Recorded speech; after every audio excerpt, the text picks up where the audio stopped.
I can't do it. We'll do it live. Okay. We'll do it live. Fuck it. Do it live. I'll write it and we'll do it live. And thing sucks. 5.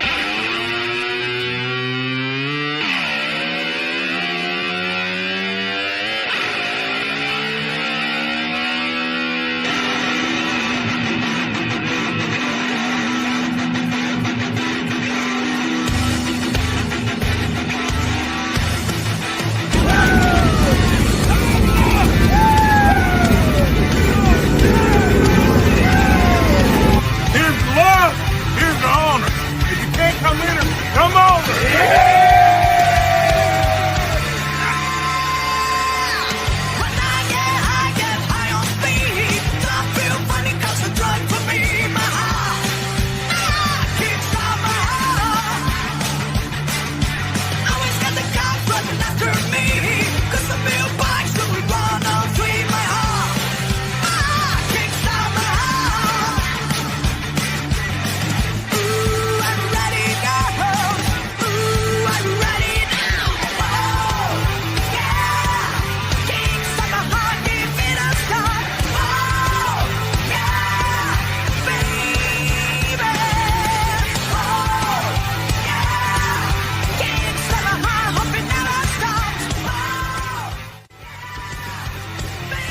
No.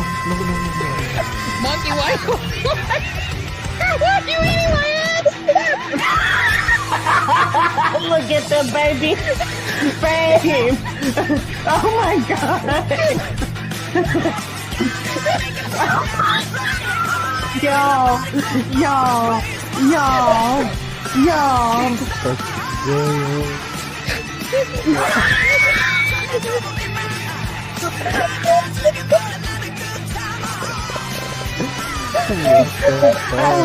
I'm crying. Why is she going? I gotta pee.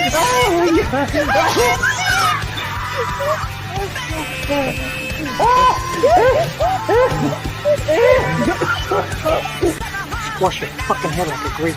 Don't make me have to do this, please. Don't make me be a bad guy. Come on. Fuck me, you motherfucker!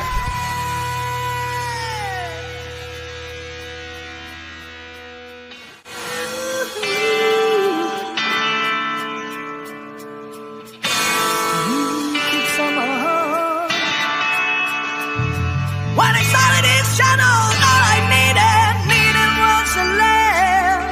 Years gone by and say we kicked some man. When I be rage in the stage, adrenaline rushing through my veins, and I say we're still kicking now. Say kick some hope it never stops. Say we're dead of this room.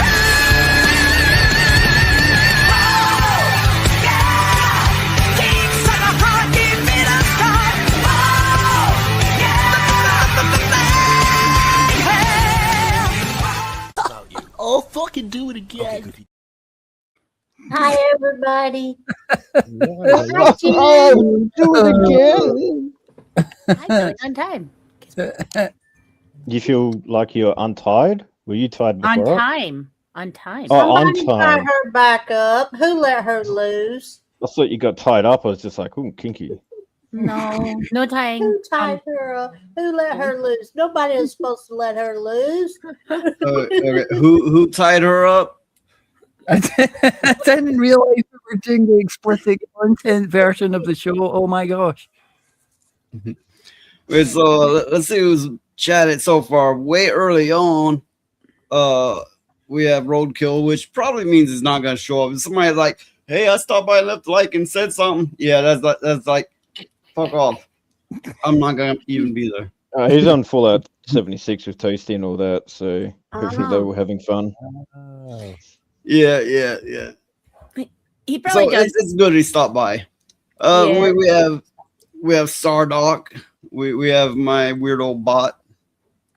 We've got Slay Every Game. I We've got say, Midnight Ladybug, and we have in chat and on the panel we have Rhoda. He's not feeling well, but he persists to be here anyway. He's a trooper. You got to stop doing that. Whatever it is that Starmer's trying to kill you with, you got to stop taking it, Rhoda. Yeah. Guy's a faggot, you know. He's not in it for you, so stop taking his, you know. Yeah, and we have representing Phoenix's gaming chair. It's a lovely chair. It's very nice. He was here. He will be back. He's busy a lot. He does a lot of running around. He's always busy, but I'm sure he'll be back. It's funny. That's the type of chair I've got as well. You know, Mm-hmm. it's so comfy, so good. You can even put a dildo in there. Well, I do have content. It'll be, I don't know, it's not great content because April Fool's Day, and it's like every bit of news was like, ha ha, like, no, fuck you. That's what, you know. Jen, I have a question for you. Sure. Uh-oh. How come it is that on your channel you're on camera, but for all of us you get off of camera? It's not like you have anything to be shy about. It's Oh not la la. bad. I just don't have like I broke my lamp and I need to replace a light bulb, and for some reason I accept free lamps from my parents who buy lamps with light bulbs that are really hard to source.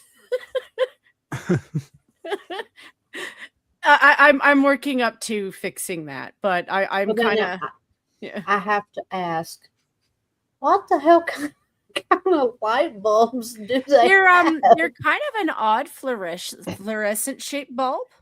Like they're definitely a fluorescent light, but I don't know why they picked that for me, because my dad's I don't have a vehicle.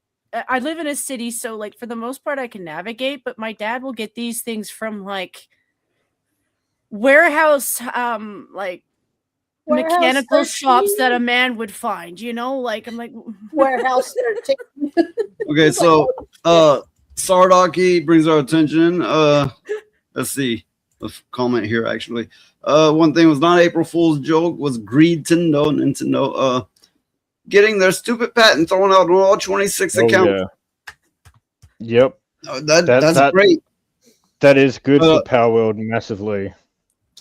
With as much bullshit as Nintendo has pulled, I don't pay them any attention, but I know a lot of people do. They're like, oh, more Nintendo news, which I guess I should pay better attention.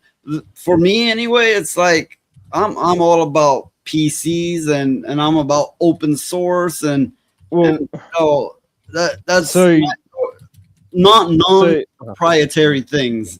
And Nintendo is one of the most proprietary. Yeah, so to counter that noise is mainly because of Power World, how Nintendo is suing the living crap out of that company who made that. So that is actually also PC at the same time.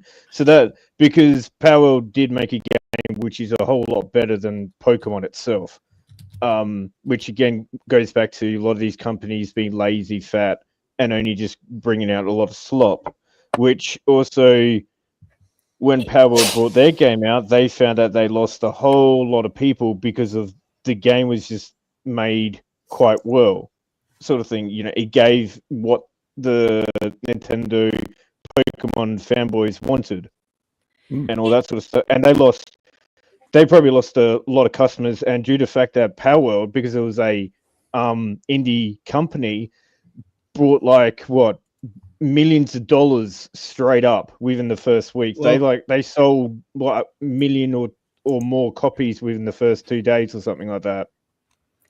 Yeah, it's like you know, mentioned Pokemon, and which is, you know, part of the patent deals going on. That kind of thing, I know it's big news to people, and yeah, I get why, but to me, if I remember right, it's like, you know, that came after my time. I was like, which I was living in the adult life in my teenage years, I couldn't see someone your age being into Pokemon unless you were. It was a kid like going, gotta catch them all, and he's enslaving these things in these little balls and throwing them at people. I'm like, the silly shit that kids are into these days. Now we have a world full of adults going, Pokemon, Pokemon. And I'm like, okay, I know it's an age gap thing. And I'm like, are you mentally 12? Well, I always felt bad for the Poke creatures. It's also that Pokemon was always kind of duking it out with other franchises at the time in the first place, because they weren't the only ones with the concept of we have a friend who's like an animal-like creature. Like Digimon's the first one that comes to mind, because most people do, for the most part, if they're an anime fan, kind of remember Digimon, because their creatures could talk and they were never in like an egg space. You know, they were, you know, kind of there. And then they merged and became kind of a little bit gay. And I don't think Digimon's so-called Pokemon had sex with humans either. No. So look, don't get me wrong. I fully well understand things from my generation, like G.I. Joe and Transformers and He-Man, of course, was silly as fuck. It was all silly, no doubt about it. And it was nostalgia that grabs hold. I get that. But I'm just speaking from my timeline. When Pokemon came out, I was like, this is silly on top of silly. Well, I always felt bad for the Poke creatures because they were being made to stay in those little prisons that they were in, and I always thought, you know what, that's bullshit. It's like, no, you only let them out when you want something. Phoenix, what are you doing to your Pokemon? Wait, what is your Pokemon doing to you? Bear, move, bear. Bear.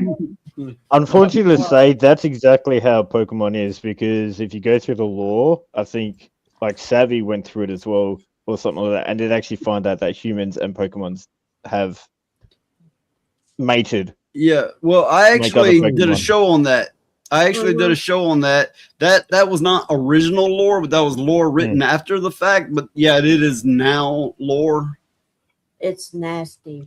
And it's funny because Power World actually has like mechanics for certain things to make other Pokemon and humans, but there's a Pokemon there a POW, I guess you could, that wants to mate with pretty much nearly anything. Oh, you see it, right? Somebody go into their slave shack. I choose you. And the big old black dude has been whipped all kinds of ways and burdened and beat down, but he's all muscular from it. He's like, oh no, none again, massa. Unfortunately to say, there is so much Rule 34 of Pokemon as well, like a lot. Mostly of the Pokemons that look more humanoid than anything. But yeah, it's just I watched him play one of the latest Pokemon games, and they're still kind of running on like a Disney-esque franchise. Like the gameplay still felt like EA could have made the game. And when you compare that to like a lot of the new games that are out nowadays, they're on like a different gaming sphere. Like Pal World just plays more open world. And honestly, I think a lot of people took to it because they were open about the fact that this was an adult version of it is taking ideas from Pokemon, but it isn't Pokemon. Like it's kind of based off of it a little bit. Yeah, it takes inspiration from, but it's what a lot of people were throwing shade at Nintendo for. Pokemon has always taken from other franchises. In fact, a lot of animes had to eat shit because they were taking from so many. Yeah, it's a heavy Japanese thing they've had going on for since before Pokemon is like enslave your animal and yay. They've had that running theme for a long time. It's funny you mentioned Electronic Arts. I remember being a kid and the gaming press in the UK, when their quality started to dip, started calling them Electronic Arse. well, yeah, EA is still massively frowned upon due to the fact of like when a company goes to EA, that's cooked. They're cooked. They're gone. Yeah.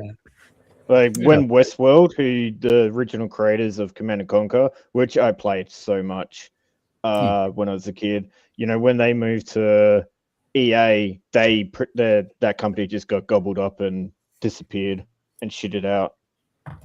It's one of those things where I'm not even meaning to throw shade at them for what I'm saying. Is like I really like the Final Fantasy franchises, but when I was playing those on the PlayStation 2, that's an old PlayStation. Like that's an old game style. You know, so like the fact that they're still using that kind of gameplay in something that's supposed to be a modern era and they're trying to appeal to kids, I'm like good luck with that. Like some kids like stuff, but you know, actually, I would say game graphics largely, not universally, but largely have regressed to these shaded, like two shade colors, very flat looks, and they went with less polygons and more anime styled everything, less realistic, less photorealism, less all of that. Even desktop computers have went with flat icons rather than the rounded, more 3D looking. It seems to be the general style that's overtook people these days. They want it flat and cartoony. Well, a lot of people are into the platform or the platformy style game still. When I mean like open world, I mean like Breath of the Wind kind of style open world.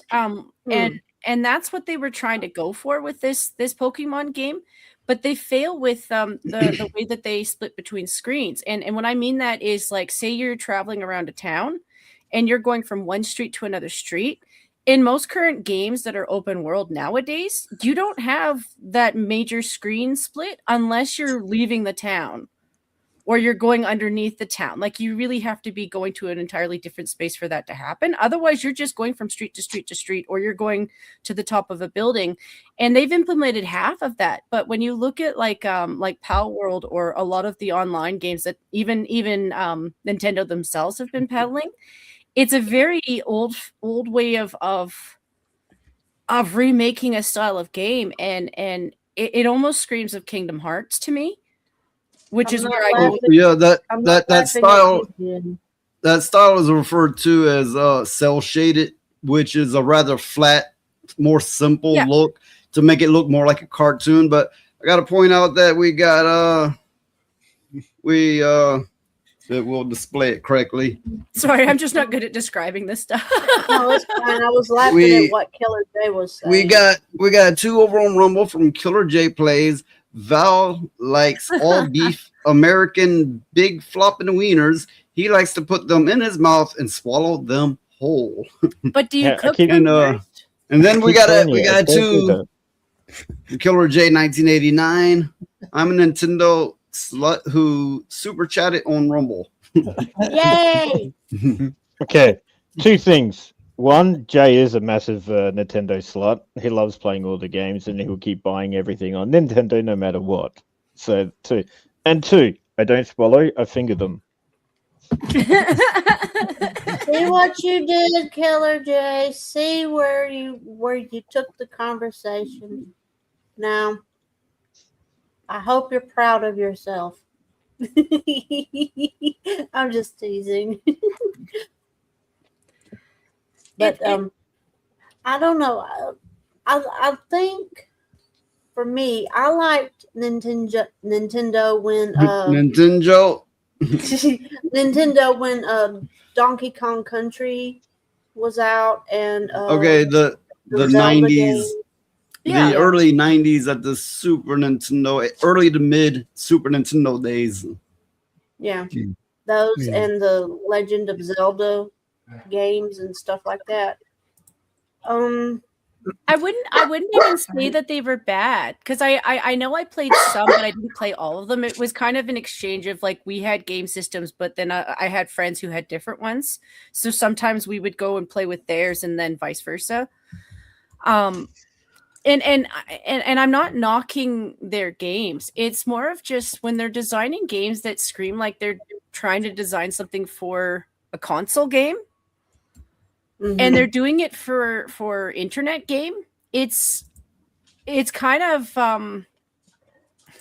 Like you can do that. I'm actually really impressed when they do actually do like a decent transfer. But a lot of the games on the internet, you have an expansion of technology on the internet. Like you can do a heck of a lot of other things.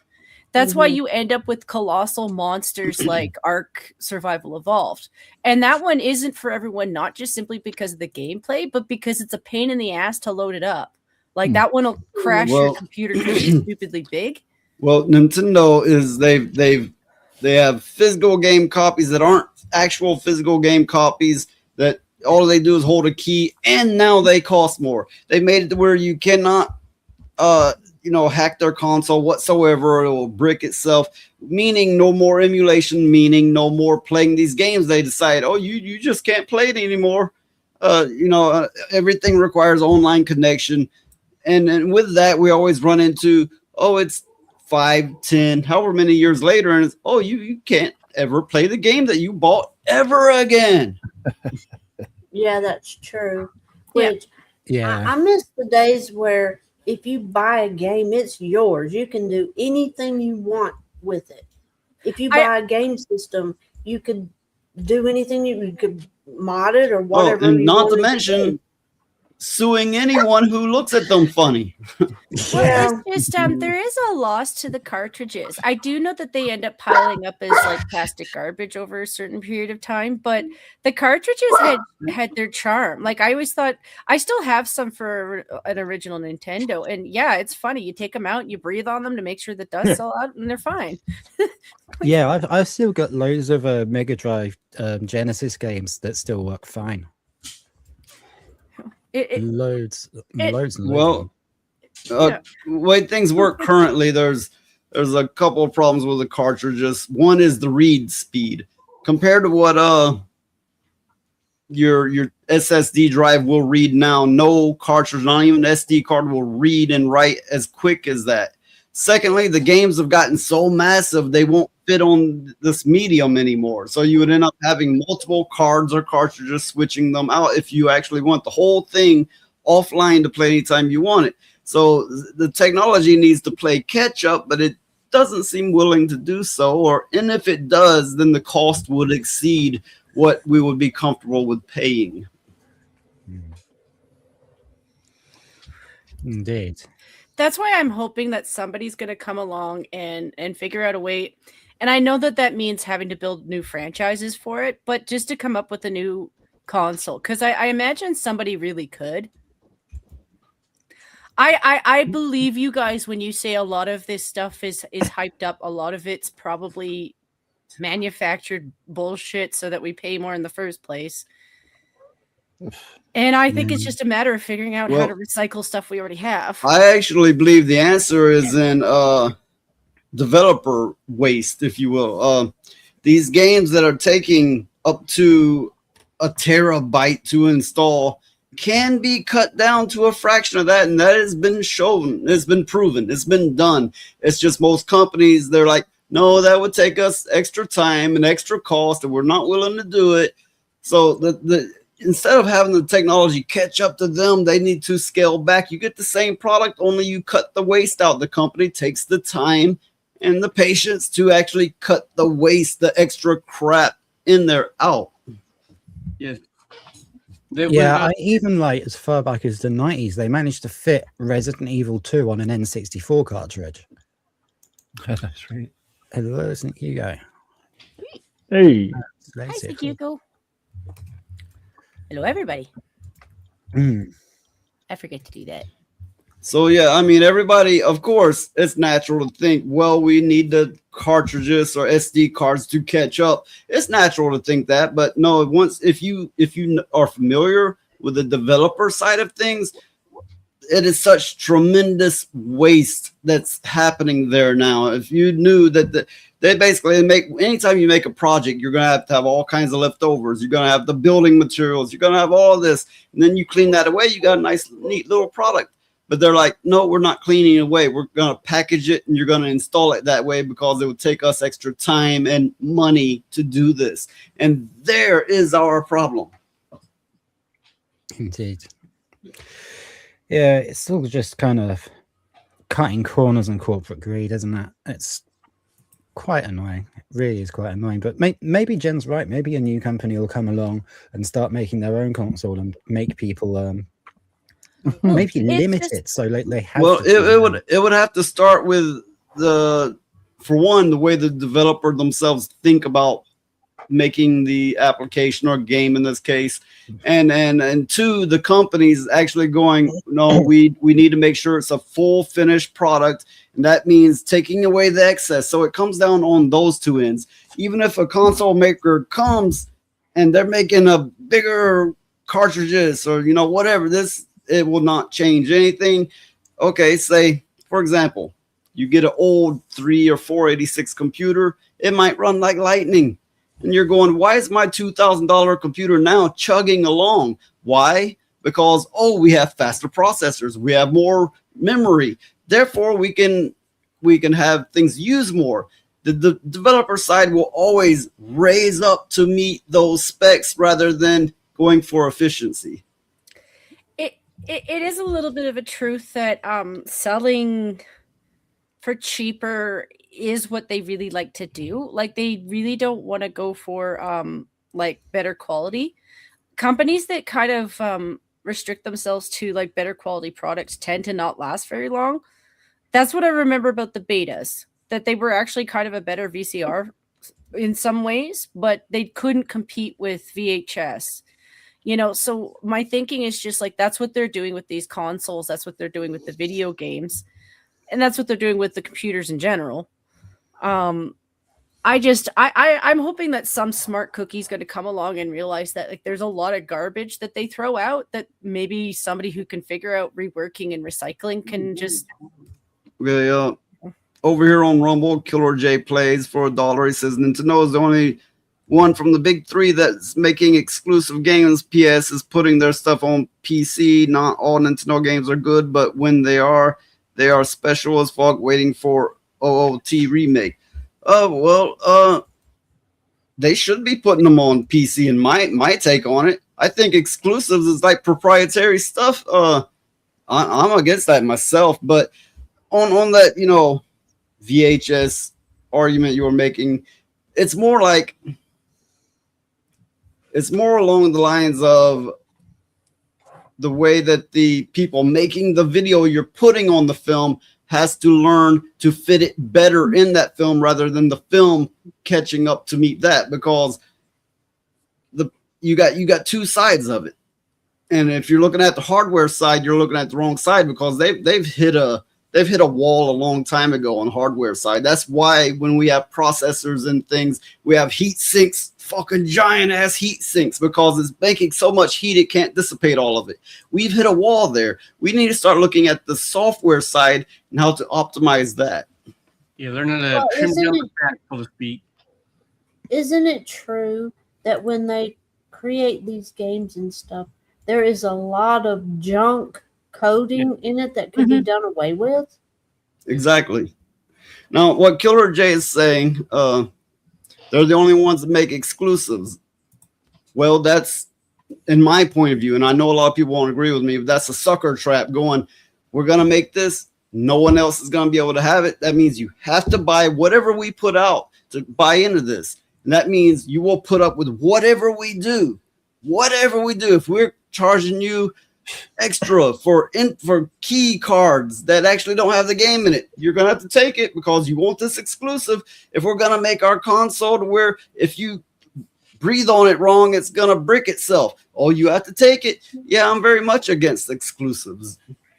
Also, it means you have to buy that console as well, so that's even more bloody money just for a fucking game. Exactly. Yeah. If you're speaking of exclusives, PC has the most, so I'm just saying. Well, the thing is another thing is with the prices of hardware and stuff going through the roof right now, I don't foresee very many people being able to buy the newest console system or anything like that because it's so damn expensive. Well, yeah. I just covered on my last stream the way they're predicting all the next consoles to be at least $1,000. And everybody's like, oh, but the Steam machine, if the price is at this, I'm not touching it. I'm like, and I said this months ago, I said, You're saying that now. Wait till everything is that cost. You're gonna rethink it then. And here we are. Here the fuck we are. Yeah.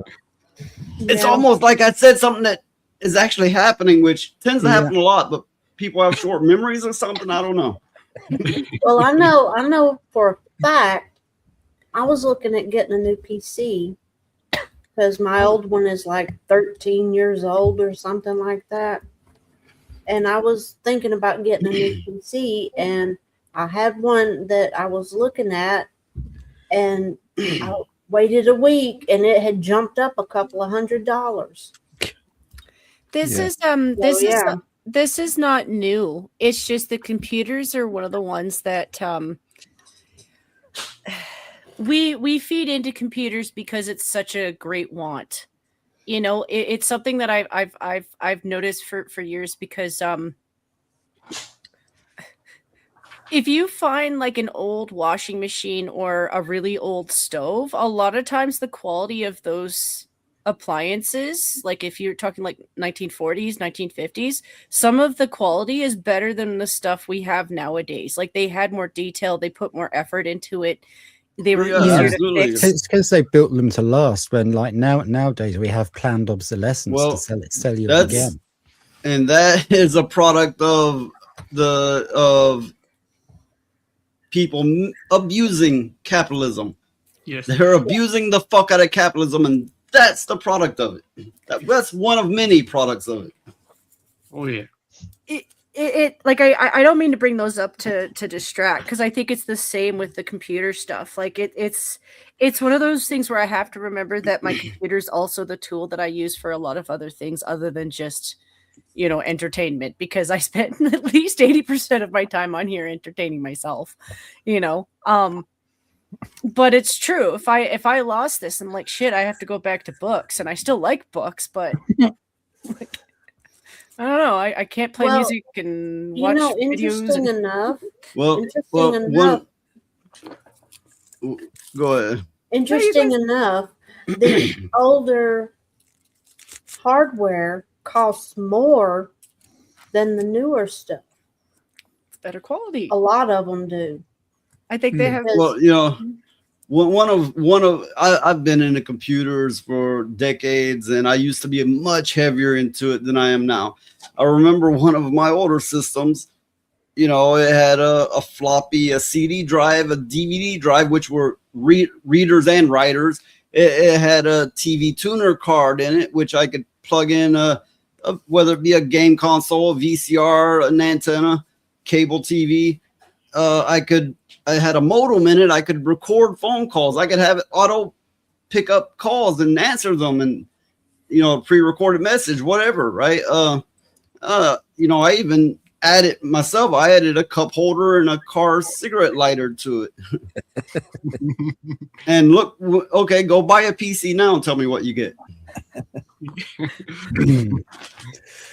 Not even a disk drive on most of them. That you're afraid that's going to take flight because it's got such big fans. Yeah. It's going to have a billion fans and a billion lights is flashing and blinking. It's like, God damn, I didn't want to order a UFO. No, I just want something that can load like a billion gig game. That's all. It actually had a cup holder and a CD drive and a DVD drive, and there were readers and writers. But yes, an actual cup holder. Yes, and a cigarette lighter. Like a cup holder you find in the car. Yeah. I just remember that some of the old station wagons had seats that were backwards, and as a kid, my aunt had one of those, and all I wanted to do was sit in the back seat so I could make faces at the other drivers. Yeah.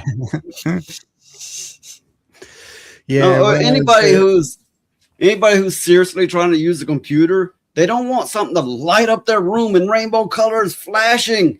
It's like, how the fuck you getting anything done with this fucking insanity?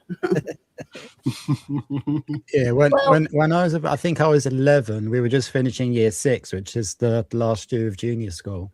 My mate's mum had one of those cars that has like the back seats facing back out the back. So on the very last day of school, she picked us up. So it was really eerie watching the school disappear behind us as we left it for the last time. Oh, creepy, ain't it? Yeah. It's creepy. Yeah, well, there long ago existed cars like that in the U.S., but mostly no. I'm thinking that was more of other country thing. And now Rhoda's got me thinking about making faces at old British people, and I would find that actually amusing because old British people do actually have a sense of humor. Not to say they won't spank you if you're out of line, but I knew I had neighbors, you know, and yeah, if I made faces, he probably would have made one back.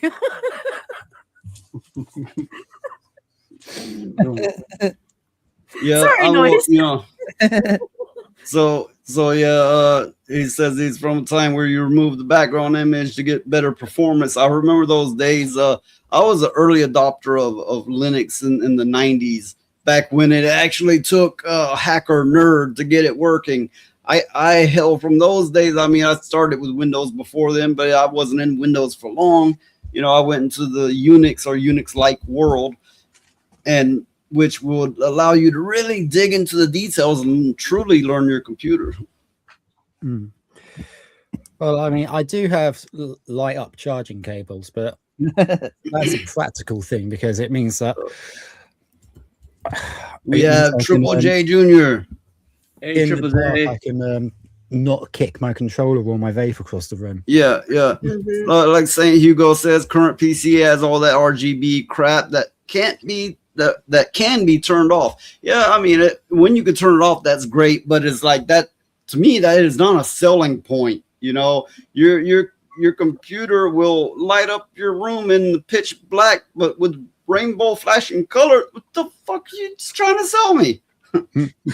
I do Rainbow appreciate stuff. the light up keyboards, though. I do, because I'm blind as a bat, and the light up keyboard just helps me. So yeah, which Stardock has also pointed out. Yeah. I have one. This is not my main PC, but I have one on my main PC with a light up keyboard, but it will not stay lit up one solid color. So I got the best function I can to have it semi-lit where you can see the keys. What keyboard I actually have is an old-ass Dell keyboard with USB ports built in the keyboard, a volume knob, and all the multimedia buttons. So Nice. the light up keyboards, I find I do have one. Mine does light up.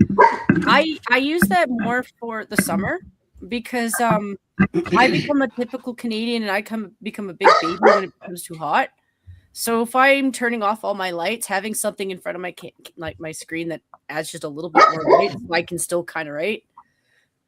Because I'll do that. I'll turn off every anything that adds heat to my room is gone.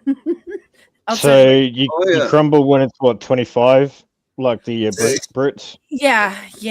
I mean, I can handle 25, but if you go past that, I'm. A PC, of course, here in America we use the Fahrenheit, but anyway, yeah, a PC will generate way more heat than you think it will. It makes a difference. Of course, like I said, I got a background in computers, a heavy background in computers. So yeah, I'm surrounded by them. But sometimes I'm like, you know what? Fuck this. I turn them all off, and I get something with a tiny screen. I'm like, I'm using this for the next week. Like the Steam Deck. Yeah, because for one, you will feel the difference in power. It'll feel like a weight's lifted off your shoulders. You know, that power does affect your body. It's one of the things that I don't envy about your neck of the woods, and my brain does imagination land it, but I don't envy humidity. Like, if you guys tease me about snow, yeah, I'm fine with that because I understand that that's the bullshit I deal with. But humidity, well, we get all of it. Okay, here. you're right. It would kill Northerners to be shit. It would kill most people who's not used to this climate to be here. Literally, a lot of people do die in the heat every year here. They send out regular warnings. But I grew up my earliest years in Michigan where we had to shovel paths under the snow because it got up like the 7 foot high or something like that. You got like the tower snow. I envy that. We never got that much. Oh, so now we know why Phoenix's dog is bitching. She's hungry.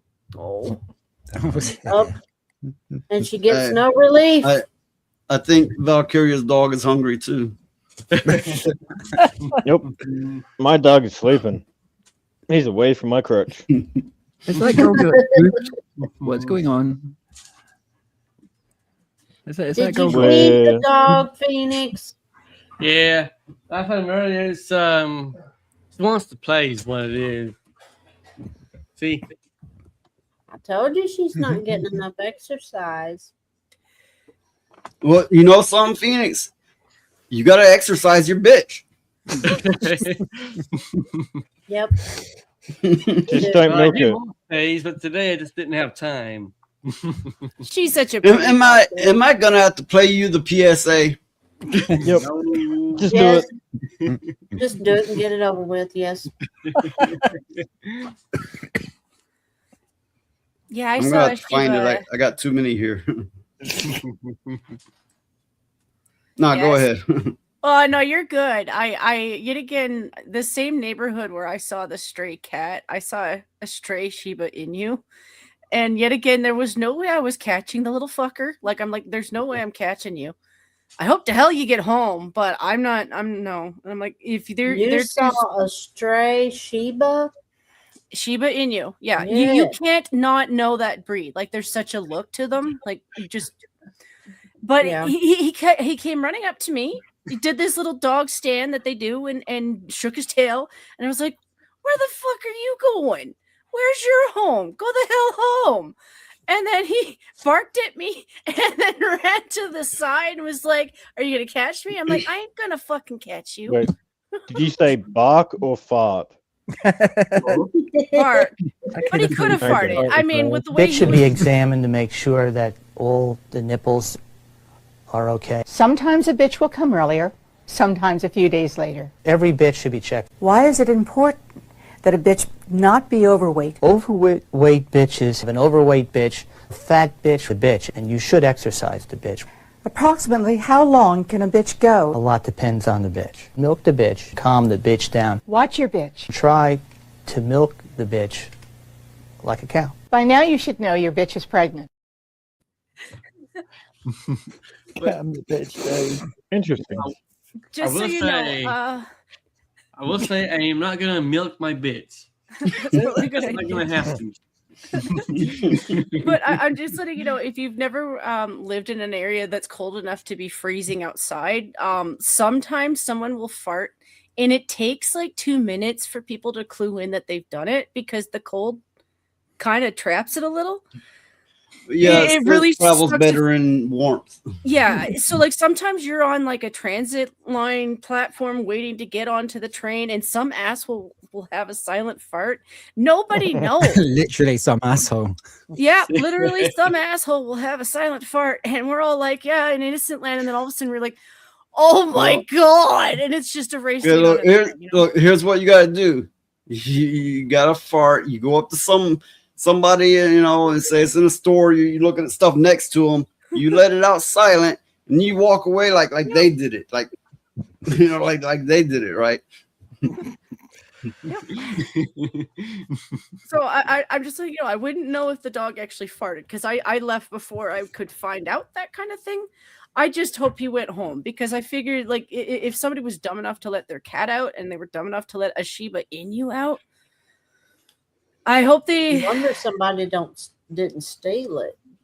Well, I would have tried to catch it if I could, but like I took one look at him and I was like, no, there's no way in hell. And he, I hope he knows where he's going.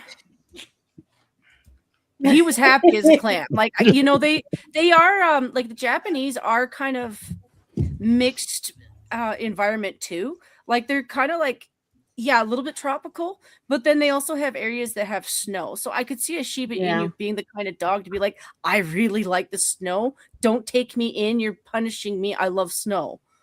So I don't know, you know. Yeah. So yeah, you know that comment. here you go. It was me. It reminds me. There have been cases in America. I can't speak for other countries where people have been in the presence of cops and they would fart and they would get arrested for it because it's that they consider it assault on a police officer. Wow. Well, no, there's been cases of people go up to a cop and go tap tap and they arrest them for it. That's assault. It's true. I guess under the legalese, any kind of physical contact is assault, but farting. I wouldn't do it on purpose. And if I thought I had gas, I'd be like, listen, you might want to stand a little bit back. I have gas. No, I would just let it out and just smack. You just take the heat. Oh yeah. Well, if you're going to jail anyway.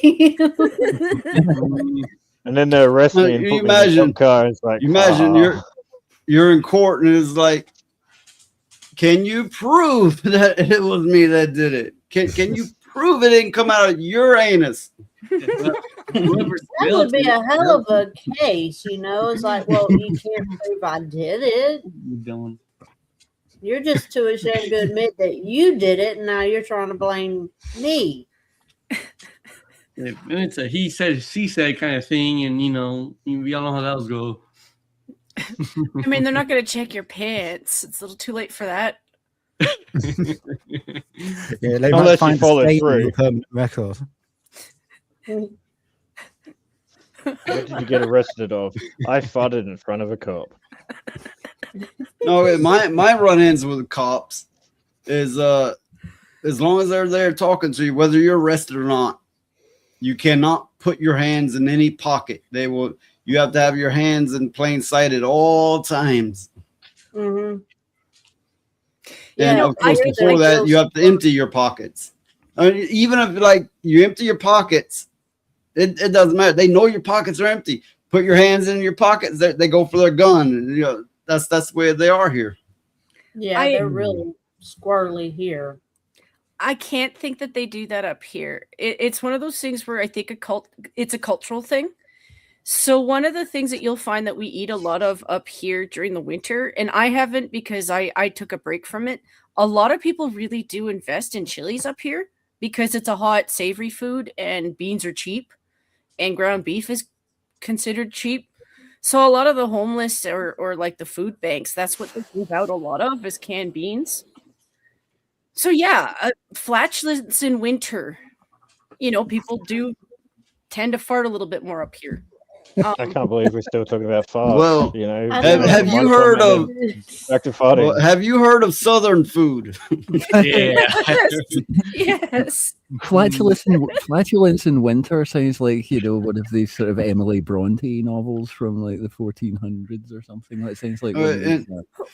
In all the country, Southern food is considered the best, but it's also why most of the men are just like trolls here. They're fucking just like wide and as a wall and thick as it can be.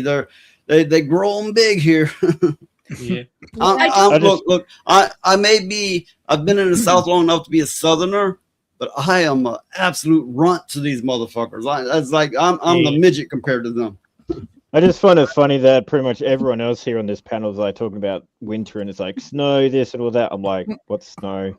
It's all thing that you don't have to deal with is basically it. Like, all right, the last fart joke. Things that I'm glad that have improved over the years. Back in the 80s, when you would get into a car, and it does take a hell of a lot longer for the car to heat up because it's the 80s and that's how the engines work. Yeah, sometimes people would fart because it's a way to heat up your car a little faster. I've not heard that one before. Bad. That must be one of those screwy ass Canadian things. Yeah.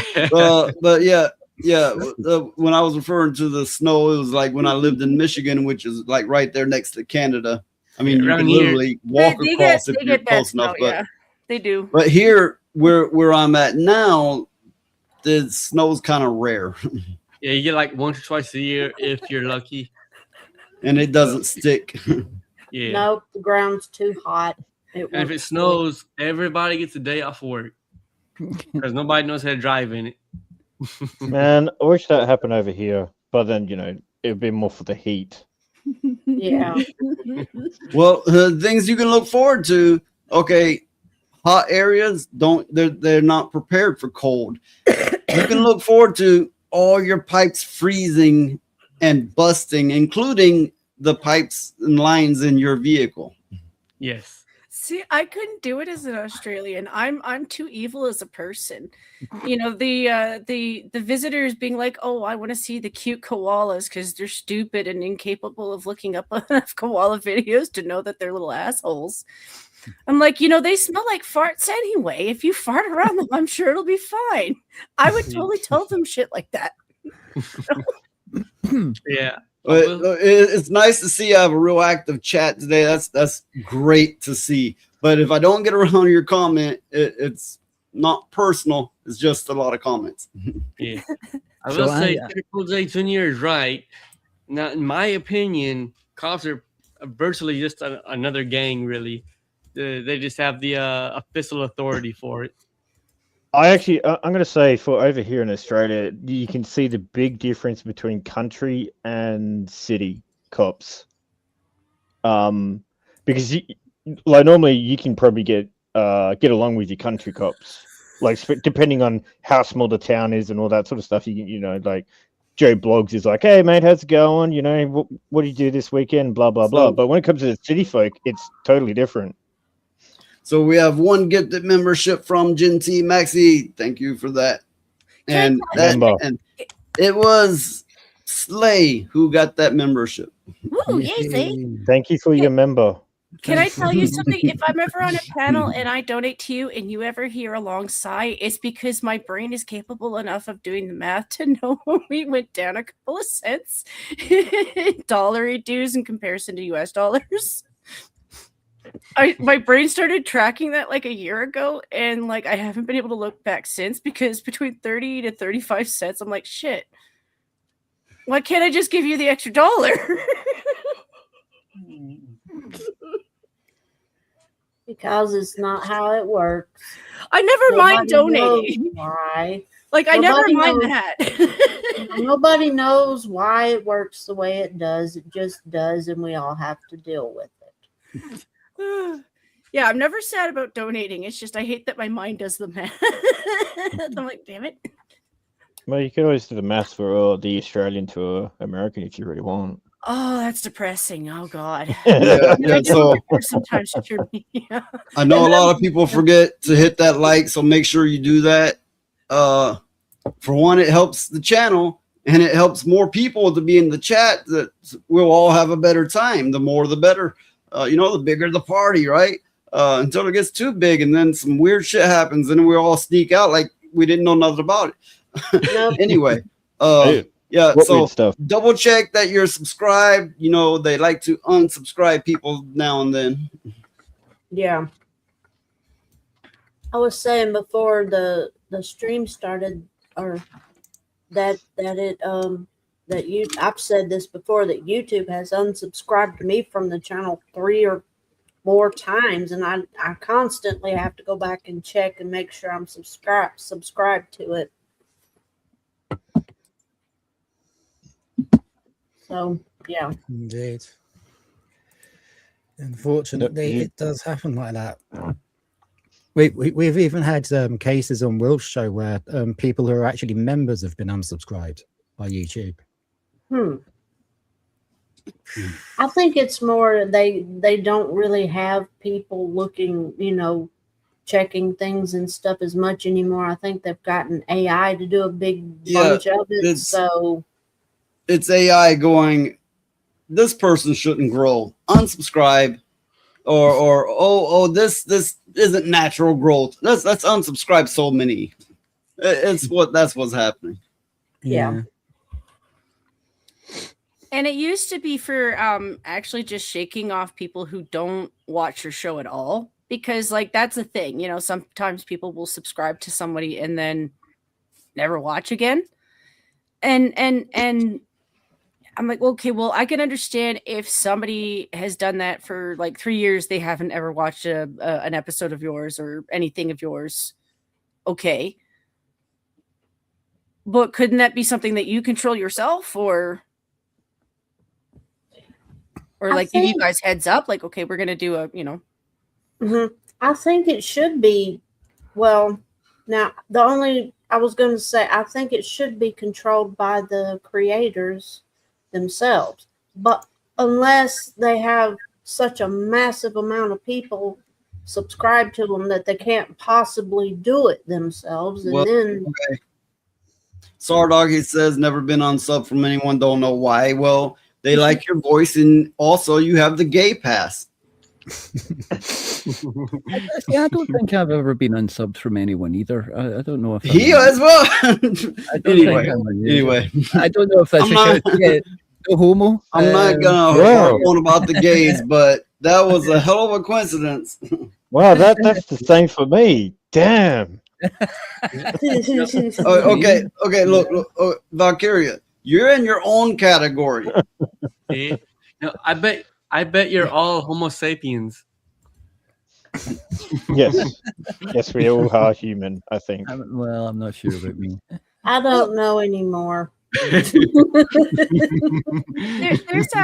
a lot of things that I thought that YouTube should be giving you guys more control over. Like, not to bring up Toasty, but I am, because this is something I brought up with her. Like, why isn't it possible for her to block somebody like Alyssa or somebody who is clearly an Alyssa bot? Because if they don't like her stuff so bad that they have to flag it all the time, she should be allowed to block them from viewing her stuff. Yeah, that is. Oh yeah, true. yeah. Okay, you can't actually stop somebody from viewing your material. You can stop them from chatting, but that's not all you can do. Yeah, that's dumb. But we have from Triple J Jr. We have 5, and he let's see, he doesn't appear to say anything. Really? With it. It just, well, hey, thanks for the donation. I mean, to be honest, the lefties love that feature, but He says, "I'm part Neanderthal." Well, so am I. Oh yeah. I actually came back with a higher than usual amount of Neanderthal in my genetics, but that didn't surprise me whatsoever. but for the 5, this is the first donation at that amount. I think that membership gift also counts. So I'll give a good animation for that. Good clip that is. Who wants to choose the clip?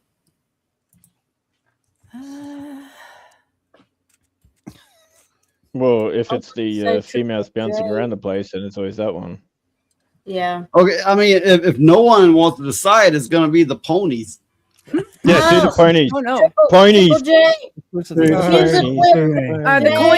coin ladies. Oh, the pony ride. Yeah, coin.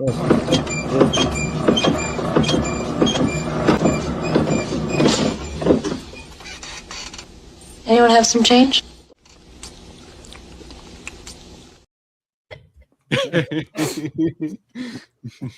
Okay, so look, it does not get the same effect when I do it. I'm like this. Anyone have some change? I'm not. It should have it.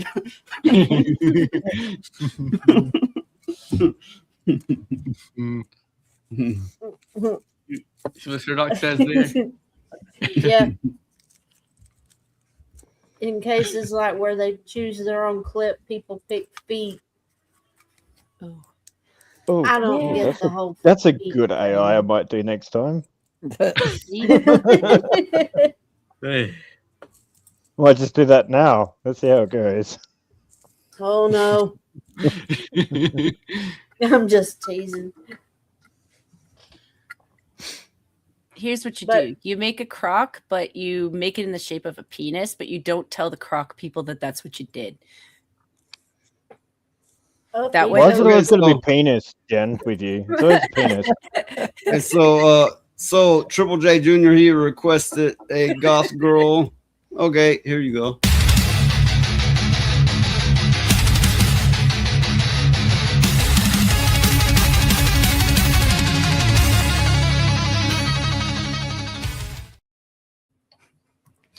She's my favorite.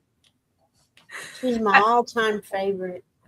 I like goth She girls. keeps coming up on my Facebook feed for some reason. I've seen her name before. Bilbo. Oh, really? Bilbo Baggins. Yeah, she's on Facebook.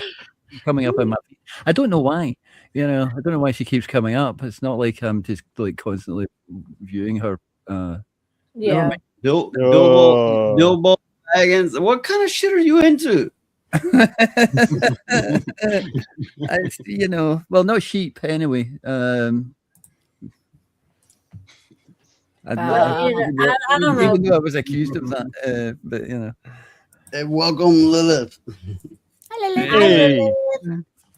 But I don't know. I think what happens is Noise plays her clip on here sometimes, and then for whatever reason she starts showing up on your Facebook. Maybe that because because the AI and if you got a Google Home and all that kind of stuff, that the shit listens to you anyway. So maybe that's what it is. No, she has just been coming up on my Facebook for some reason. I don't know what the cutoff point for. I looked at a thing for too long on Facebook, and now my entire Facebook feed is that thing. So apparently, we got Goth Girl #1 ended up coming back and then coming back again. And I was like, you know what? I don't have a huge problem with that. It's all right. I'm good with that. It's fine. Well, one thing I don't understand is goth girls that want to have all pink and pastels. It's like, well, that's what goth has evolved into, which is the bastardization of what it was originally supposed to be at all. And I don't agree. It's kind of like what a lot of people consider metal music now, and it's like, oh yeah, the metal kings of the past would whoop your ass for even thinking that. I don't like the way that everything's progressing. It gets to this point to where it just fucks itself in the gayest way possible. Phoenix is desperately trying to make his dog shut up. It's like, shh, shh, shh. Dog whisperer. Yep. No, it don't work. I know. No, it don't work. So, can you believe we're already an hour in? Huh. Really? Now we're in what? Yeah. Actually, I was having that same weird thought. I was like, it took an hour to go in. Yeah. That's you don't want that. It's called foreplay. That's all it is. It's just extra foreplay. Have you broached a topic yet at all? I know you said you didn't really have any. A topic, yeah. Well, we talked about farts for a while. Other than farting, yeah. Yeah, we did spend quite a long time examining Jen's farts.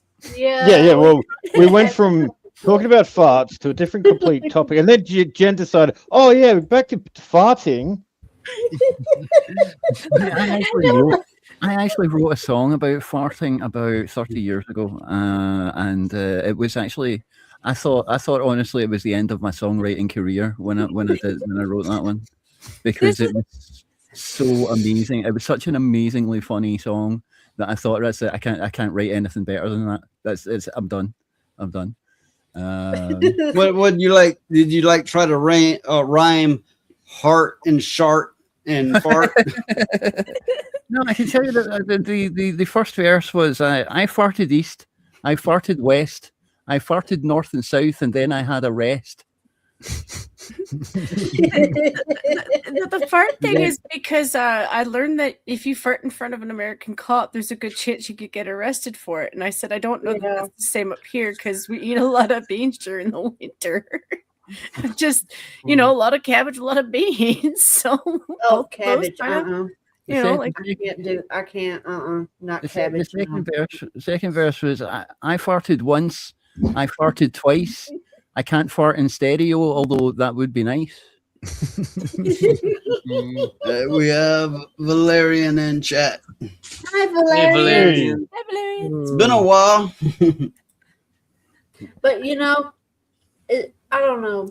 It's funny how things like that, people think it's funny, and it is. It's just funny how everybody all over the world think funny, because some things that people find funny is limited to their country, and then other people wouldn't get. But farts is universally funny.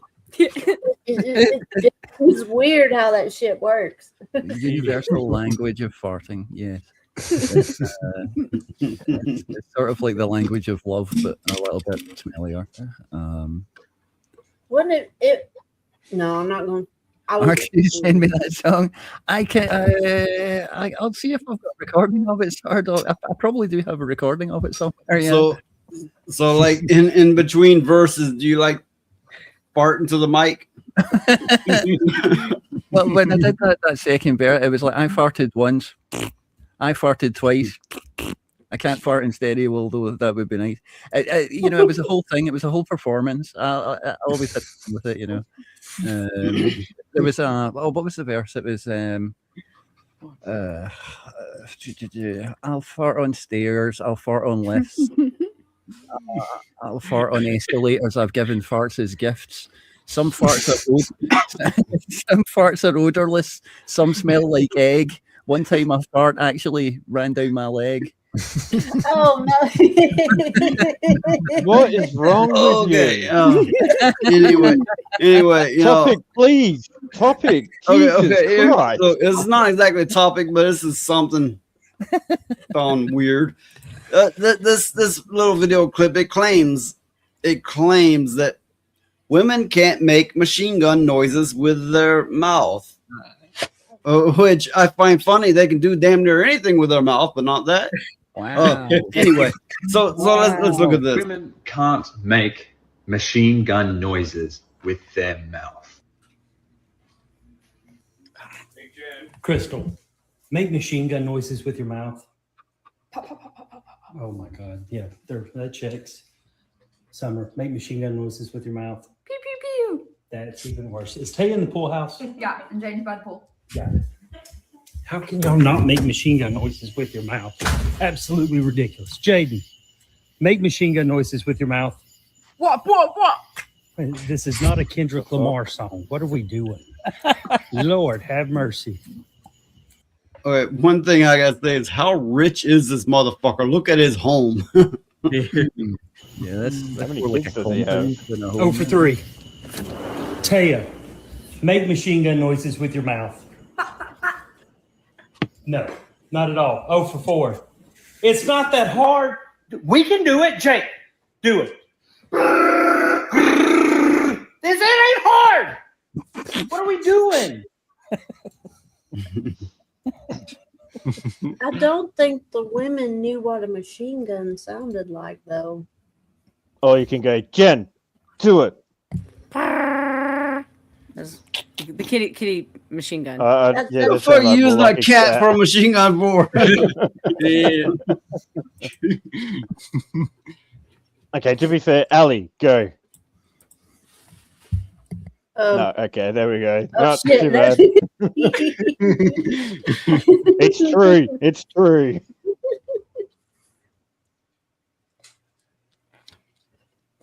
Well, But no, to be fair, that's actually quite I can funny. make a good machine gun noise either. It was a funny clip, and they do have a great point. But I was watching this clip. He's like, he has a kid in like a different part of his house, which has to be walked to. And I'm going, this motherfucker, Mr. Moneybanks. I mean, goddamn, is like, was he a millionaire? I'd be curious to see what he did for a living. I mean, yeah. So, I mean, because they had a pretty big place. So, yeah, with a pool. I imagine construction of some kind. Yeah, that makes sense. Oh, wait.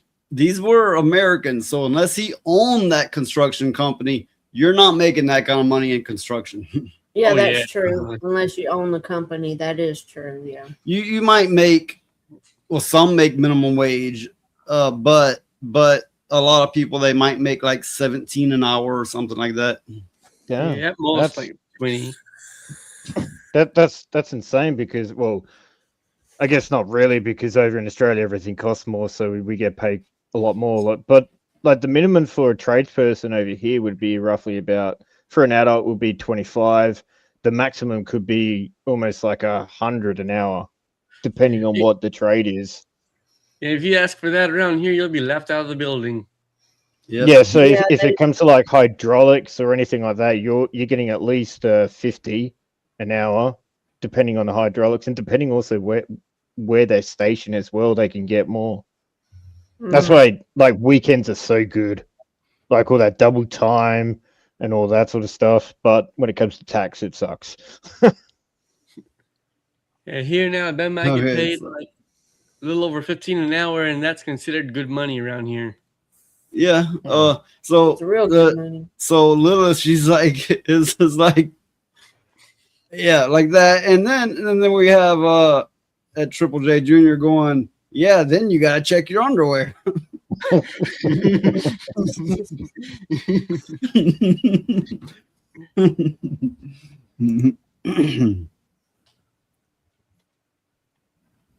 Wait. So he was Southern, which is why he had lots of money. Most Southern people make bank unless you are an actor or Bill Gates. No one is making that kind of money on the coast. It depends on what Southern you're talking about, because the Southern that we're at, no one's got a house like that. Fucking no one. Actually, most don't have houses at all. No, they have mobile homes. Yeah, I got a double wide. That's fancy around here. Don't get me wrong. A lot of those mobile homes are real nice. It's not that. It's just they're cheaper than. So yeah, I mean, from the area that I know, you would have to be the owner of a construction company and an extremely successful one at that. Mm-hmm. So again, that definitely shows the big difference between quite a lot of countries. Like I said, like how much a tradesperson could get paid over here, and then compared to what you guys. But then the living style is massively different with costing as well too. Well, like I said, like, okay, say you just got hired and you go into it with just your bare base position is going to be minimum wage, which here is $7.25.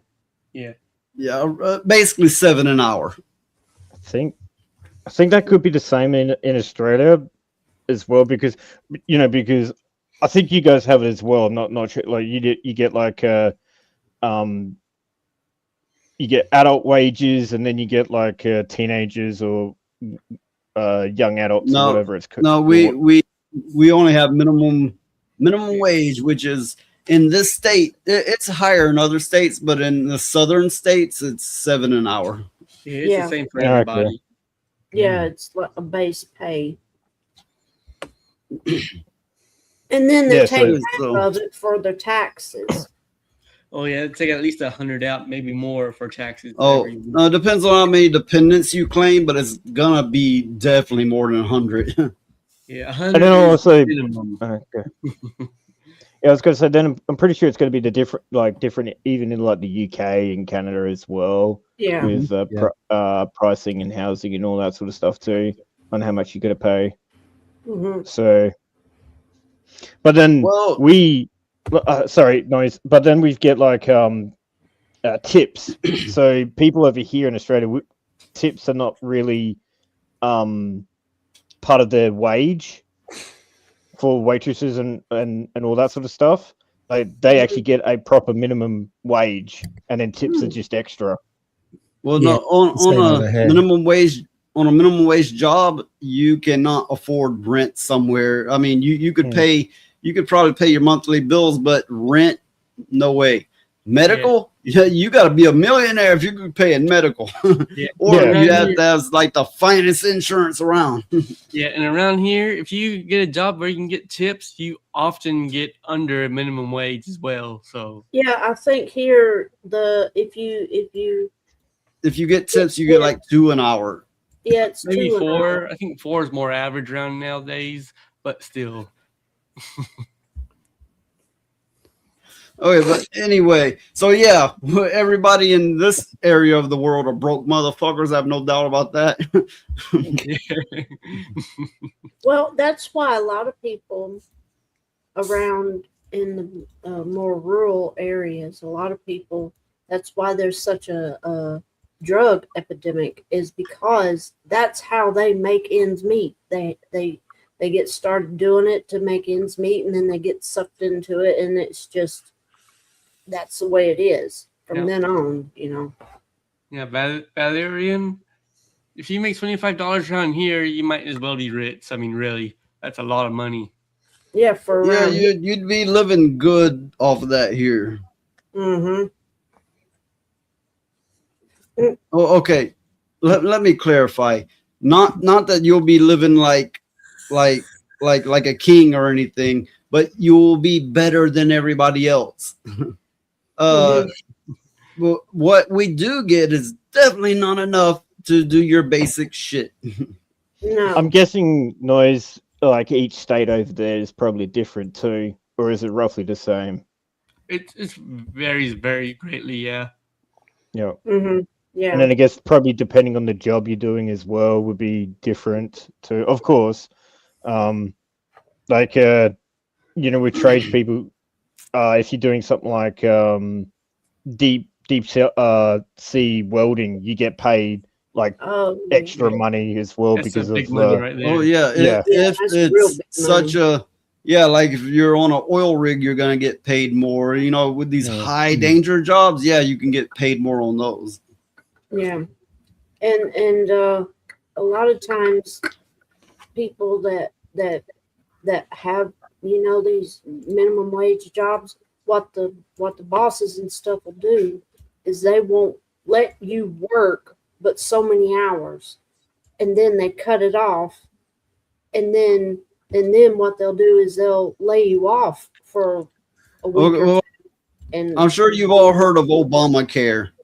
Well, one thing you might not know is Obamacare actually started as a Republican thing, and then it was adopted by the Democrats under Obama. So a lot of people was like, yeah, that Democrat, blah, blah, blah. It was actually Republican, started and ran, and it was adopted. But besides that, it doesn't exist here. They banned it. You cannot get such insurance here. You can't get it here. It don't exist.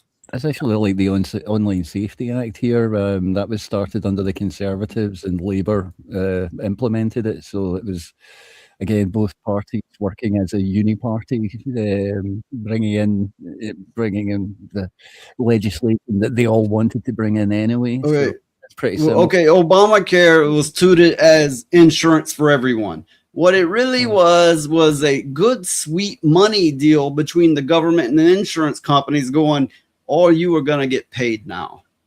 Yeah, that's all it was. It wasn't anything good. See, I think that's the one thing I do like about Australia, and probably the same thing with the Brits as well, as our Medicare seems to be a whole lot better than the Americans, from my understanding as well. Like because, like I said before, we can just go into a hospital and you don't have to worry about that. They're not going to sit there, what type of health insurance or anything like that, and you say none, they're not going to kick you out. They will still put you in, but the difference between, like, say, if you're in private, they would actually put you in a better bed, like, or a room as well, so you're not with like the masses people. You'd actually be in your own private room as well. Medicare doesn't cover rooms here, and it only covers a base level of medicine, which is I don't know, probably like 1% of all of the medicines, only the cheapest shit, which if you need anything premium, it does not cover. So Medicare here would cover like a lot of the doctor stuff and all that sort of stuff, but if you get like a private health insurance and that will cover you with the hospitals and all, it still costs an arm and a leg, especially when it's like a ambulance, unless you have that under your cover as well. And then that's not as bad too. But if you don't, that's like an arm and a leg for an ambulance to come to your house and stuff.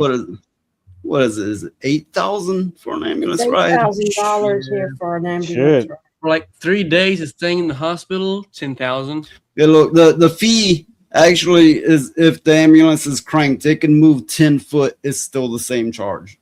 Yeah, it's still the same charge. It doesn't matter how far it has to go. That's why most backing out and all that kind of stuff.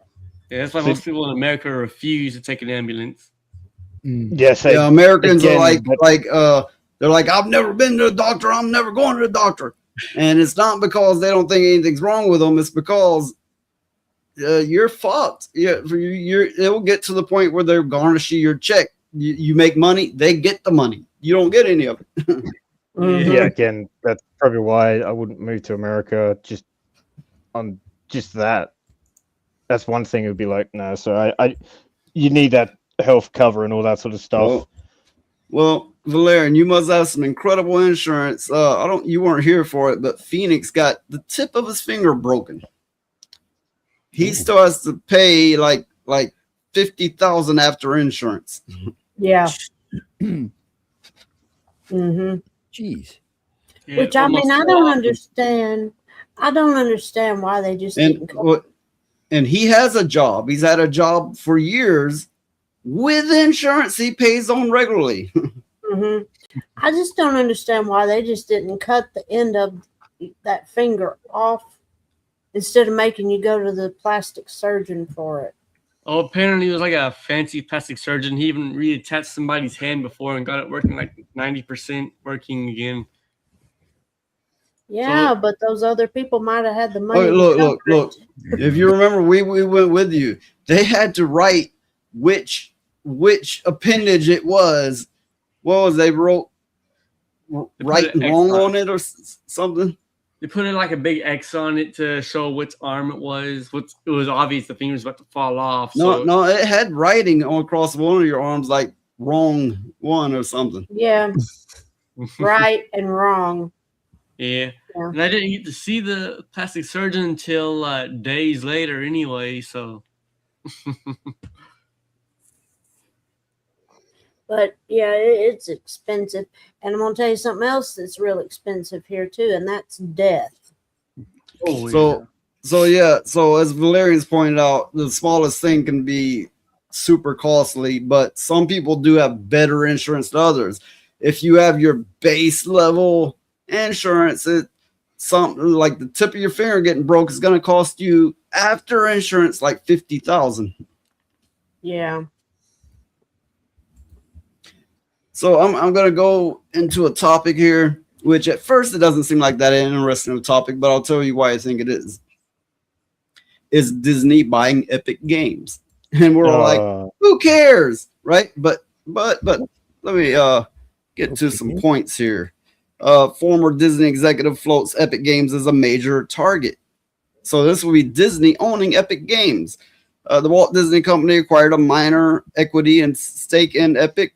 Before this investment, Disney and Epic had already collaborated on seasonal Fortnite events and in-game activations. Okay, so for one, it's a strategic expansion for them. They'll be able to make all their Disney games and have a company all ready and set to do it. Well, it's the technological assets like the Unreal Engine, which damn near the whole industry uses. Now imagine Disney will be owning the Unreal Engine. And then there's Fortnite, which is a massive IP all on its own that now could potentially be Disney owned. Oh, that's not good at all. No, that is far too much power. Yeah. I know that Disney wanted, they have wanted a dedicated games division for quite a while, and they have a lot of potential for a lot of game franchises and stuff like that, just with their content. This is news to me. Wow, I have not heard this. Well, they've already invested into Epic. They made a deal that Epic would be releasing Disney games, but now they are eyeing it to completely acquire it, which means they could say, now all you people who made games with the Unreal Engines must pay us. Yeah, they wanted to have like a theme park in the like Fortnite engine or something as well, didn't they? That was a while ago. That was like 2 years ago or something. Maybe even longer. Maybe even longer ago. It states it up here: seasonal Fortnite events and in-game activations. Yeah, no, they did. They announced I, something. I suppose in-game activations means microtransactions. It's just them. It's just another way for them to own everything, basically. Okay. Well, we all know that Epic is for the most part failing, but their Unreal Engine that's going strong because so many companies use it. It's like, oh, we don't have to make an engine; we would just use the Unreal Engine, and most of the industry is using it. But here's the problem with proprietary software. Well, Disney goes, we now own Unreal, and now you have to abide by our rules. That they could even go so far as to say you have to pay us for each sale you make, which the Unreal I don't know if they would get away with that. Unity tried that a couple of years ago as well. Yeah. That's my point. Yeah. Unity did do that, but they had such backlash they backed out. But this is Disney. This is Disney. They have the power to back it up. Yes. So I just looked it up because I couldn't remember how much what Tencent actually owned, either it was Disney or Epic Games, but it actually looks like Tencent owns about 40% of shares of Epic Games. Mm-hmm. So Disney still has to acquire or do talkings with Tencent as well. Right. Yeah. I believe. Well, I don't. It depends on how their company's set up. If it's the majority shareholder, that has the say so, then all they have to do is buy the majority of it. I'm just trying to look it up again. Triple J has a point. He says he thinks they would withhold it from people, like you got to pay big bucks to use it, and that. Well, they would more likely take the Microsoft approach and be like, everybody have it. It's great. It's free. And then they go, oh, we made a change. Now you have to pay us for every sale you make because you're using our engine. Yeah, that makes more sense. Well, which is what Unity did. If Unity did that, to make a rival engine, then Disney will probably try and do the same thing they've done with Palworld and say, no, you can't make an engine. We own the engine. Unity did that, but the backlash, they backed down from it. There are plenty of rival engines, but these are the most polished, the most well-rounded, Unity and more so Unreal. So they're probably eyeing that bigger than the rest of it. Sure, it's going to provide them a portal to release their games, but bigger than that, the Unreal Engine, that's the real prize there. Mm-hmm. Which is also shit. No, serious, it's shit. It's terrible engine. They've been trying to patch out a lot of the problems in Unreal Engine. There are a lot of companies like Crimson Desert, specifically didn't use the Unreal Engine as well. They made their own engine. Yeah, they made their own, which is sad because Project CD Red had the Red Engine, like they made that specifically, and then now they're going to the 5 for the next games. It's like, why? You have your own engine. It's actually pretty bloody good. Yeah. Why would you just go to 5 when everyone knows that it's got massive flaws and it runs shit on computers anyway in general? Well, I don't know. A lot of it is not just not just how the games look. A lot of it is ease of use for them using the tools to develop the game. It's like, oh, we have a new release of Unreal Engine. This allows you to what used to take 4 steps now to take 1, and we have an auto tool, and a lot of it comes down to that. Yeah, not to mention if you want to update your game later, you might not have the old tools still working or available to you. Well, that all just sits there and says that, hey, if you use Unreal 5, we've got all the assets. Here it is, easy to make this stuff. But then that means they're not making the games that they used to, where they actually learned how to do all the programming and all that sort of stuff as well. They're getting lazy. because the Oh, yeah. asset's already there, so they can just grab it and go, oh, well, we'll just put it in here so Joe Blogs down the road can go do it. Well, exactly, which is an argument I'm always making with AI. People's like, well, AI won't replace this and it won't replace that. Really? Look at history. Look at all the convenient things that come along, and then the past is gone. It's long gone. And the same will be true. It's like Unreal Engine. Who's making their own engines anymore? Very, very, very few people. Why? Because now it's like, oh, just use this. It's already there. It's that easy. Convenience will always win out as far as capitalism is concerned. I've been hearing about like Valve, maybe they're doing like the Source Engine, like Source Engine 2 or something as well. So I mean, there is going to be competition for the Unreal Engine, which is good. Oh, that's the thing. There's plenty of competition. There's a lot of engines out there. Research, you'll find there's a load of them. Yeah. But what's most used is going to be most supported. It's going to be the most polished, and that currently happens to be Unreal Engine. Kind of like most people use Windows, Microsoft Windows, and everybody knows it's the shittiest operating system out there. But it's like, no, but I'm used to it. But my friends use it, and there you are. Yeah. Yeah. Which is the thing between VHS and beta as well. Everyone was using VHS, and only the quality snobs were using Betamax. Yeah, you've got the same thing. You know, it's the scrubs are all like me are all using Windows, and so the scrubs will continue to use Unreal Engine because it is what they learned and what they'll continue to use. Yeah.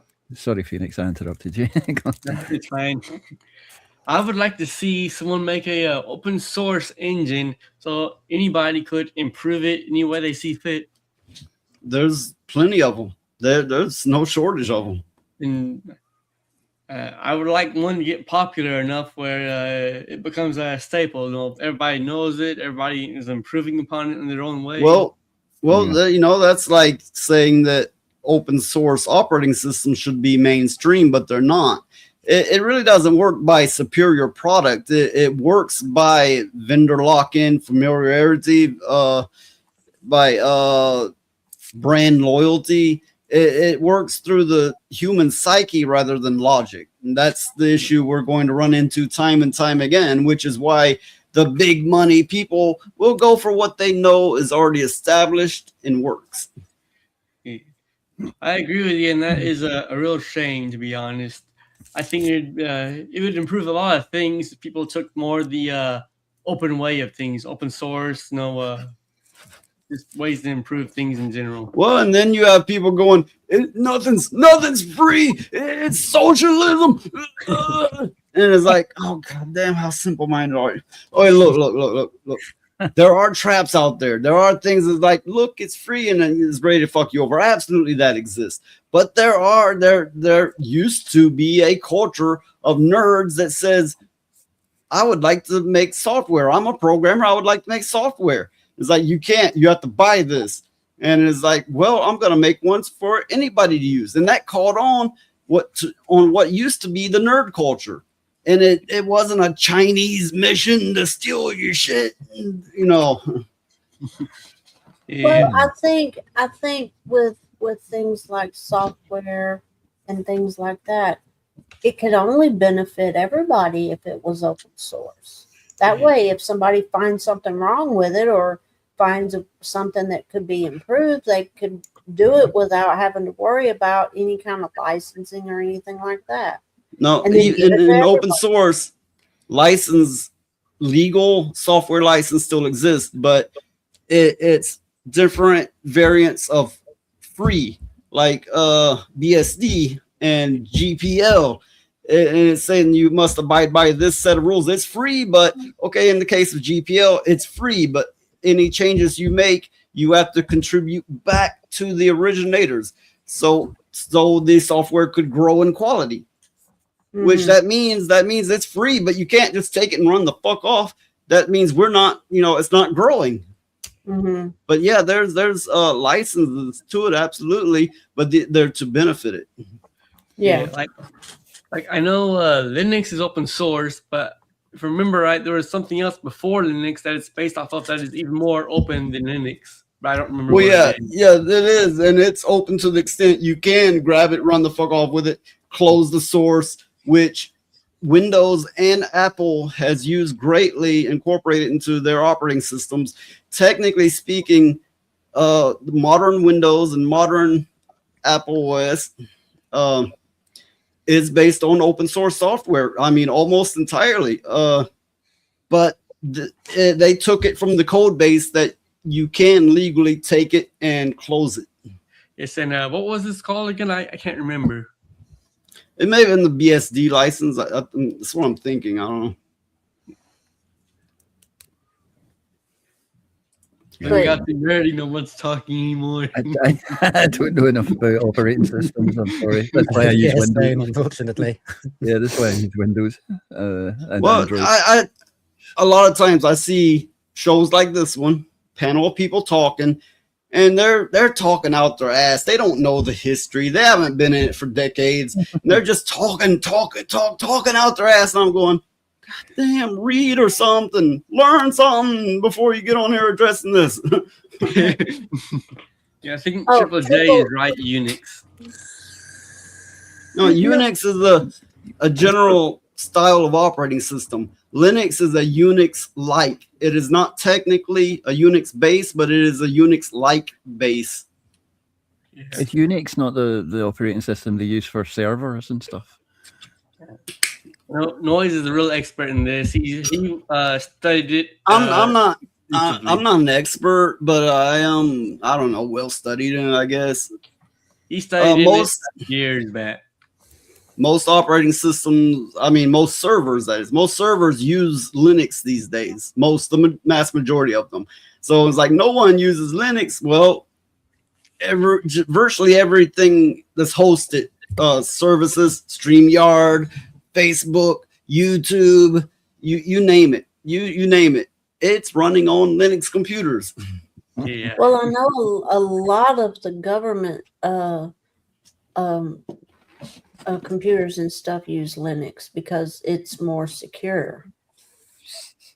But if I'm right, I think they use an older version of security through obscurity or something like that. I don't remember now. Security through obscurity. A lot of old systems, missile systems, that kind of thing would use that. Otherwise, they'd have to rewrite everything. And also, there does become an amount of security because older software didn't even necessarily have TCP/IP stacks that could be hacked into. But anyway, it's a rabbit hole. This just keeps going and going and going and going. There was a rumor that, like a lot of the government systems over here were still using Windows 95. That was in like 2020. They were still using Windows 95. I think that's true. I think that's true as well. Yeah, I genuinely think there's probably a lot of areas of like when the you think unemployment about it, benefit system if you is think probably about it, based on it. if you think about it, there's not too many people that still know about those old operating systems like that. So they probably feel like they're more secure like that. So, Well, oftentimes when they are using actually a lot of them are using things that predate DOS. But the thing is, even when they're using something like an old Windows, it's stripped down. It's a very customized version. So it's not quite the way people might be thinking. Now, I find this It's conversation quite very amusing that Unix sounds like Unix. Felix is flying away. Yep. Why do you have to? Oh, you have a job. I envy that. I got to get one of those. Tomorrow is Good Friday, so I do not gotta work tomorrow, so I'm here all night. Awesome. Yep. Just so you know, we cheat in Canada. If you want to hide eggs, don't bother with painting them. Just put them outside. The kids aren't going to find them. In a couple hours, Phoenix is gonna be like this. Yeah, he's gonna be leaving anyway. He's gonna be scratching his nuts.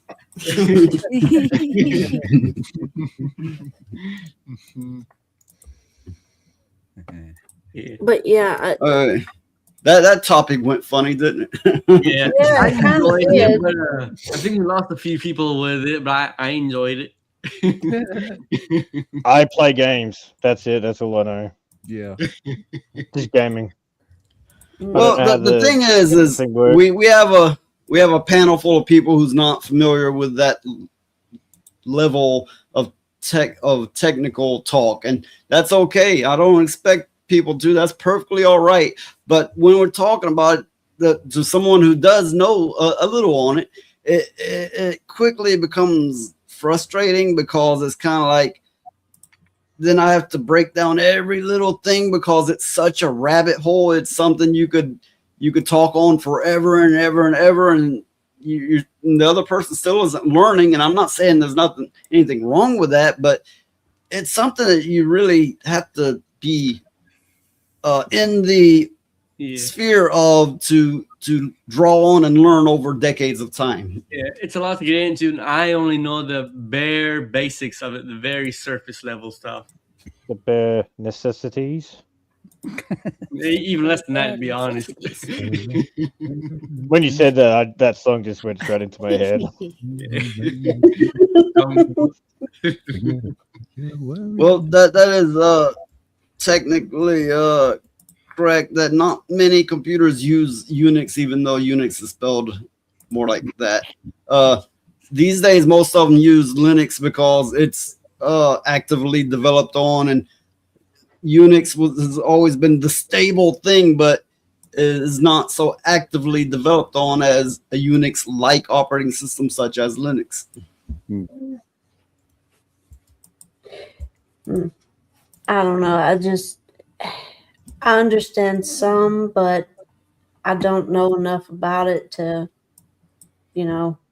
But I mean, it's always good to learn new stuff. So, because I mean, after all, you could be stuck having to use that operating system, and it'd be you need to know. Here's the thing. Something. Linux is great for me, but I don't think it's the end all be all. It's going to be a rough experience for a lot of people if they go, I'm going to use it. I've heard all this great stuff. It's not going to be the smoothest experience for you. Either you're going to take to it or you're not. But it's not for everyone. Yeah. I just want something that I can use and it works. I don't need to know. I mean, me personally, I don't need to know all the behind the scenes stuff because I don't understand it anyway. No, okay, look, I've been using Linux since the 90s, and I used to memorize a lot of commands, but not these days. I'm like, I just want the shit to work, and you know what? It does. These days it does. I don't need to go into a command line and remember all these commands. It's just point and click. Ta-da. Even easier than Windows. Yeah, I'm the same. I'm the same as Elijah. I used to use like DOS back in the 90s, like I said before, to just I wanted to run the shareware version of Doom, so I just needed to know enough to run Doom, and so like I knew some basic stuff in DOS, but then Windows 3.1 I started using a lot of that. And ever since then, I've just kind of wanted to I just want things to work. I mean, I've used computers like since the early 90s. That's why I hate them so much, because I've used them for so long, and I just you ask them to do something and they will not do it sometimes, and you go, no, I want you to do this thing. So I have sort of uneasy relationships with my computers, generally if they don't work, then I will have a lot of modern stuff has become kind of like AI is kind of like, we think you're trying to do this, so here we're just giving you this, and it's a monstrosity of a thing. It's like, I didn't want any of that, and that's what a lot of modern computers are. And that's what Windows is now. That's what Windows is now, And a lot of times you get something and it breaks on a computer and you do not know why. Yes. and you tinker with it until you're about ready to pull your hair out.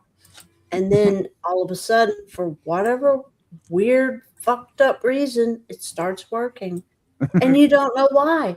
It just starts working, and you're going, well, I have no idea what I did. I don't know where I'm going with it. I don't know, but it's working, so I'm going to leave it alone. Yeah. Holy crap. Have you been talking to Todd Howard again? No, look, that's the general program. I'm not a programmer, but I am familiar with the scene a little bit anyway. And that's always been a thing. It's like it doesn't work when it should, and when it does work, I have no idea why. And when it breaks, I have no idea why. And that's kind of like the black magic science that is computing. Yeah. Turn it off and turn it back on again, and it works. There you go. Way. Yeah. Turn it off and turn it back on for the 20th time, and then it works. Yes. Yeah, No, sometimes what I do- have to restart like 3 or 4 times just to come on the stream. No, I shut down or hard power off if I must, and then I pull any power sources going into the computer, and I hit the button to discharge any powers left in it. Then I try it again. I plug it back in, start it up. Still doesn't do it. I start unhooking any unnecessary peripherals, USB devices, and so on. Yeah. So you're going through the process of elimination of just what might have caused. But you know what? I'm not doing tech support. You get enough of that with me. It's like I was like, noise. My computer is not working. I didn't do anything to it. I don't know why. Can you come fix it if you don't mind? And usually that's about an all day kind of a thing. Sometimes. Yeah, it's Okay. like, well, it's Adele. So. Well, yeah. Well, but you know what I was trying to say earlier is, if you don't know this kind of thing, there's nothing wrong with that. There's no reason you should have to know it. But it just bugs me is when you get people yapping and yapping and yapping, knowing they don't know nothing on it. They never studied it. They didn't grow up in the culture, and then they're just yapping and yapping and yapping like they do know, but they don't. Yeah, some of those I've seen some YouTubers that have whole channels dedicated to computer stuff, and it's like, you know what? That don't even sound right to me. And A lot of them will be like, they'll be like, oh, look at the corners, it's smooth corners. Oh, look at the special glass. Yeah, I'm a computer expert. This year's model, look at it. Yeah, I'm an expert. See, Yeah, that's messed up. it's not that I don't remember the era of earlier computers. It's just I got super lucky because one of my dad's besties used to be a computer teacher. So he was going through all the motions of what you guys had to do, but at the same time fixing computers after kids were on them. So he would help me fix my computer when I would have issues with it, and then I started to slowly fix my own computer because I got tired of crying to Uncle Ian. Well, and of course, it doesn't make it easy for you, but if you know at all what you're doing, when you have a major crash, it will usually leave a log. Of course, Windows logs are like, what's this mean? What's this? Oh, error code 1, 3, 4, 9, 10, 11, 12, B, Z, X, blah, blah, blah. Oh, yeah, that tells me everything. Yeah. You know, but yes, and then you go and look it up on the Microsoft website, and there's no entry for that particular error. Hey, Yeah. Linux error logs are better, but not by a lot. They're better if you're familiar with the terminology, but it won't give you just a cryptic code that leads to nothing. Okay. That would help a lot, yes. You get those errors, and you get them coming up on Xbox as well. Some error like 0x008, or you're like, okay, and then you look it up, and Microsoft have no idea what code that is for, and you're like, well, why did you designate that code for anything then? What? I'm confused. No, me me having used Linux since the 90s, which only started in the 90s, but I started using it in the late 90s. But you know what bugs me is a lot of people won't like to hear this, but it's become too much like Windows now. It feels more like Windows now. Yeah. They've even, in some cases, incorporated a blue or black screen of death in it. And I'm like, motherfucker, why are we going to switch if it's the same thing? Yeah. Well, I guess they wanted to compete. They wanted to give people. Oh, yeah. A lot of times, now, I've got both installed on my main computer. And a lot of times I'm like, what? Oh, why am I using this? I need to switch over to Linux to see, check that out, be on that. And I'm like, oh, fuck, I am in Linux, right? They've gotten too similar. Yeah, I mean, they want to make it more similar to sort of persuade people who already use Windows to use it. That's, to come on over. Well, yeah, I guess I'm in the old school that celebrated the differences. You get to celebrate. I knew that was coming. I knew, Yeah, I've not heard that for ages. That's why Hypnotic got struck off of YouTube for a few weeks. That clip. For that clip? Wow. Yeah. That's It was that insane. clip. That's insane. He had it in most of his intros. He had that clip every time, and they're like, that's the reason. Yeah, YouTube's no fun anymore. I hate YouTube. Go down. YouTube, you hear me? Yes, I'm on YouTube. Hi, I hate you, YouTube. You're no fun anymore. Okay, more digestible topic. What game is everybody playing? I've been playing the Legacy of Kain Remastered series from Soul Reaver 1, 2, and the Defiance. Yes. Well, I've been playing the Tomb Raider remasters with Sardoc. Hey, it was made by the same people, same teams done the remake. Yeah. Crimson Desert and Black Desert. I've been. Well, I play in short doses, but I play this old MMO-ish. It's not quite MMO, but Dungeons and Dragons Online. It's around 20 years old, around that. I play Soulframe, and I play a bit of other games on occasion, but one of the last ones I played a bit on was the last Indiana Jones game. Oh yeah. Oh yeah. I've been playing Soulframe. I'm waiting for that to come out. I need to check what that is. I've not seen that. Oh, you can get into the beta. Warframe. You can get into the beta, which they actually call it a pre-alpha, but you can get into it quite easy now. Oh yeah, I'm in there. I haven't played on it in a few months. I've been playing that Soul Reaver game, but yeah, it's very fun. I just started playing the Super Meat Boy 3D. Appeared on Game Pass, and I was like, yeah, well, I don't have to pay for it. I guess I'll try that. It seems okay. Fun. I played the first one. Had fun with it. Yeah. I love Super Meat Boy. I kind of like anything that Edmund Macmillan does. I've got the Binding of Isaac addiction, crippling addiction. Had that since the last 12 years. And then Eugenics came out, but I've never got around to actually putting any time in Eugenics. But I'm going to play it at some point. Super Meat Boy was just that sort of pick up and play, just like play a couple of levels, do something else, Yeah. That's how I like playing my games anyway. I only get like an hour or two to play, so that's fine with me. Yeah. Noah, I sent Noise a link to the Soulframe. Well, I know the page, but oh, okay. Well, I that or something. I don't know if I got any spare invites for it, but they're not hard to get. If I get one, I'll send one to the Valkyria. Is it related to Warframe? Is it the same company and stuff? Yeah, it's the same company, but the combat is slower, more I want to say in depth. It's definitely more fun, in my opinion.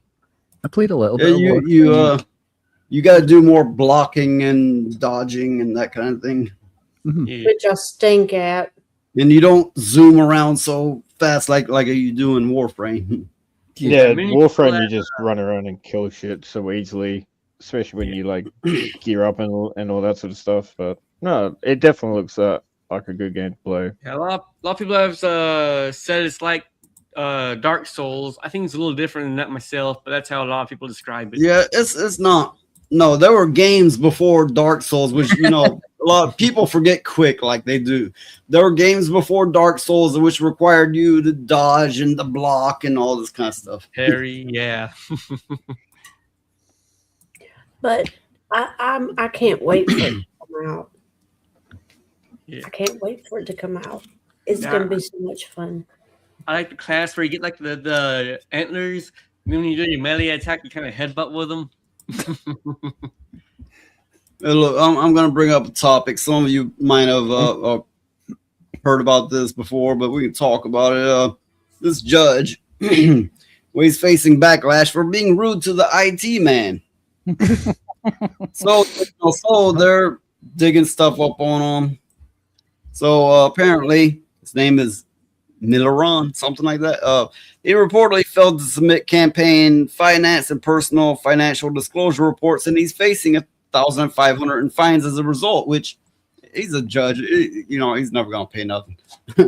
But there has emerged footage of him being rude and insulting to others as well. So here's the clip that really got the. And you're disjoined from the audio here, right? Yeah, should be. Let me see. Sorry. Mariah, did I make this up? No. 5 seconds. 1 second. You don't have to go far. You're disjoined. Okay. Yeah, you're good. Okay. False alarm. No, it wasn't a false alarm. False negative. Don't joke around. I'm serious about this. It was happening again. I understand. I'm just saying I can't see it, sir. We're good. Thank you. Get out of my courtroom. Okay. Yeah. Thank you, Supervisor. Yeah. Jesus Christ. Okay, so the judge, he had himself muted. So he called in the IT man. IT man's like, false alarm. There was nothing. And he's like, get out of my courtroom. Jesus Christ, these people.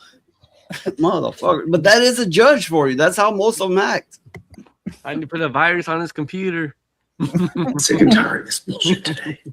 Yeah, he's going sick and tired of this bullshit today. And don't mute yourself, you goddamn dumbass. Well, he is a judge after all. And there's I haven't watched this clip, but they're saying is we're another incident of him being an ass. Okay. Those are the overlapping stores between the stores outlined. You're wasting my time this morning. No, Judge. I mean, we have an overlapping issue in these two cases. They don't seem to be that overlapping to me. Well, we have the same parties. You want to go to Jefferson County because you want Jefferson County jury. Oh, I mean, Judge, we're the defendants in the case. Okay. We're they're the plaintiffs. We haven't filed either one of these cases. They filed this case Plea first. abatement is denied. Thank you, John. We filed a proposed order, but I have one here if you want. Take it. Jeff, you briefly respond You about. may not. Well, This hearing is done. she's asking for a sanction. Deputy, remove her from my bench now. No, you may not. This hearing is over. Jesus Christ, these people today. Oh, this guy Step is just away. one walking hissy fit. Well, I don't get why. I think these people that are appalled by his behavior are people who have not been to court, because this is how judges act here. I don't know. I mean, that's the way they act. I mean, okay. The few Americans here, what do you think? It's just being a judge. I mean, That's the way they act. I don't see what the big deal is, because all judges are kind of like that. Some worse than others, but most judges here are kind of like that. It's like, get the hell out of my courtroom, because what a lot of people don't realize is the amount of cases and the amount of bullshit they have to sit through all day, every day. But there's, there's no excuse. But it doesn't excuse them being an asshole, but it's the same thing as the way cops get, where they see anybody who's not a cop as a criminal. It's because of what they have to go through daily. And no, it doesn't excuse it, but it is a matter of fact. They get conditioned to be a pure piece of shit asshole, but their job conditions them that way. Yeah. Like I get where you guys are coming from, because you're not wrong. They do deal with a lot of assholes. I think we're just shocked because our judges deal with a lot of assholes too. But it's how much level of professionalism, like if they're still professional in it, yeah, roast people. Sometimes the people who are in the wrong are assholes. Some of the lawyers are assholes too. I don't know the case at all. Like maybe the shit that they handed to him in the paperwork was complete bullshit. And I think that's why they do get mad. Is like they read a lot of crap. The thing that I get most shocked with nowadays when I see anything about judges, whether it's in, America or if it's in the UK, is how partisan judges are nowadays. They're really not supposed to, or in my opinion, I thought they were supposed to be kind of neutral, as for, politically, and that was why they were appointed, was for their ability to be neutral. But just every time I see anything about judges, they just seem so politically motivated. They're all politically motivated. I agree that whether it be a judge or a cop, they absolutely should be more professional. I wholeheartedly agree with that. But I guess one thing I would like to highlight here is I've heard a lot of foreigners, foreign to America, talk about how, they would love if, their land was America, was taken over by America. It's like, I don't think you get how things generally work in America. I'll be real. I'm not really that shocked by your judge, because if you've ever watched a Canadian Parliament, all they do is yell at each other and interrupt each other, and it's underlying insults, and they don't get to a point on anything ever, and it's just completely unprofessional. So like with your judge, at least to a certain degree, yeah, you're not wrong. Like, what if he was just dealing with somebody who was verbally abusive or just completely retarded, or gave him so much extra paperwork here's the thing. No, here's the thing. The three of us Americans here are here to tell you every judge is like that all the time. That's a judge for you. There's not an off day, a bad day, that particular judge. I've rarely seen a judge that didn't act like him or worse on any given day. It's average to have a judge that will say give you jail time because they don't like the shirt you're wearing. It's not, courtroom approved kind of thing. Well, what R2 touched on earlier is that it's the same with judges and cops over here. They tend to be more activists than professionals. Like they are there to promote their cause. They're not there to do their neutral job. Yeah, it's been like that for about 10 years, I think. Yeah, they are now heavily doing a lot of things that they should not be doing. There's no shortage of activist judge here, no doubt, no shortage of them. But what it really comes down to is power tripping. They do because they can. Yeah. There is this idea that they're magically more educated than other people because they understand the law. And I actually do understand that if I were to take a law course, I'd probably want to hang myself, because it is reading a lot of gobbledygook. Oh, I have. Actually, there came a point I was considering taking the bar exam. Then you know what I mean. There's a lot of gobbledygook in there. Look, I know some of you are looking at me going, "You lying motherfucker. We know you're an idiot." They were there as these two on the side of me. They were there. I was seriously considering taking the bar exam, and I won my own court case after getting rid of my lawyers, and I had to. Yeah. Well, I mean, you got to looking at. I got to thinking about it. It's like, well, you know what? You could just take the bar exam and get paid for this shit. So, yeah. Well, it's not that I wanted to do law work. Absolutely no. I don't like dealing with people. I didn't want to be in high stress situations. And I didn't want my head filled up with legalese, you know, and everything else that goes along with it. But at the time, I was tied up in so much legal bullshit that I learned the law. Yeah. Yeah.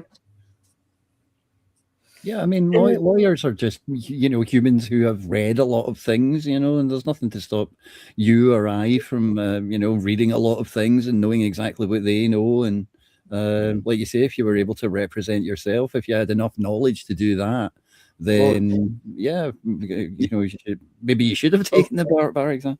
Okay, there's learning the law. Of course, understand there's only so much you can retain in your head at once. And a lot of that knowledge becomes lost, just like a doctor or lawyer, you know, whatever. So they have to go back to the books or ask another. So, but the thing is, what you have to learn is how your local court system works, who to talk to, when to talk to them, who to buddy up with and hang out with outside of court, you know, who to smooze with and so on. You know, that's a big part of it. Right. And everybody here in the United States knows that the lawyer that is closest to the courthouse is friends with the judge. The lawyer you want to get. Right. It's true. Now, I don't know how it works everywhere else, but in America, that's how it works. You get the lawyer that's closest to the courthouse where the judge is, because you know they talk all the time. So that's just the way it is. It shouldn't be that way, but it is. It probably helps if you also know the funny handshake as well, especially in especially what a lot of people don't know is that the case is decided long before the end of it. And especially when you're being your own representation, you will be brought into the back room with the other lawyer, and the decision will be made then and there. Then that you will have to go back out and play it out through court as if it's being decided in court. Yeah. Yeah. So more of a case of it's not what you know, it's who you know sort of situation. Oh yeah. Pretty much. Yeah, and if you know the funny handshake. Yeah. If you're in the same lodge as the judge or whatever, Yeah, I think this is the case of people. Okay, you know how one day you looked up and everything was 50% more gay, and then you looked up one day and it's like, oh, this is my video games, you know. And it's a case of you didn't really look up long enough to see what was happening with the world. I think this is a case of that. I think people is like, we respect our judges and we know they're professional. And it's like, this went viral. They didn't know. They didn't know. Yeah, they didn't take time to notice how the world is now. Yeah, I think that's true. I think that a lot of people have been waking up to a lot of things been going on in the higher echelons of society generally. Yeah, I just woke up to this, unfortunately. Oh God! Oh my God! Feet. You wanted feet. Yeah, it took fucking forever to even get that done. Jesus, AI sucks at times. Well, and then we have another piece of AI art here. Yeah. Mine's a little bit less. I mean, there are feet in that picture, but you know they're not as wheels. Oh, you want to know what that is? That's R2 bragging about his third leg. Yeah. I'll just use that.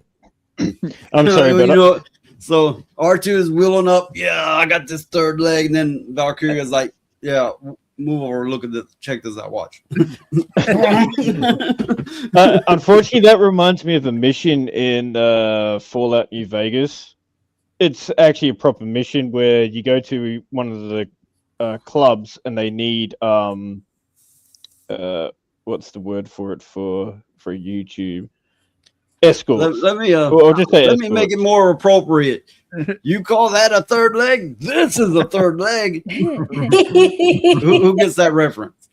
I do. Crocodile Dundee. Yes, that's not a knife. or the Simpsons one. Oh, I see you played knifey spoony before. Yeah. So what do you do with the escorts in that mission? So in Fallout? Well, they want 3 different escorts: a ghoul, someone who can talk, and then one of them is a robot as well. Okay, a ghoul escort. Okay, yeah, no, carry on. Yeah, and that's an actual proper mission in New Vegas. Okay. Yeah, I don't remember that mission. I will need to play Fallout New Vegas again. It's actually quite hilarious because when you actually get the robot parts, so you get the disc that you need to insert and all that sort of stuff, there's an option there where it says try it out. Okay. Okay. Again, this is for on the base game itself as well. This is not a mod. Yeah. It just works. I bet it would be. I bet it would be really funny though. Well, you go to the black and all that sort of stuff, and then you come back, and then you get like 3 options to choose. And one of them's like something about your legs, because I think it's referring to the robot rammed the individual too hard that they can't walk properly. Oh, okay. Yeah, I know it's always fun to play those games with very low intelligence. I always found that funny. They had special dialogue for it. No, those games, they were definitely written quite well as well. Even though it was pretty much rushed, but it still went pretty.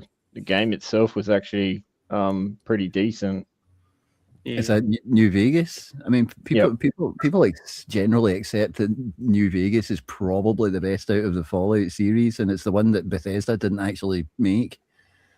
Yeah, I think it was like the original creators. I liked it better.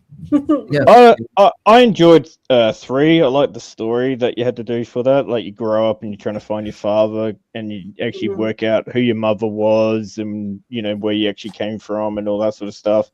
And then you got the Enclave coming in as well.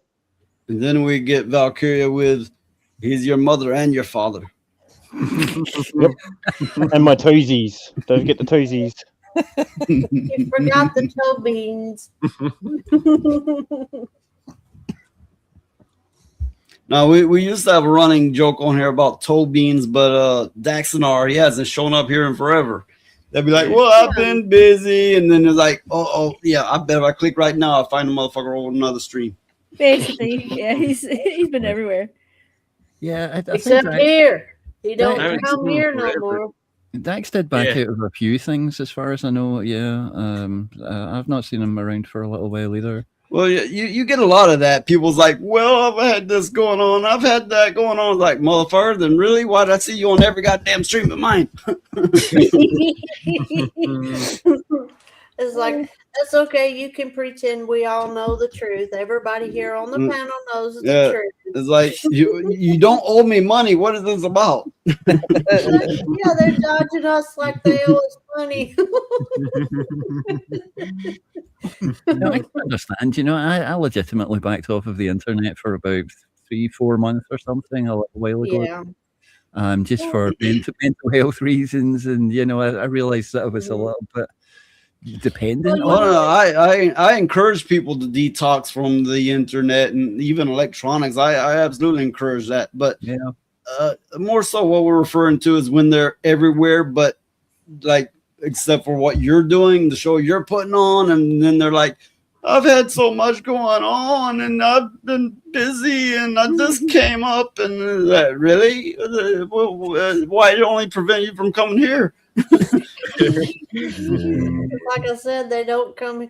The people that do that to streamers and stuff, they avoid them like they owe money or something. It's like, okay, you don't owe us any money. We ain't got no bills. I mean. It's like Or are everybody you concerned anyway?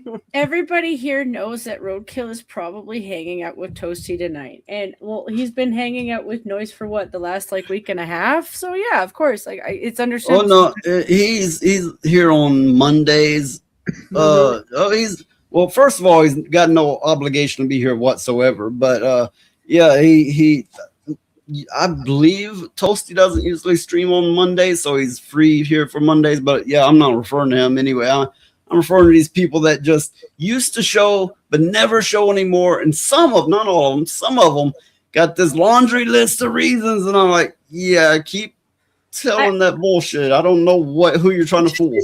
I was using Roadkill as a comparison though, because like even though you know he might be hanging out with like Toasty, like there's no hard feelings if you're hanging out with someone else. You know, people just fall away from things. You know, like about 10 years ago or something, I used to go to Twitch, to TV. Listen, you know, I don't like to admit it, but you know, it was a phase I went through, and I was on Twitch TV like almost every night for like 6 to 8 hours every night, just like, you know, hassling people in their chats and sometimes moderating for people and stuff. But there are probably, I just went cold turkey on it one day. I was like, I don't want to go on Twitch anymore. And I haven't been on Twitch almost at all for the last 6 years or something like that. So I think you can get people who just just fall away from something, and because they're either bored or they just want to spend their time doing something else, because that's how I felt for a while. And then when YouTube streaming got a little bit bigger, it was like okay, well I basically ended up doing the same thing, and I was on a bunch of YouTubers live chats and stuff like that, including people like Hypnotic, who I'll be honest, I'm sorry, Hypnotic, I have not been on your stream for somewhat of a while, even though I was there every night without fail at one point. But recently I think I've been at Hypnotic stream maybe okay, so yeah, as Triple J Jr. says, invite Dax to your server. You haven't already, so I just checked. Turns out I haven't, but there's a reason for that, because I'll go through clicking inviting people, and then I'll be like, have I already invited this person? I'll go back and I'll look, and they'll have like 10 invites sitting there that hasn't been touched. So I'm trying to avoid doing that, like just spamming people with invites. So I guess I miss a few. Yeah, I know you sent me an invite that I didn't see, and then you sent me like another one that was more current sort of thing, and I was able to join. But yeah, no, the first time I just didn't see the invite because I wasn't on Discord every day. I don't use Discord a lot because it's confusing to me. So I really don't get on there very much. It tries to be its own complete ecosystem. It tries to do everything self-sustaining, and it's a bit much. Mm-hmm. Yeah, I've been using Discord more as another social media thing rather than as a communication platform, which I think it was supposed to be. It was always supposed to be, your communication platform for when you're playing Call of Duty or whatever, But I've just been using it as another social media thing, and it's actually quite a social media thing because you do have the option of having these sort of, chat hangouts and stuff like that.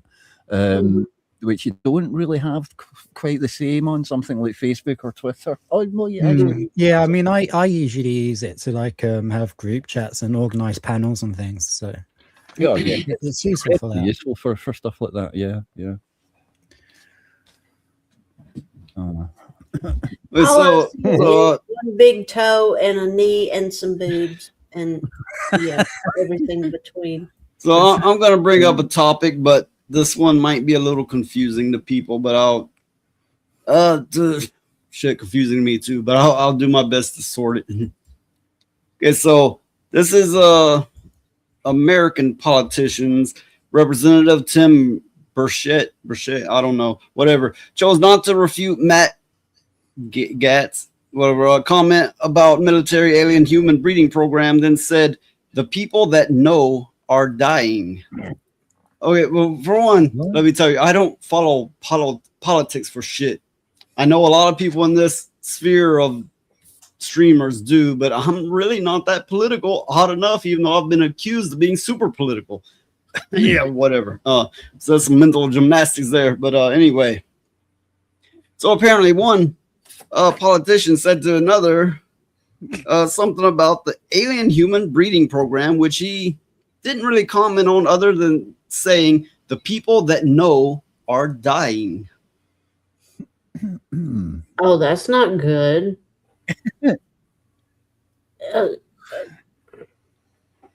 I'm going to go ahead. There's a couple video clips on here concerning it, and I'm going to play them, then we can discuss it. I think the most important information will be the biologics that are not human that have been discovered. And like even some of the briefings that aren't classified.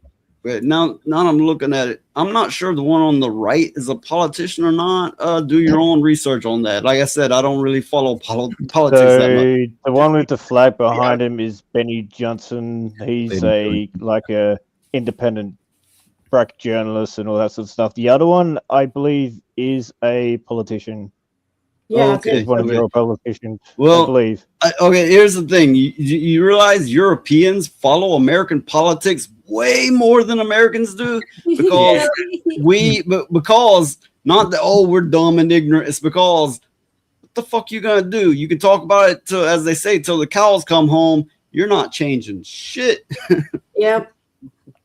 Okay, but anyway, I digress. In the public, I mean, I had someone come and brief me who was in a military uniform, worked for the United States Army, that was briefing me on the locations of hybrid breeding programs where captured aliens were breeding with humans to create some hybrid race that could engage in intergalactic communication. An actual uniformed member of the United States Army briefed me on that. Non-human biologics, interracial alien mating.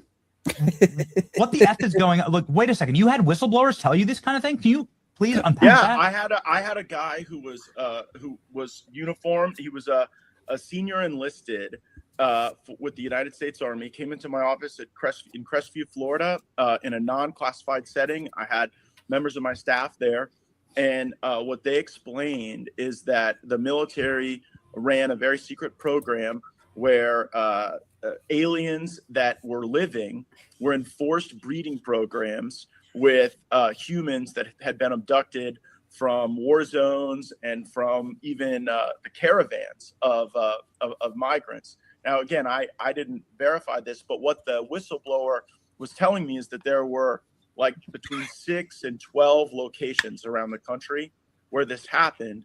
And what he wanted was a group, members of Congress, to all show up at the same time at all of these different locations so that any of those activities could not be moved. And of course, it's a physical impossibility to get members of Congress to simultaneously show up at like 8 locations at one time. And so that never occurred. What do you mean non-human biologics? Like this? Well, that was the testimony of David Grush before the House Oversight Committee, which I joined, and the testimony was that in crashes of craft that had been recovered by the CIA and through a special program that the CIA had for crash recovery, that it wasn't just the hard materials, it was also biologics, but that they couldn't identify a human source of those biologics. Well, okay, so we have Triple J Jr. He says, I don't know what to think about that shit. Shit can't be true. Yeah, I get where you're coming from. I do. But I do think humanity is in its infancy of understanding things. And I'm open to the possibility that there is worlds and dimensions, if you will, or whatever out there that, there's always been, in religion and spirituality and myth and lore, there's always been things, it could just be not, your everyday occurrence. It's not something you see like you would see the trees and the animals, you know. It could be a rarity, but it could very well be a possibility. I mean, I'm not gonna say I believe or don't believe, but I'm definitely open to it.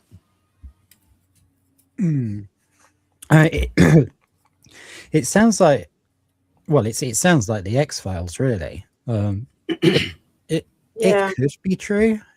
I mean, if like space is infinite, or at least really, really, really big, then there could be people just around the corner that you know, we can't quite see yet. Like maybe in 10 years' time we'll have a more powerful telescope and we'll be able to see them all.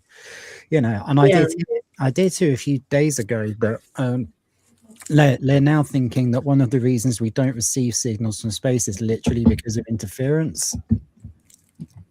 Well, okay, you have to consider more than just in our physical space. Think, just one of many possible examples. Think in Star Trek terms, like they're slightly out of phase. Therefore, it would make them invisible and intangible to us, but just a variance difference, and they would be physical, tangible beings.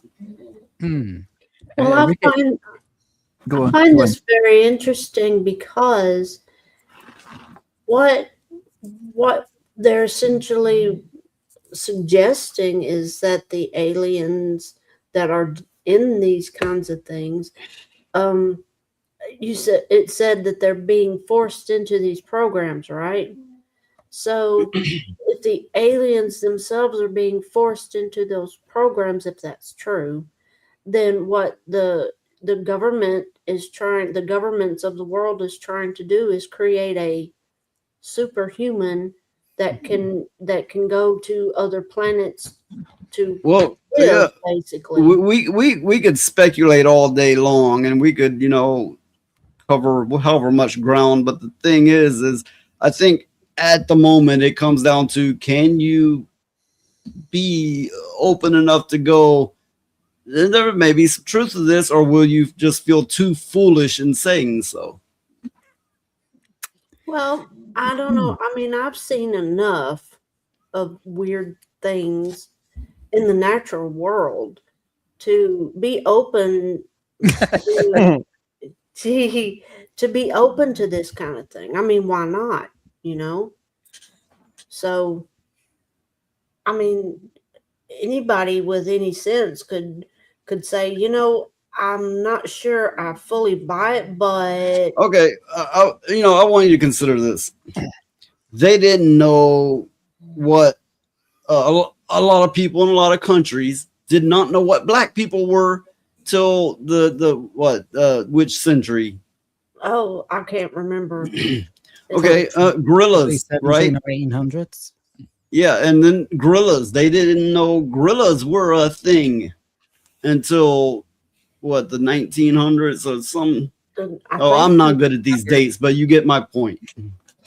I think it was the 20s, the early 20s. Maybe a little bit before that, something like that. Maybe. We are most definitely in our infancy of understanding. Of course, it's, you know, human nature to go, no, we got our shit down and look at our technology, but no, we're most definitely still in infancy of most things, in my own opinion, in the least. Well, you know, it's kind of a flaw of human beings to think that we are the only intelligent life in the whole universe. To me, that just doesn't make any sense. It doesn't make any sense that in the whole universe we're the only life in it. No, I take that a step further, and I go, from our perspective, we always go life, this life, that life. It doesn't have to be life as we know it, or alive for that matter. There can be intelligent entities, if you will. And no, I'm not referring to AI. I think, in my own opinion, that's still a falsehood. It's a false intelligence. but I believe there could be intelligence without there being life as we know it. It's saying that yeah, it's saying that all these non-human biologics are coming from like crashed craft and stuff like that. How many UFOs are crashing per year that they can have like 8 locations or 12 locations, whatever it was, where they have like breeding stocks of alien biologics? That's a lot of crashes that they're having every year, isn't it? Well, without people being aware of it. I think. Well, this is another rabbit hole that goes deep, and nobody really knows except for I guess the insiders. Nobody really knows, so anything we say would be wild speculation. Mhm. But I mean, we could go down that rabbit hole, but we would also there would be so many people going, "Oh, you're a bunch of idiots." Well, think about it like this: when you see something like say, for example, a meteorite falling from the sky, you can't tell exactly that it's a meteorite. You just go on the knowledge, the faith that you know that's what it is. What if when you were to see something like this crashing onto the earth, people mistake it as a meteorite or something like that? I mean, it's very possible. Well, when you consider the sheer size of the earth, it could be happening 100 times a minute, and we could all be wholly, unaware of it. Mm-hmm. Yeah. Unless of course it's like a mothership or something like that, then there is no mistaking that. But I would think smaller craft like that is you don't have to look further than the 9/11, where we watched the buildings fall in a controlled demolition, and then at the Pentagon they found no wreckage and there was no like real damage, and all kinds of nonsense was going on, and people's like, we're proud of Americans, we're proud of our soldiers, we're proud of our firemen, and you don't say nothing, even though it was so fucking clearly a bullshit setup scenario.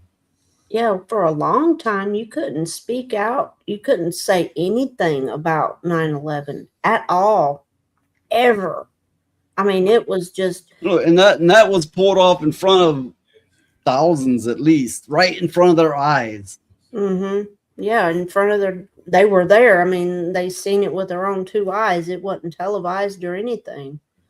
And they even thought, let's see what this second clip yeah, go on. See what it's all I don't about. have the tinfoil hat on just yet, Congressman, but I'm wondering, kind of how you react to that, because you are connected. You're on the UFO subcommittee. I mean, I'm just wondering what you make of that. Have you heard anything like that?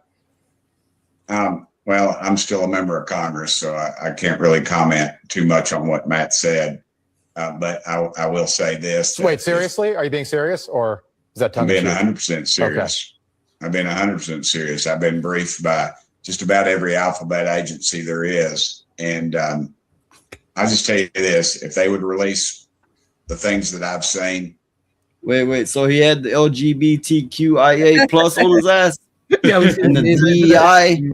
The alphabet. DEI and all of it. Yeah. You would stay up. You'd be up at night worrying about or thinking about this stuff. We just need to disclose it all. I'm sick of it. Well, I was briefed. I'll just tell you this. I was briefed last week on an issue, or excuse me, 2 weeks ago, and it would have set the earth on. This country would have come unglued, I think, if they would have heard all that I heard. They would demand answers, and we need to. But it's never going to get. Unfortunately, it just keeps getting covered up, and the people that know are dying or disappearing, as the case may be. Wow. And for the record, I'm not suicidal, and I don't take risks. I'm glad you said that. I'm speechless, Congressman. Well, We will have you back. You should be. And I told the president, release it all. And the problem is the people that are around the president don't know and the president doesn't know the questions to ask. A few of us are Okay. going to have to get with the president and tell him what he needs to ask and where he needs to look. I mean, you know, we're in meetings and they Yeah. give addresses and tell locations of items, I'll just say. And the public has a right to know, dadgummit. It's your tax dollars. Absolutely. Let's get it out there. You got my attention, Congressman. I appreciate you being as forthcoming as you have been tonight. And we look forward to having you back. Look, I know Donald Trump wants to disclose something. He hasn't done it yet, but I think he wants to be the president to do that. Tim Burchett, thank you. He does. Well, I know there's a lot of people out there that's going, it's going to be a false flag UFO attack, and they're going to say it's UFOs, and it's really not going to be that. That could very well be the case, but just don't let it slip your mind that doesn't mean that none of that exists. Both can happen. Both can be true. Well, as going back for centuries, different civilizations has often spoke about the Star Nation or the Sky People or whatever they want to call them. So it's not such far-fetched ideology to think that, yeah, there's something out there and it's just waiting to reveal itself or whatever. Yeah, I mean, I've always kind of had we don't necessarily know what it is, but I've always had a kind of there's no smoke without fire point of view. Mm-hmm. You know, we might not necessarily know what it is, but there is something. Yeah, there's something. There's something they're not telling us. So I'm thinking. Well, yeah, I mean, the first alien crashed into Earth, right, and then the American government came along and then forced it to have sex with a bunch of humans, and then word got back to the alien planet, and now they're just like tons of more ships. Humans. Okay, we're talking humans here. They first they tried to fuck it, then they tried to eat it. And then as the song goes, if it hasn't learned your name, you better turn around and kill it. Aliens are now creating TikToks and sending them back to their home planet, saying it's great. They just let you have sex with other people and stuff like that. And so we are just across the channel. We are convoluted apes. We're apes when given a Karen complex. Think about it. Humans. You put a fucking weird ass creature anywhere, they're gonna try to fuck it. They're gonna try to eat it, and they're gonna try and kill it. That's what we are, unfortunately. Does Val have any comment on that? If it's very attractive, yes, I would fuck it. There you go. Yeah, I thought so. Okay, so I have to mention this. Jinty Maxi has to go early. Yeah, I didn't want to interrupt you guys. I got a major headache. Oh, okay. Messing with my head. She's just saying that because she's holding an alien in her basement, which she fucks and eats every night. Anyway. Oh, okay. Well, I have a good one. I'll probably still be in your chat. I hope you feel better, Jen. Yeah, me too. I'm just like, I'm gonna try to take something. Try to be stubborn, but I am. Have a good one. See you later, Jen. You too. Catch you. Bye, Jen. And so we have yet another video clip. I haven't watched any of these clips, but let's see what this one says. Have you heard about this? An absolutely wild story at a time when we could be on the verge of some kind of disclosure about alien life and UFOs from the White House. But this one is like 7 minutes long. They've said this. 4 people who worked in government programs and knew a whole lot about that topic have either vanished or have been murdered. The first was retired General William Neal McCasland, who had ties to UFO programs in the government. He disappeared suddenly from his home in New Mexico in February. He left his phone, his glasses, and his watch at home. He also worked at an Air Force base that reportedly held the debris from the Roswell, New Mexico crash in the 1940s. Then it was Monica Reza, a former NASA engineer who worked directly under General McCasland on advanced propulsion engines. She vanished while hiking in California last June with friends who say they have no idea what happened. Then it was Nuro Larejo, the director of plasma science at MIT. He was murdered in his home in Boston in December. And then it was Carl Grillmar, a Caltech astrophysicist who discovered water on another planet where there may have been life. Carl was murdered randomly in his home last month. Our next guest says this was not a coincidence. Everybody's thinking it's UFO, but he had some nuclear secrets. There's just too many of them disappearing, Benny. Nothing happens by coincidence in this town or around this town. Tennessee Congressman Tim Burchett is joining us. He's also a member of the Oversight and Foreign Affairs Committee. Congressman, good to see you.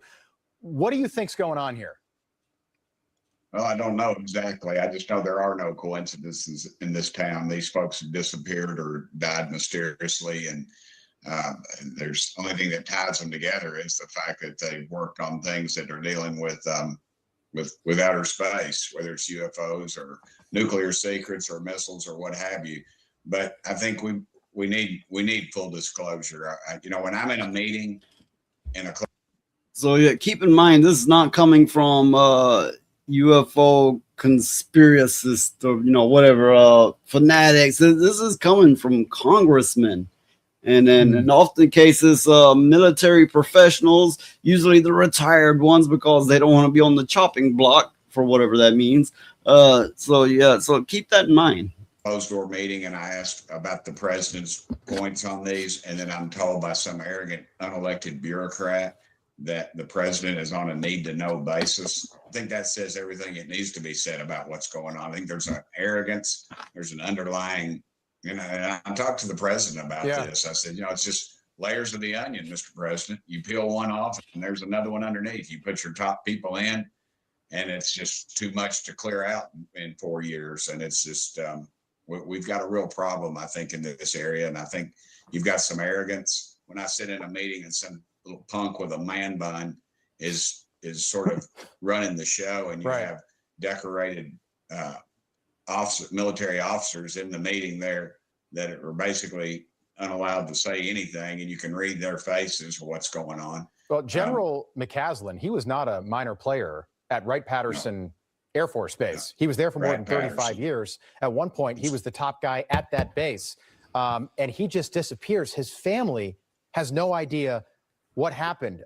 Do you think the cases are connected, or do you think this is just some absolutely wild coincidence? Because all four of these people are also connected in some way. Yeah, I think some of them could be a domestic issue, but I think overall, I think there is a connection there. Okay, and so you do think this is a I don't conspiracy? think we're ever going to know, because it'll come out, and it gives enough time for the trail to go. It's like when a kid in Washington, D.C. gets they find him dead, and they claim that he was mugged, yet his watch and wallet and he's got cash on him are not taken. But that's just the story that's put out, and that's what we believe. So I just do not believe this is by coincidence. And people just do not disappear. And the connections between all four of these people.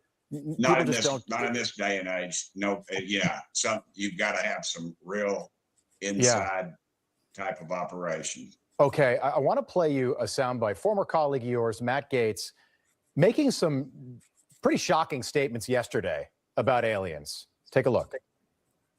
I had someone come and brief me who was in a military uniform, worked for the United States Army, that was briefing me on the locations of hybrid breeding programs where captured aliens were breeding with humans to create some hybrid race that could engage in intergalactic communication. Aliens that were living were in forced breeding programs with humans that had been abducted from war zones and from even caravans of migrants. All right. I mean, I don't have the tinfoil hat on just yet, Congressman, but I'm wondering, kind of how you react to that, because you are connected. You're on the UFO subcommittee. I mean, I'm just wondering what you make of that. Have you heard anything like that? Well, I'm still a member of Congress, so I can't really comment too much on what Matt said. But I will say this. Wait, seriously? Are you being serious, or is that tongue in cheek? Just about every hour. I'll say this, you'd be up at heard or disappearing, as the case may be. Wow. And for the record, I'm not suicidal, and I don't. People that are around the president items. Okay. That's about it for that clip. And there's more, but I don't know if I want to play more. But feel free to discuss. There was that, Well- that movie that said the Earth Girls are easy. Maybe that movie got into. Hey, Triple J Jr. Glad that you're here for as long as you've been here. It's nice having you. You're great. You're a great Catch supporter. right. Cheers, JJ. See you later, dude. I think there's too many disappearances of people who are linked to each other and in the same kind of industry for it to be a coincidence. Well, Yeah, these are. I have. Well, you have military people, not from just America, but from all over the world. Usually they wait till they're retired or near on their deathbed, and they're coming forth going, it's all true, and there's so much more. And now you're getting Congress people going, oh my God, the things we heard, the things we've seen. And it's like, this is kind of coming from everywhere at this point. And then you have like billionaires like buying the Skinwalker Ranch. And I mean, it's kind of, it's a slow disclosure, but it is a disclosure that is happening. I believe there are, who knows what the truth is, but there's definitely a truth to it. And it's starting to ooze out from every orifice.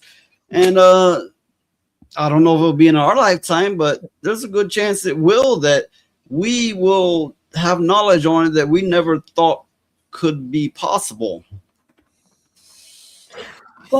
What were you going to say, R2? Oh, I don't remember. I'm sorry. I'm just thinking about things oozing out of every orifice now. It's really put me off. Oh my God. So R2 is be like, it's true. I caught him fucking my sheep. Well, traditionally, aliens used to kidnap cows, and God knows what they did with those. But you know, the sheep usually got away with it. Well, are you saying the sheep was fucking the aliens? I don't. I'm not sure. I don't. I think the aliens obviously preferred the cows. I don't. I don't know. They're saying the aliens are into bestiality. Gotcha.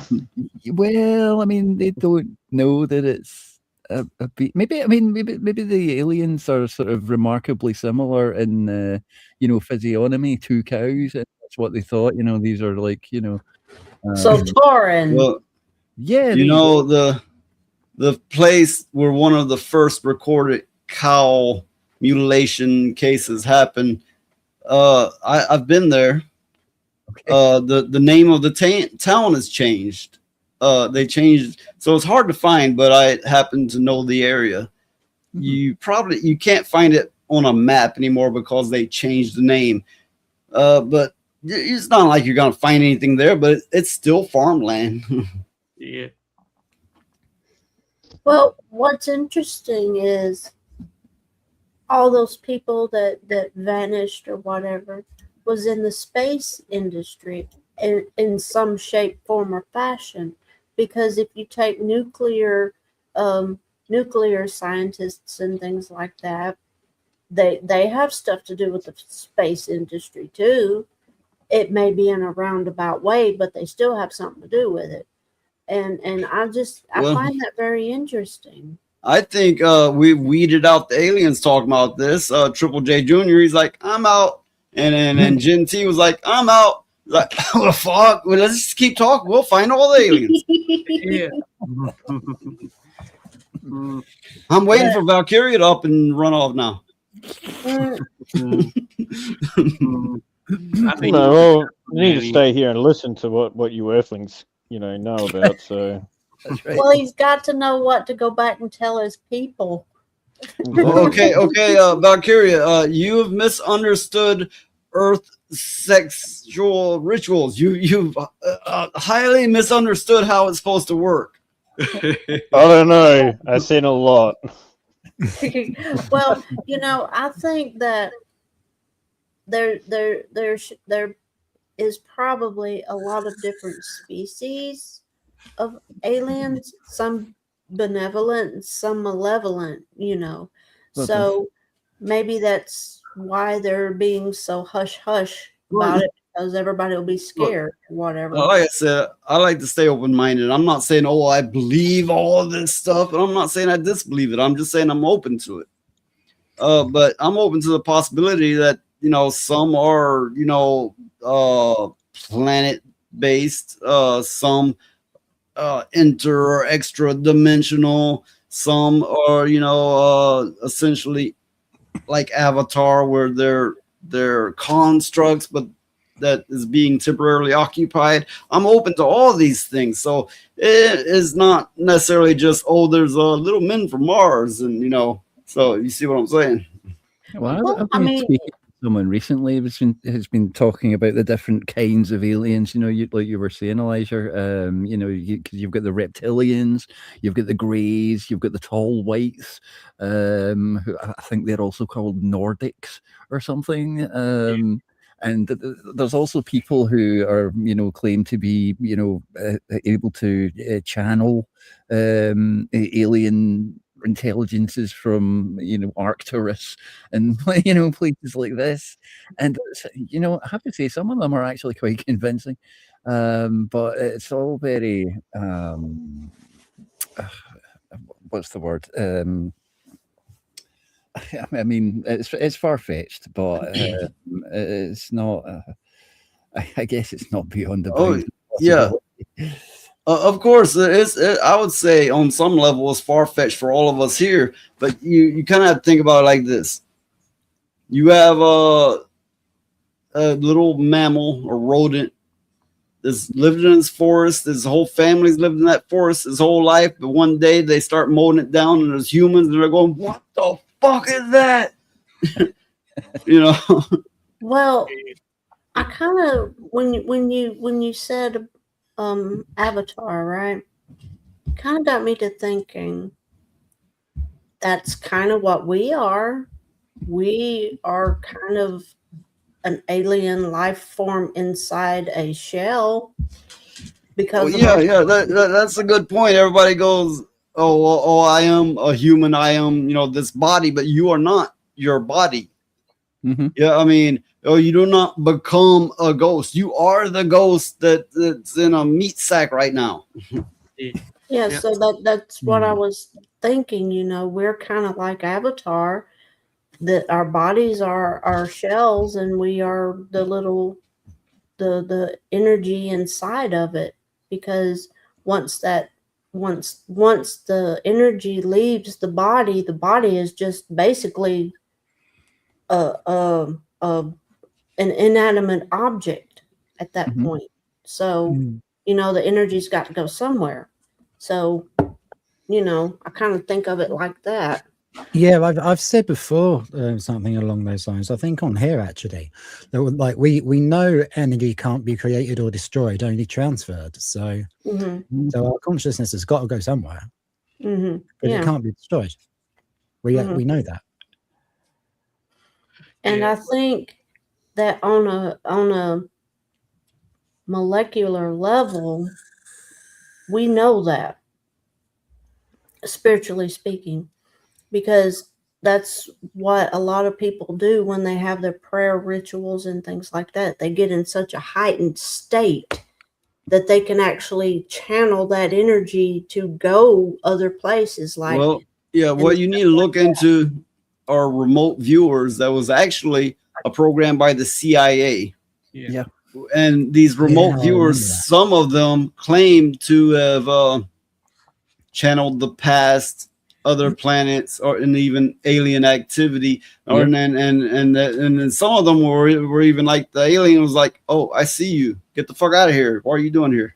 Yes, I was watching a remote view, someone who claimed to be a remote viewer recently, who said that they had actually communicated with a thing called the Galactic Federation, which was some kind of gathering of aliens who are guiding humanity from, remotely. But this person has found some kind of direct line by remote viewing, and actually turning up in the place where the Galactic Federation is meeting.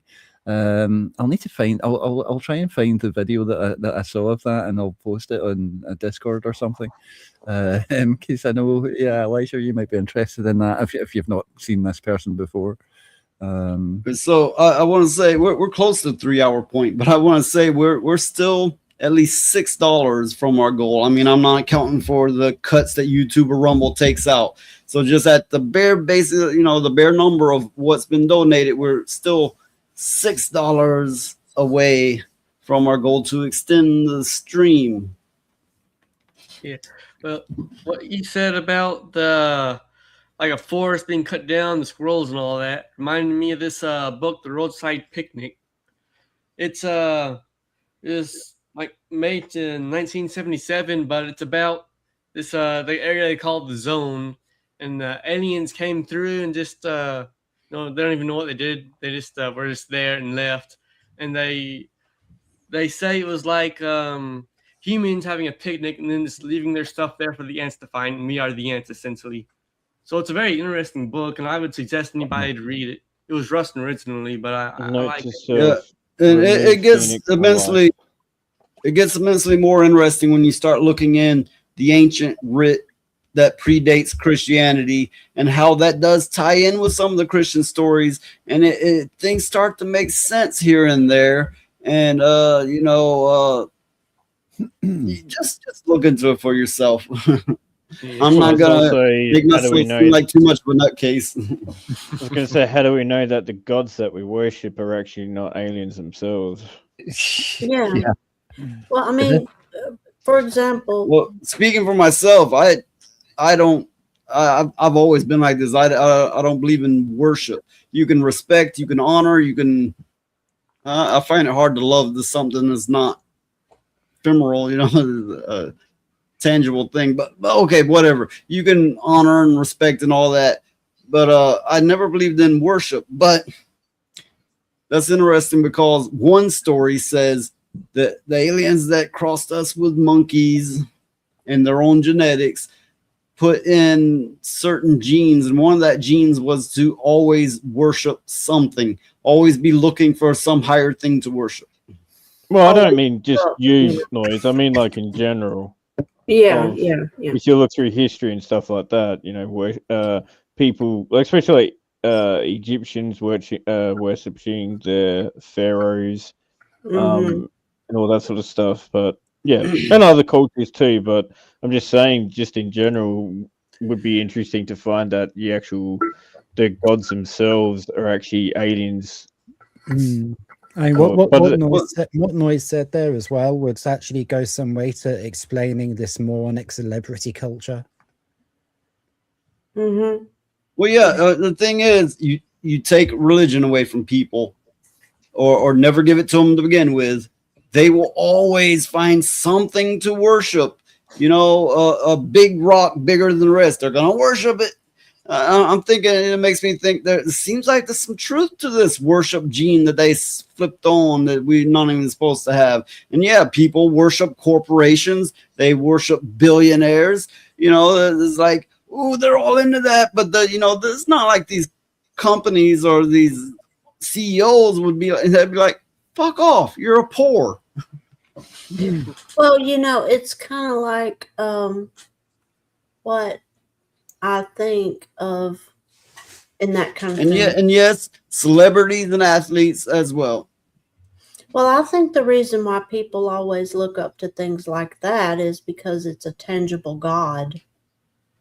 It's their God. Now, I'm not saying Christians are like that or anything like that. Or, well, I guess some of them are, but for the masses that worship these corporations and the billionaires and the actors and actresses and all that kind of shit, it is their tangible God. They can touch, they feel like they can see it on earth, basically. It's the same thing that the Catholic Church created the Pope for. And today we have political worship. Yeah, that too. Yeah. But I don't know. I think if we were all here, say and we suddenly looked out our window and saw something that was larger to life than in our mind that we could not comprehend, somewhere in our mind, it would either be an alien or a god of some sort. I mean, if we'd never seen it before and it had things going on with it that couldn't be fathomable, we would Tentacles. we would think it's either an alien of some sort or a god. Some people would think it's a god. Some people would think it's an alien. So, you know. Well, yeah, well, here's what it comes down to is there will even be some devout Christians who will flip because this will be more tangible. Of course, there's some be like, no, never. They're gonna stick to their guns. But there's gonna be a lot that will flip. Well, here I am going, it sure seems like we were implanted with a worship gene that is by default on that, something we must pick something to worship. That, of course, it depends on your definition of worship, but any intense attention toward it in a fanatical way. I don't know. I mean, when I was a kid, my mother and my grandmother, we always went to church, and they would tell Bible stories and stuff to the kids in a way they could understand. Well, I got pissed off because I thought, you know what? This is bullshit. We all got to go through all this crap just to die and then go there. That does not make any sense to me. Why not just go there and be done with it altogether? That was but I was like 5, so little kids that, they don't really consider all the ins and outs of everything. Yeah, I see where R2 is posted in the Discord about the remote viewer and seeing alien stuff. I've always been interested in that stuff, but it's a long video, it's like a half an hour video, that one. It'd be a long video. People would be falling asleep. Yeah. Also, there's the matter of, I said I don't really want to have an extended long stream if I don't see the support for it. I like to, it's my way of knowing that people want to see us on here discussing things. But this is a very interesting topic. I mean, it kind of ties everything together, like spirituality and ufology and all those things, the big paranormal kind of stuff, And it's good to talk about those kinds of things every now and then because it gives you food for thought and it gives you, it's just interesting. Mm.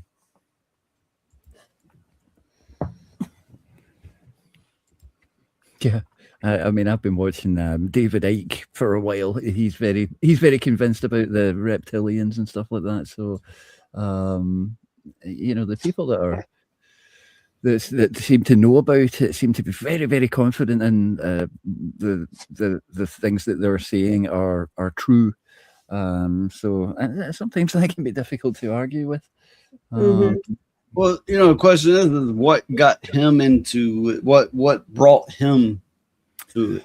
Well, I think in David Icke's case, it was a really heavy dose of ayahuasca in the Peruvian jungle.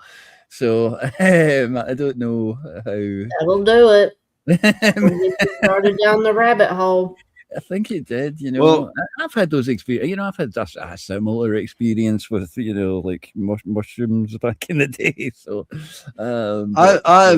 I've never seen anything like an alien. I have seen things that you could say is like a UFO, but I've never seen anything alien. No. But I am an open-minded person, but that is not to say, I believe every little thing that everybody says. It means that I'm open to the possibility. Yeah, I always was open to it. One of my favorite movies of all time is Close Encounters of the Third Kind. I love that film. It is so good. It's so good. the tune's real catchy, yeah.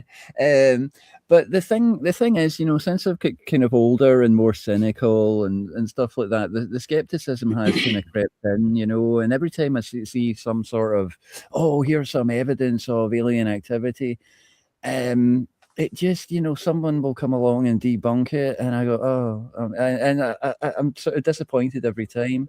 So again, like I said, I've got old and cynical, and yeah, I would like some cast iron evidence that, you know, could only possibly be alien activity before I would sort of jump in with both feet to say, oh, it's, you know, it's true. You know, there are aliens visiting us, you know, every day or whatever.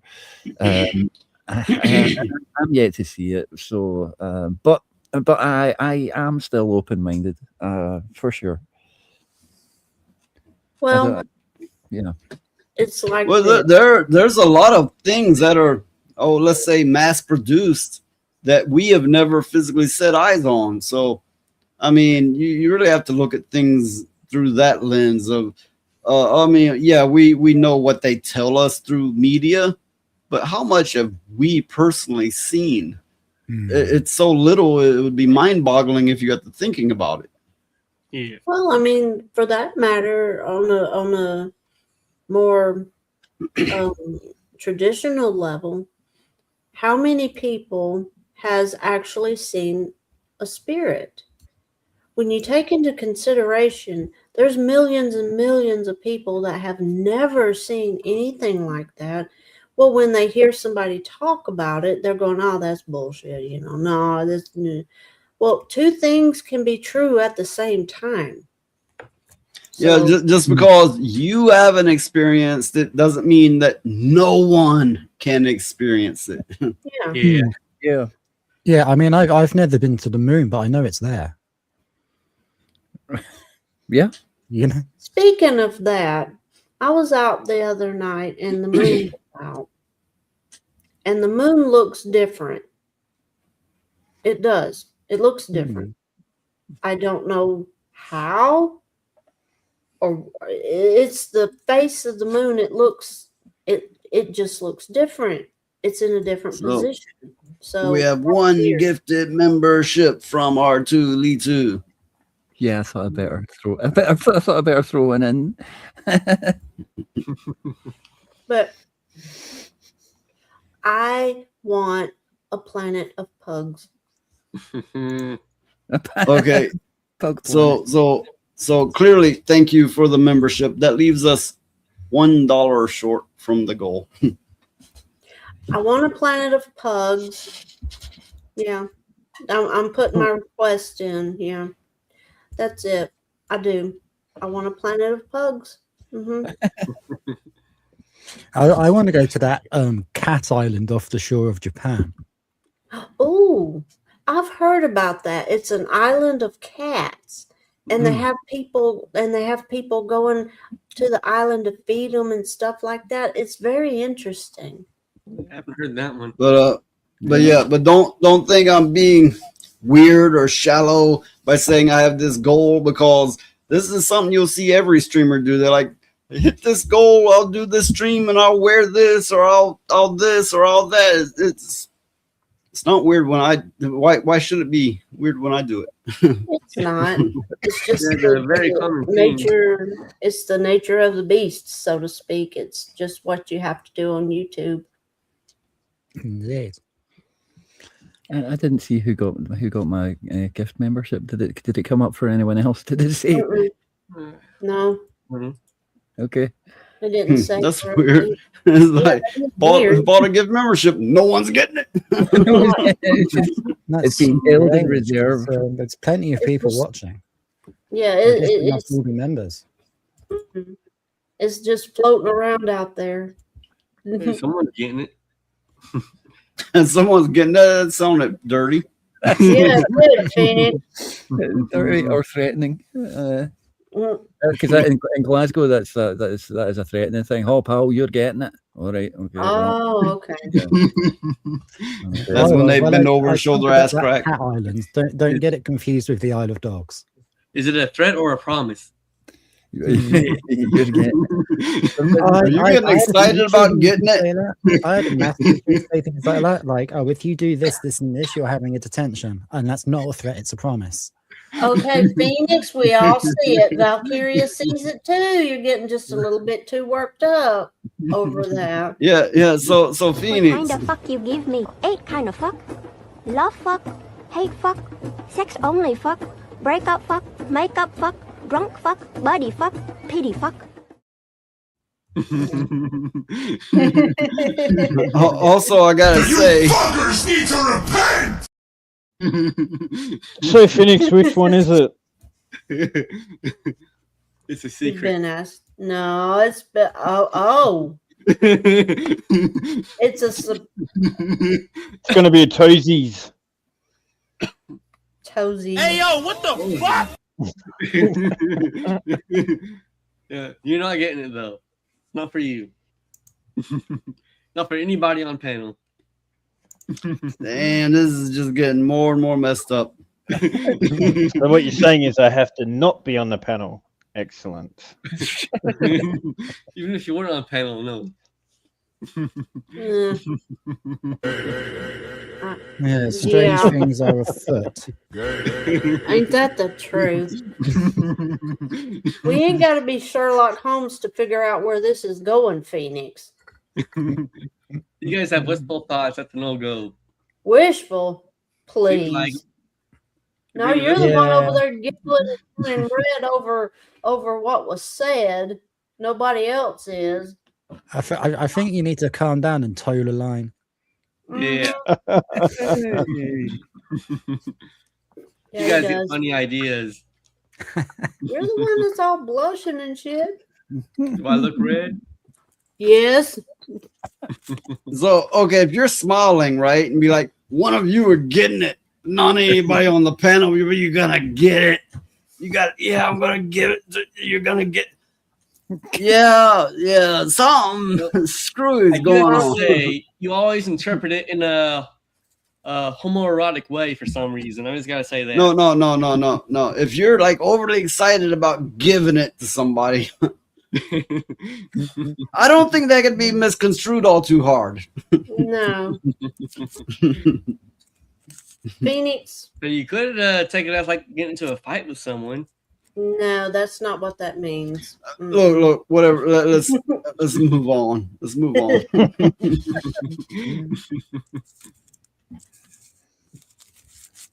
I'm still upset that I don't know who got that membership. What the hell? Yeah, I know it didn't show up. It didn't show anything. Yeah, so. All right, look. I have. Let's see how many subs I have. I got it somewhere here. Oh, I thought I did. I think I have right near 4,500 subs. That's pretty impressive. Yeah, it is. Yeah, 4,498 subs, and I have 17 watching currently. As the number is reporting to me anyway, and it's like, I'm holding that membership. Yeah, I'm not giving it to no one.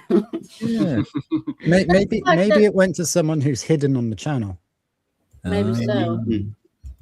That's kind of like that Seinfeld episode where they're going for the car rentals, and he called it in and he asked them to hold the vehicle for him on a certain day. Well, he goes into the rental place and he says, "I have the ticket here. Where's my car?" And the lady says, "Well, we don't have that car. You can have this car." And he says, "You know, it's not the reservations that you have problems with. You can take reservations all day long. It's the keeping reservations that you have a problem with. You can take them, but you cannot keep them." So that's what happened to this membership. It's just somewhere. It's just somewhere. It's in the ether. Yeah, somewhere. It's maybe Where, because, I don't know. it's maybe because I told YouTube that I hated them earlier on, and it's like, yep, okay, we're gonna mess you up now, R2. I'm like, I wouldn't thank be you. surprised. I only hate you because you're not fun anymore, YouTube. I don't really hate you. I kind of hate you, but I don't really hate you. Just a little bit. Just a little bit, yeah. I kind of love you because I watch you all the time, but you know, I also kind of hate you for not being fun anymore. So Funny when we do come to the end of the show, you got to remind me to raid someone on Rumble to fulfill the Rumble Creators Program requirements. I way too often forget to do a raid. Well, who's streaming right now? That'd be the bigger.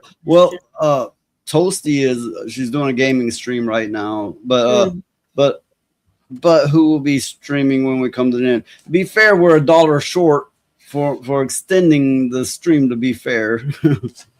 Yeah.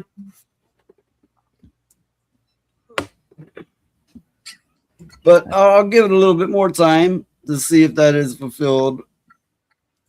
Okay. So I'm going to bring up a article on, the stating the obvious, but yeah. Okay, fewer UK adults posting on social media. Ofcom finds, I don't know how to pronounce it, I guess is Ofcom. It's Ofcom. Yeah.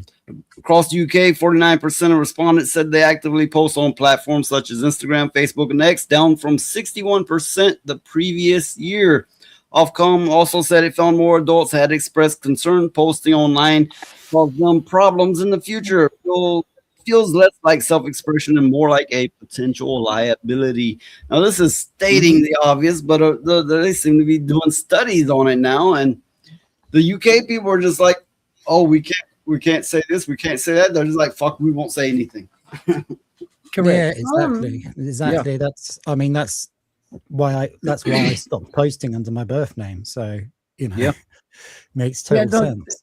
The internet in general feels more hostile, you know, like just the whole sort of Online Safety Act and, you know, banning anything that moves on the internet, requiring age verification for anything. I was going to say, when Jen was talking about reading a book earlier, I was going to say, well, at least you don't have to verify your age before you open a book, you know? But that's kind of what it feels like in the UK nowadays. It feels genuinely kind of hostile. Because even if if you say, you know, there's a chance that the police might turn up at your door saying that you offended someone, you know, for posting on Facebook or Twitter. No, I don't know how secure the Onion network is these days, but I would like to see something like that for everybody to go, okay, we can't really use the internet anymore. It's one big spy tool and corporate advertising tool.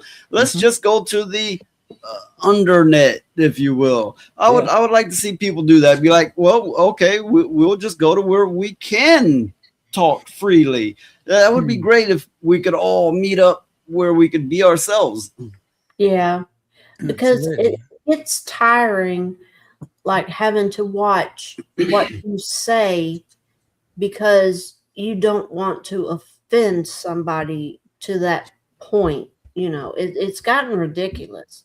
Because, I mean, now everybody on the internet is having to talk like 5-year-olds to keep from getting chastised by others or canceled or worse. So when does that the reason for it stop? You know. Yeah, that's one reason why I think CB radios should make a comeback, which I'm noticing they are to a small extent, but you can't really censor a CB radio too well. I always fancied trying that, actually. It's pretty fun. I don't know if you could censor it, but it could definitely be spied on. Oh yeah, it's you're pretty much just sitting and sticking them out for anybody to get. So yeah, and it can be traced, but it does take them time to find where it's at and everything. But I think they could find it easier than you think. Yeah, that's what I think. Usually they won't even do that unless there's like a lot of complaints, but that's usually just for ham radios, not CB radios. Like there's I think it's called free banding or something. When they use an amplifier to make it even go farther up than they're supposed to. Yeah, I mean, okay, there's less points of failure to older technology like that, and that's great. but it's also limited distance. It's not like the internet where we could be damn near anywhere and communicate. Mm-hmm. That's true. Like, I can hear people across the country on there, but I can't hear people like overseas unless I use a ham radio. Mm-hmm. Even Yeah, then, well, ham radio has been limited compared to what it used to be because they started cutting into the signal bandwidth to use for cell phone signals. Mm-hmm. Oh, really? And I know someone that was doing ham radio, and he was posting on Facebook about how he's, how he was just talking to someone from Malaysia or something like that. And I was like, wow, okay, I didn't realize ham radio had like almost worldwide coverage that you could talk to people from so far afield. Well, okay, yeah. In the event of, say something like the COVID pandemic that was forced on us, but worse, or in the event of a large natural disaster, we need this old technology to be upheld and to be maintained. We absolutely need it. That's why I argue, people's like, oh, we need to get rid of AM radio. Okay, it's short range, but it's still a useful tool. Yeah. For one, it'd be great to send signals through because who the fuck tunes into AM for one? For a short range emergency broadcast. So no other stations interfere with it. And of course, ham radio. If we didn't have lower level tools to do this, the World War II survivors, let's say, not the soldiers, but the survivors, they couldn't have used the tools. They had to come together and find a way out of it. Yeah.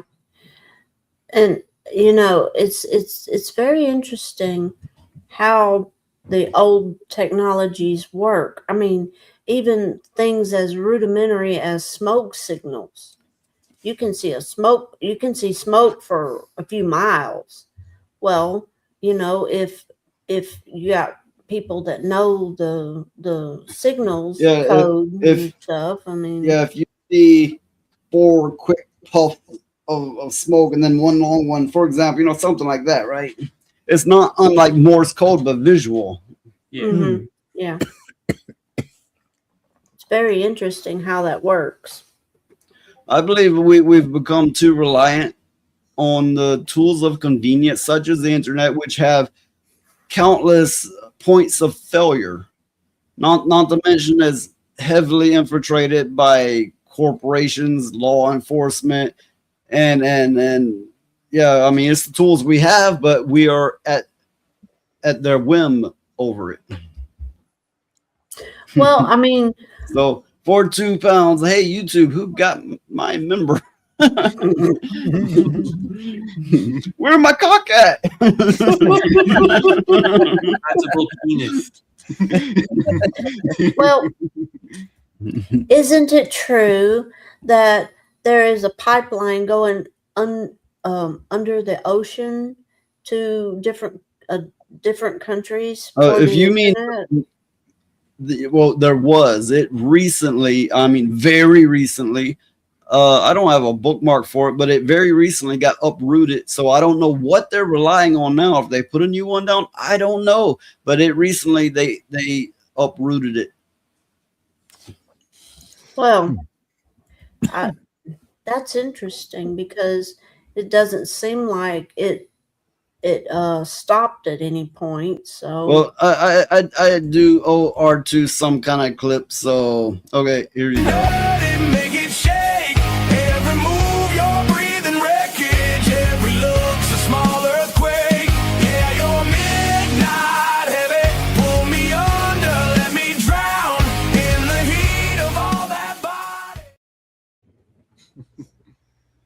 she's cute. It's a little hypnotizing. Yeah. I gotta go for a bit.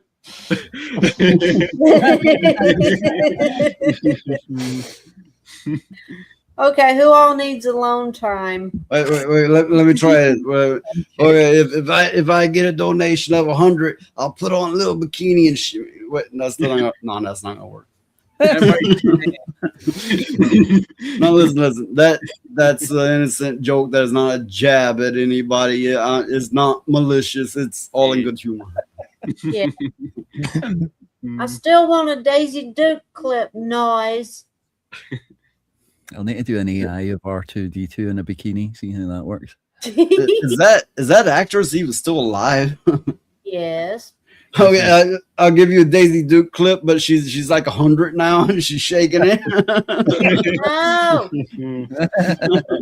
I want her in the little short. And I want her like she was in the 70s and 80s. Yeah. And in the clip, do you want her cousins trying to fuck her? No, they can stay the hell out of it. This is between me and her. We're not dumb. I mean, how the fuck her cousins, like, you know, her dressing like that and her cousins all the time around her and they have all these adventures together. You know what they were implying.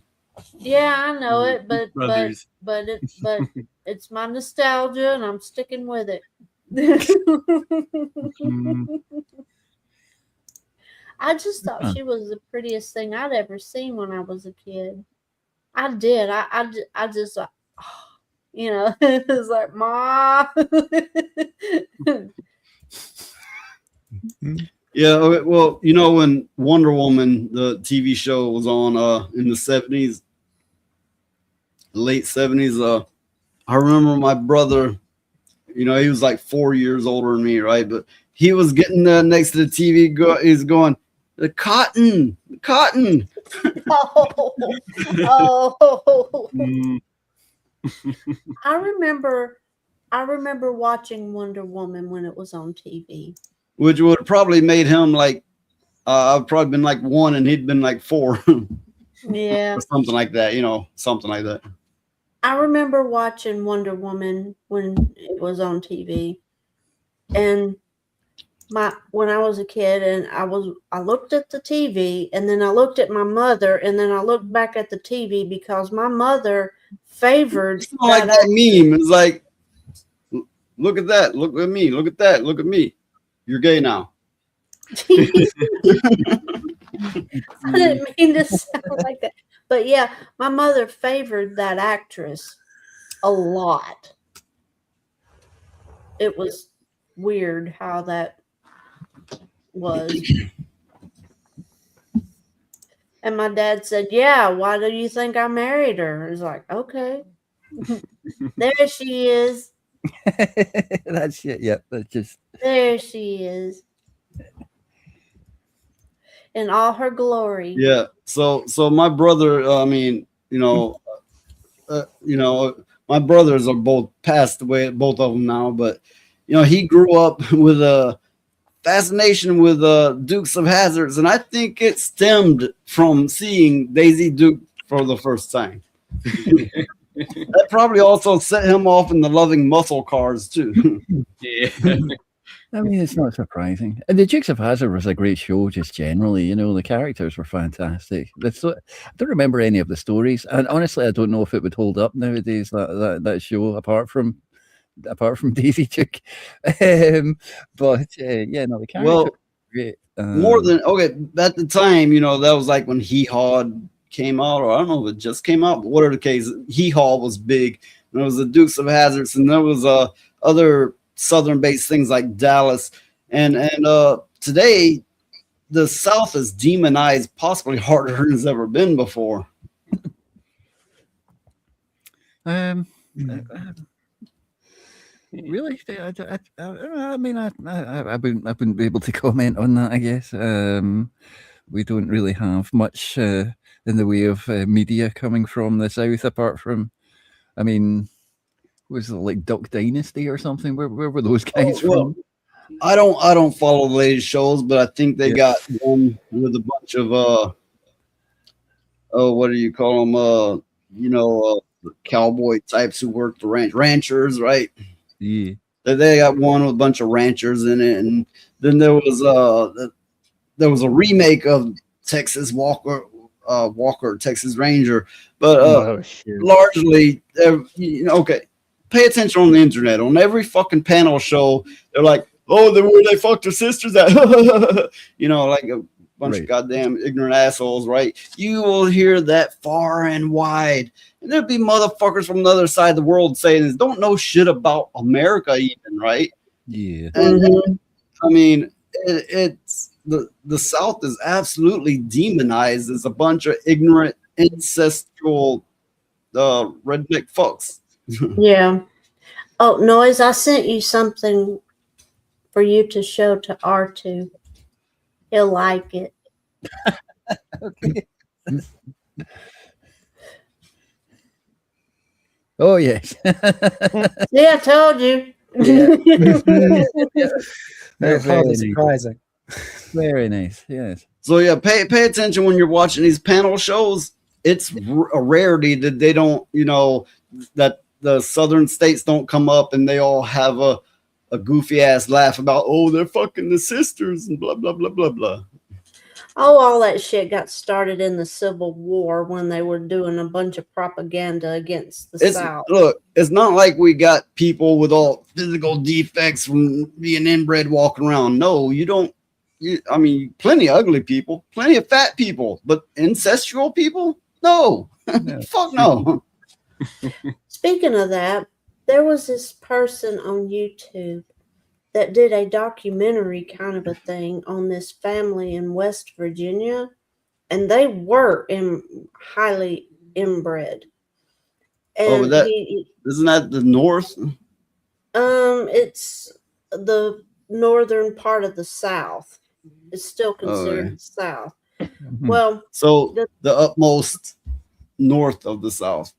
And the thing is these people were you could tell. I mean, one of the family members couldn't even talk. They were barking like a dog to communicate. They were so bad off. And what happened is the person doing the documentary, he'd take them to Walmart and take them shopping and help them with their redo their house and just all kind of stuff. So yeah, I mean, those kinds of things does exist, but it's a very rare kind of thing. You don't, like in the general population, no, it's not so. But in pockets of the mountains and stuff, it might be. Look up videos of UK people that visit the South, and I seen one where they went to Birmingham, Alabama, and they're like, this is no different from the Birmingham where we're from. It's like except the people are nicer. I think I've seen one where somebody from the UK, I think they were from Scotland or somewhere like that. Anyway, they went to Mobile and they absolutely fucking loved it. They said the people were so nice and the food was wonderful and it was just an all around good experience for them. So they're blown away because they were talking about all these preconceived notions that they had about the area, and they come to find out they were completely wrong. Oh, well, I do have a bookmark here about where they try this barbecue place in Tuscaloosa, which Tuscaloosa I'm very familiar with. Although what they're showing is a very country part of Tuscaloosa. Tuscaloosa is a college town. Yeah, it's big buildings and everything's modernized. So they must be showing the outskirts where it's more country. So okay, in this clip there, it says Brit tries American barbecue for the first time. I'm a Brit in the US, and this is my first time trying a proper Southern barbecue. So we're here in Tuscaloosa, Alabama, and we're here at Archibald's. Now you can see inside they got the smoke going. Look at that wood. So all the wood's piled up here. So I've wanted to try this place many times driving through Tuscaloosa, but today's the day.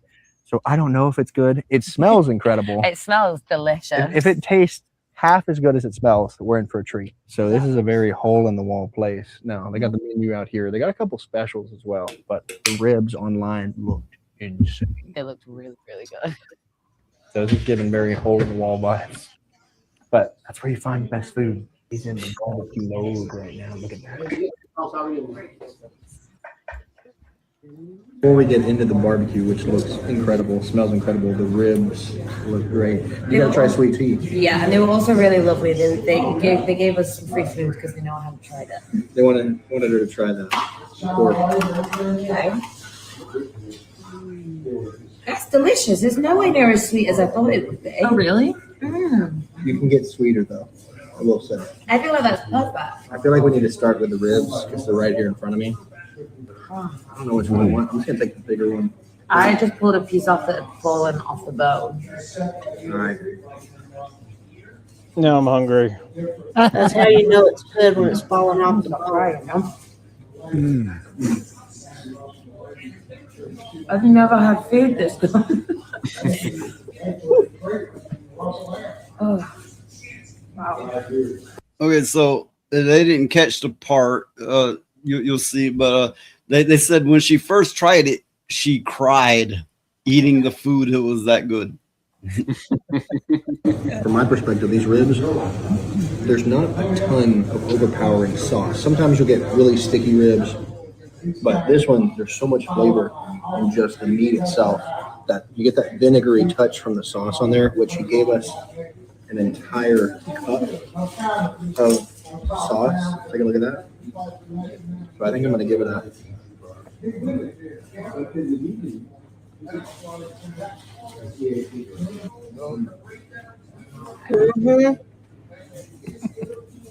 Them's good ribs. Mm-hmm. Oh, yeah, she's getting You're right. I could drink that sauce. Yeah. Okay, so now we're going to try out. You've already had this. This is what he gave you a sample of it. You started crying. We didn't even film it. You might have filmed it, but I didn't. Yeah. Put this on this piece of bread. Yeah, let this be the vehicle. Vehicle. Let the meat be the passenger. Yeah. Okay. You're going to drive it in. You gotta put some sauce on it. Yeah, drop that on there, and then you've got the.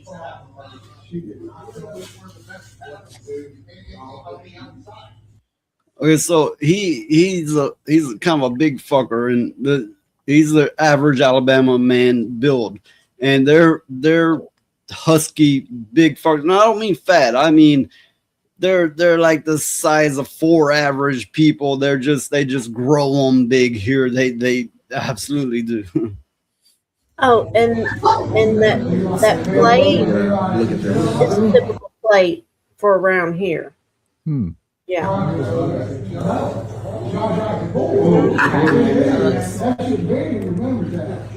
I just fold it like a sandwich. Yeah.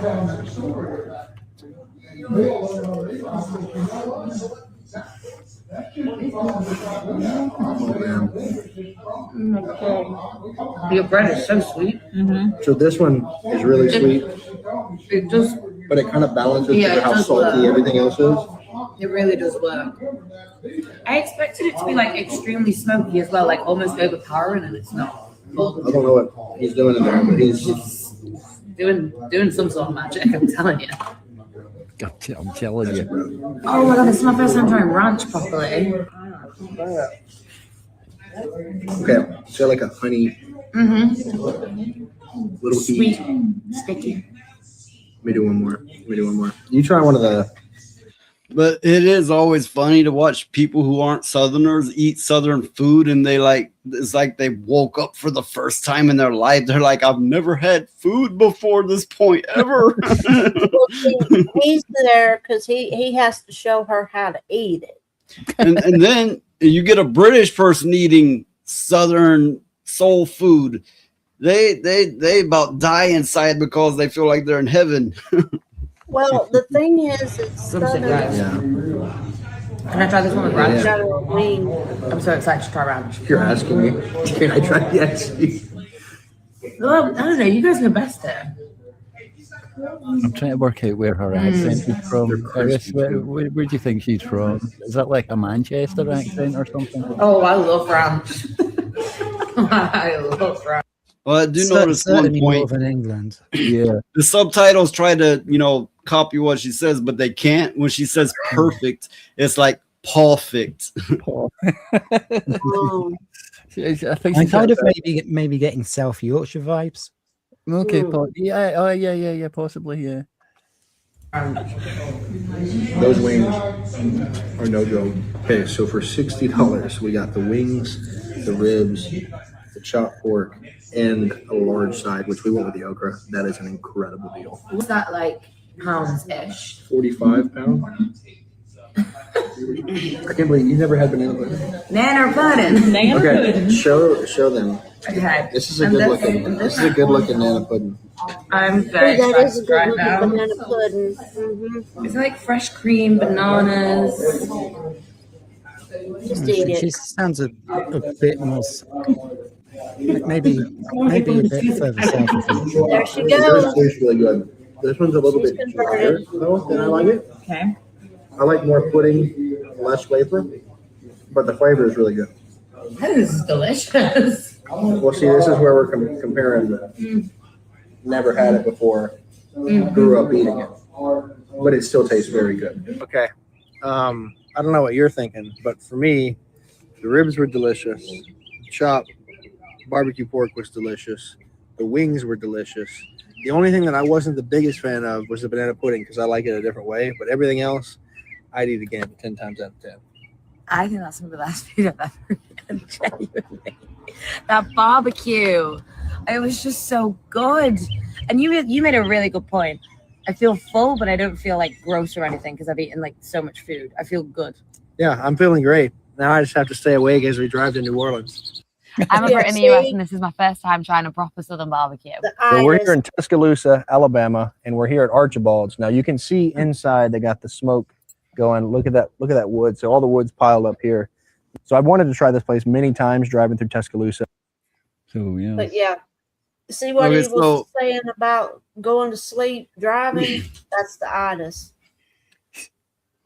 So I've been to Tuscaloosa a bunch of times, and like I said, it's a college town. You got college kids running around everywhere. It's very modern, big buildings, it's got everything. But on the outskirts will be more country, and that's probably where they're at. Yeah, if you're not Southern, and especially if you're a foreigner, you're gonna feel like you've never had food in your life till you've had that food. Well, the thing is the whole thing behind Southern cooking is to take the food that nobody wants to eat and make it delicious, because the South is poor as fuck. And you have to be able to make food edible with very little. So what they do is a lot of sauces, a lot of spices and stuff like that, bacon grease and that kind of thing to make it taste better. And that's what this is. And what he was talking about, she said she wasn't full after eating all that. Oh, no. See, it's a creeper. This is what it does. You get to sit down long enough and it will creep up on you. And before you know it, you will be asleep. That's the way the itis works. Yeah, it's at first you're gonna feel energized, but then it's gonna be like a ton of bricks on you. Okay, but don't mistake. That's not like what Southern people eat every day. Some do, but most don't. It's more of a balanced meal. But if you're gonna go out and have a good meal that you like, it's not particularly the healthiest thing, but it's a damn good meal. They're going to be available, and if you're not used to it, you're going to feel like you've never known food till that moment. It's going to be pretty hard because a lot of Aussies do a lot of barbecues as well. Yeah. So, yeah, it's going to be one of those. Like for me, I would have to taste it and then compare it to like how Aussies, like a lot of us do it. Because, like I said, we do a lot of barbecuing. Like my father, when he cooks, he's been doing a lot more on the barbecue and the smoker and all that. And that is just like fucking awesome. Well, yeah, but he's a pretty good cook in general, anyway. It might not be true for Australians. I wouldn't know, but I've seen videos on Germans who would be like they never could imagine it'd be this good, and British people, there's been a lot of British people are just so blown away by it. Yeah. Oh, and it's also, they come, the British people in particular come to Alabama and they see people hanging out at the lake, and they see how everybody's got manners, and they just fall in love with the state. They just like they couldn't imagine a place so fucking glorious. You get the sunshine, you get the outdoor activity, you get the mannerisms, and and they're like, it's like how the UK used to be, but nicer. Yeah. Well, now, especially like I've seen videos where people would take people from the UK to NASCAR. NASCAR is a whole. Now we're talking my religion. language. I love motorsport. It is a religion here. Oh yeah, people here are like heavily into that kind of thing. They go crazy Mhm. about it. Because All right, but- somebody. I just want to point out again, I am the furthest thing from the typical Southerner. I didn't acquiesce to the Southern ways for shit. I am the worst Southerner you will ever meet. Well, see what it is. The reason why a lot of people here treat NASCAR as a religion is because somewhere in their family somebody ran moonshine, and that's where NASCAR got started. Was moonshine running. So Everybody's grandparents or whatever ran moonshine. It was the thing to do in like the 40s and 50s and before then. Yeah. And football. I hate football season because I'm not a sports fan. I'm not really a sports fan of anything, but here football and NASCAR is like a fucking religion. Oh yeah. People plan church around it. That's bad when you plan church around it. It's awful.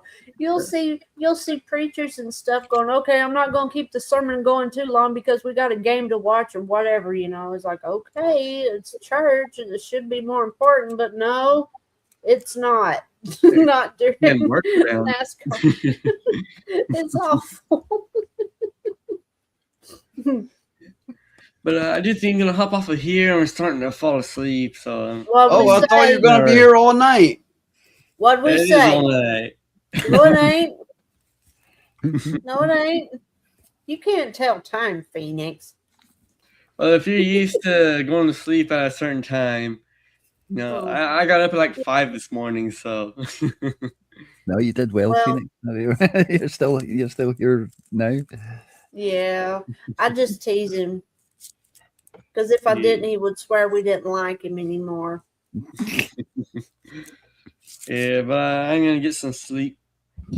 Good night, Phoenix. All right, catch you, mate. See you later, Dave. Cheers, Phoenix. Good night, everybody.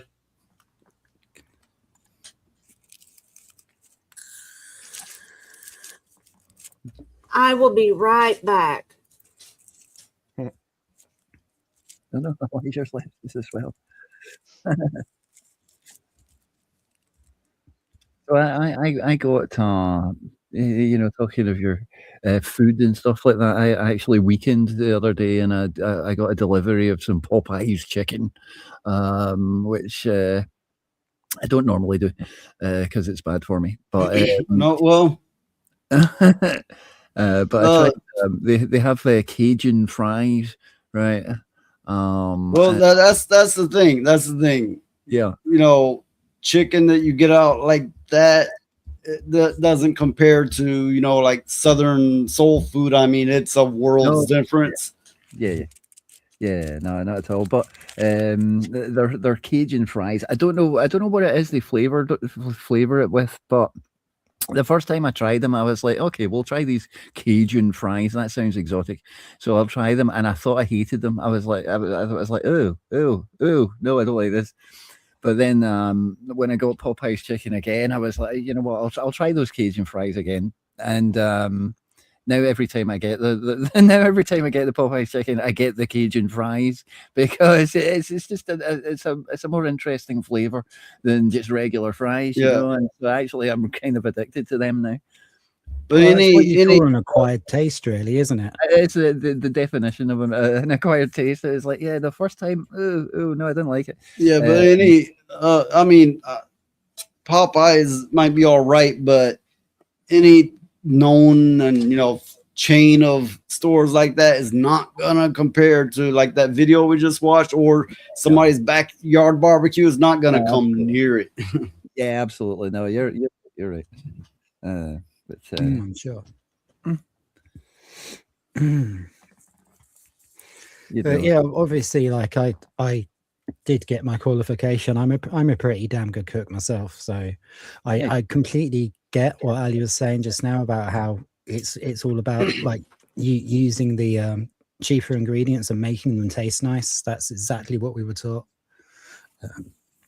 So I think that's a worldwide thing, really, because I know that's like why people invented curries and things to make lower quality cuts of meat taste or something. Well, yeah, I mean, I'm not gonna pretend to know how British people eat, but all I know is what I've heard, and it's compared to American food, it's really bland. Oh yeah, we've got a terrible reputation for food. It used to be 20 years ago. It's a lot better now. A lot better. I mean, I'm 41. When I was in my early 20s, that was kind of quite true, but it's really gotten a lot better. I think because of the popularity of like celebrity chefs, like the general public have gotten really into their food and they know what they're eating now. Oh yeah, sure. I'm not much of a foodie, honestly, myself. The stuff that I like is actually quite bland, you know. So I do appreciate something like fish and chips. You know, it's easy. It's you know where you stand. Proper fish and chips from a good fish and chip shop is an art form. Well, yeah, I mean, I actually don't eat much these days. When I was younger, I ate enough for 3 people. But then again, I was very active then. You know, spent a good many years as a bouncer and another good many years as a martial artist, and I was very active and always pushing myself, and not so much these days. Yeah.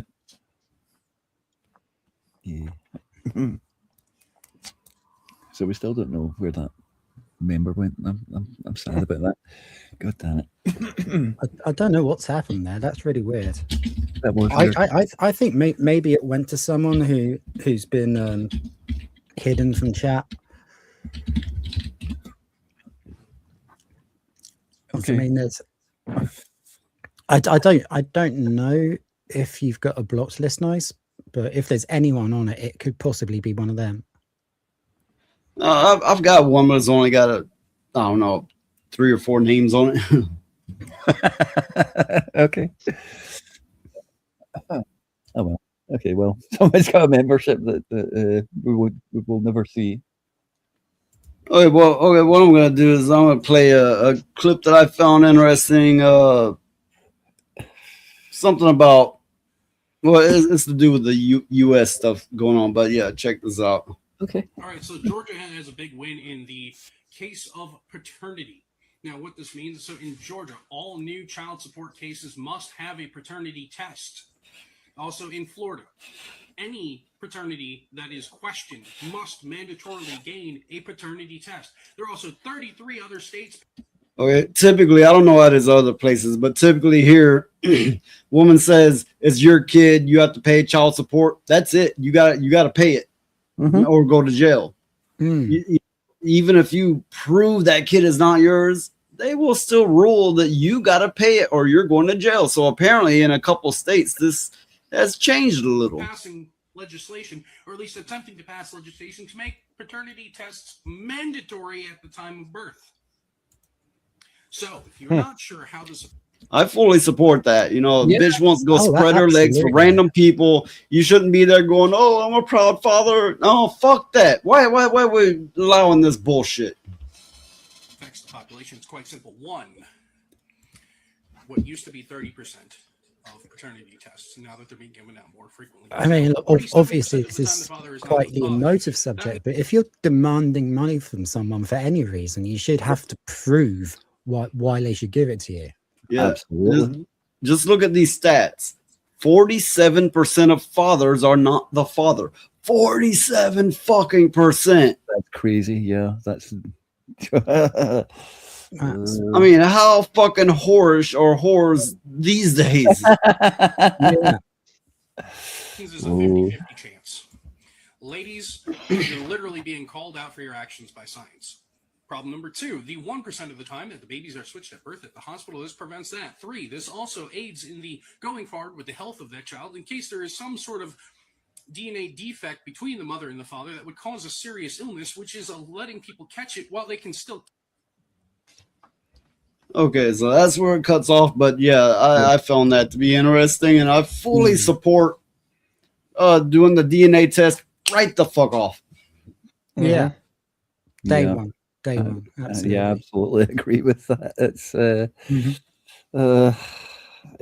you know, women and accountability are not really a thing that so and like Harris said, if you're asking for money from a guy for fathership, as it were, then yeah, it should be proved that you are actually the father. That's correct. That's Yeah, if you're lying, then I would even go as far as to say that it would be prostitution.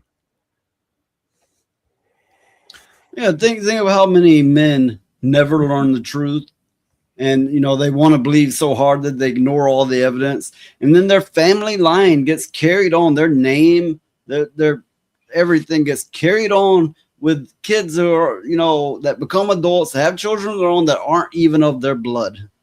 Yeah. I mean, I can see that, actually ending some relationships as well, eh? If it's found that the woman has not been honest. Well, I'd say there's something wrong with you if it doesn't end a relationship. Yeah. Mm-hmm. Thankfully, I've never been in this position. No, I've never had anyone coming up to me saying that there's a little arty running about that I didn't know about.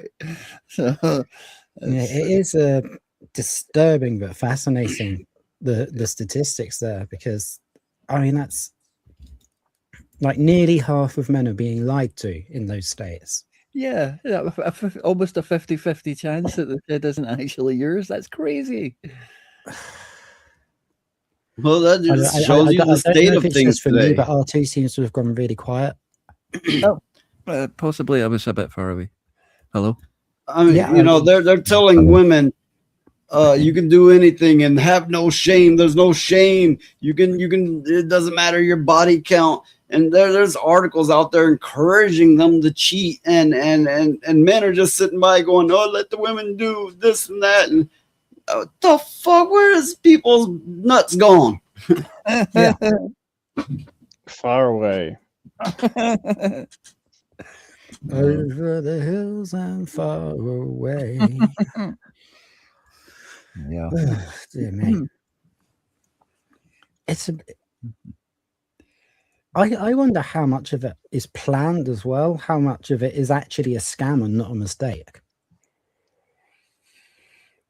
Well, okay, woman's fucking around. They might have been like, they go, oh, I don't remember who all I got with, and and then they come up pregnant, and they're like, oh my god, who's, and then they think, who can financially support me, who will not beat the shit out of me, and then they pick that man. They go, it's yours. That's essentially what happens. Yeah. Yeah, that's shocking. That's it's like I said, I've managed to avoid getting into any those kind of shenanigans. So I think I'm probably not in a position where I could support a child anyway. So that's probably half the reason. But yeah, it really does go to show how like modern relationships have been working or not working. Well, I've brought it up on stream before, but I was like dating back when dating apps first became a thing. Mm-hmm. And every time a girl made me suspicious, I was a hacker back then too, so I'd hack into their account, and I found out in some cases they were literally fucking a different man every day of the week. Yeah. And of course, they're not going to tell everybody that's exactly what they're doing. Only when you get an inside view, like, hacking them or some such, are you going to know just how bad the situation is. Especially in the age where they're like on their phone is like, Oh, I'm gonna fuck that one. I'm gonna fuck that one. I'm gonna fuck that one. Not that one. Not that one. Gonna fuck that one. Yeah. Yeah, no, I say certainly. Let's say modern dating is a minefield generally, and it really does seem to favor women, and their there are those women who just use dating apps as like free meals every night. You can The meat market. Yeah. Yeah, And they'll meet the man. It's like, oh, we're gonna have a nice meal and then go do the deed, and then every day of the week they're well fed, well taken care of, and worshipped, and yeah. Then they go, oh, they're pregnant, and then they pick the one who they think is stable to say is theirs. Yeah, no, that's why. Well, yeah, but it's very risky, the whole dating thing anyway just now. So when I see men today who don't get women or can't get women, I don't call them losers. I mean, in my day, I had a lot, but no, I can see it these days. I can completely understand why you're not out there even trying. I do not think any less of you at all. Yeah. Yeah, and yet, everyone, they still have names for, they'll call men who don't get dates, they call them incels, and you're like, okay, yeah, whatever. It's like, why are you, this is just an abuse word, it's like using the word racist against someone, you're like, oh, you're an incel. Okay. Well, I believe there might exist such thing as an incel, but the way they're using it is absolutely not true. Yeah, that's right. I mean, because it was a specific sort of incel community that had very, very specific attitudes towards women and stuff like that. But the word itself, just meaning involuntarily celibate, just means, there's a meaning to that. Yeah, a lot of men probably are involuntarily celibate. Well, okay, but they let's wouldn't say identify as being an incel and therefore going around hating on women or anything like that. So well, let's say you're an attractive, smooth talking man that and you got enough money to support yourself. You still don't want to be like, oh, you're in a dating market and it's like you get used over and over and over again. It's like, why the fuck am I doing this? And okay, some of them be like, oh yeah, use me some more. Some of them love it, right? But some of them are like, I'm actually looking for something, but I'm finding nothing but whores. So yeah, they're gonna be like, nope, I'm withdrawing. Should they get themselves a hooker? It'll be cheaper, safer. Yeah, and that's in that sense they would be like a vol cell because they would be voluntarily celibate. It was like no, let's just stay away. So yeah, even then they're not an incel. Well, yeah, if you're pulling out, then backing off rather than pulling out, then that's not involuntary, is it? Exactly. Yes. That's why. Oh gosh. Will was talking. Was it Will earlier on today was talking about the manosphere, and part of that is you've got like you've got your men's rights activists, you've got the pickup artists, and you've got MGTOW, which is men going their own way, sort of thing. And the men going their own way have basically decided that the dating scene is not worth the hassle. So well, I would argue that these days men do need to support their own rights, but it should be human rights, basic rights that it should be equality. But a lot of these groups they just go bonkers with it, and they do become like incel kind of bigots and all kinds of weird and shit. I don't believe in taking it that far. I just believe that things should be a little bit more balanced. Yeah, as soon as they get a label, if you label yourself as a MGTOW, you label yourself as an MRA or something like that, then you end up sort of having to abide by like an ideology, that is sort of suggested by the group, sort of thing. And, if you get into anything, and I mean anything, it could be kite flying. If you get into a community, they're gonna start looking down on you, and it's like you're not doing it the way it's supposed to be done, and it becomes all about the elites at the top and how fuck everybody but except the elites, and you got to be like them. And every community you run into the extremists, it becomes all about the extreme ends of it. Yeah, that's right. It's like I say, as soon as you identify yourself as part of a community, that's why the incel thing, they kind of hype each other up and to be the best or to be the most extreme incel they possibly can be, yeah, the best idea is to stay away from any of these kind of communities, I think. And in my days of dating, the mass majority of them were absolute psychos. I mean, psychos. Most of them be like, oh, you gotta do like this and this and this and this, or I'm gonna accuse you of this. Yeah. Well, that's where I ask come her in. about it. Yeah, ask her about it. That's why I started going, no, you're staying here because this has happened to me many times. I need a witness. I need a witness. Yes. Yeah.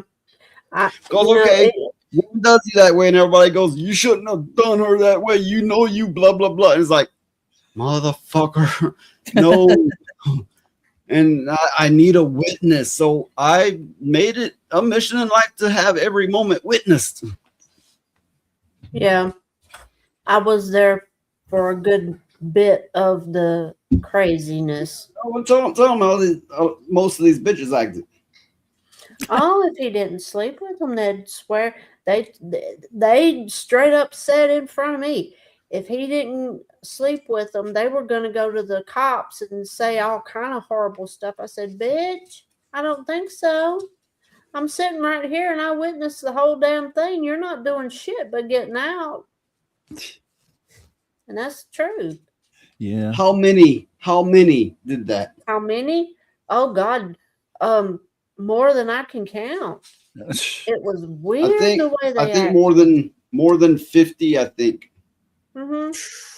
Well, see, here's how it would go. It would be like, Noise would go, okay, I got somebody coming over to watch movies and shit. You want to come too? And I was like, yeah, sure, why not, So I'd go, and then they would get nuts, and I'm going, what the fuck is happening? And then they said, well, he blah, blah, blah, blah, blah, blah. I was like, no, bitch, I was sitting right there and seen the whole fucking thing. None of it happened. None of it. So you can just go on the fuck on. I've never been what you might call girl crazy. I've always been one, picky.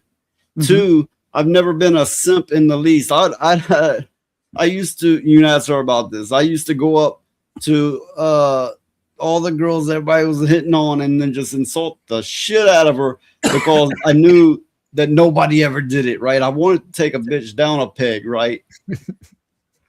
Oh my God. I saw that shit too. And he was a master at that damn shit. He would say some of the it works when they like you, but you don't give in. Like, okay, one girl says, buy me a drink, and she was all flirting and shit. And I brought over this ugly motherfucker. I said, he'll buy you a drink. I'm not buying you shit. He was dumbfounded too. And it's like, and I just happened to be walking by and I heard what happened and I seen what happened. And she goes, he wouldn't buy me a drink. I said, shit, I've known him for 15 years and he won't even buy me a drink. What makes you so special? But one thing I've never been is a simp toward girls. I've always been a picky motherfucker, and I don't give a shit how they look. I don't give a shit how attractive or sexy they are. It's personality. It comes down to personality.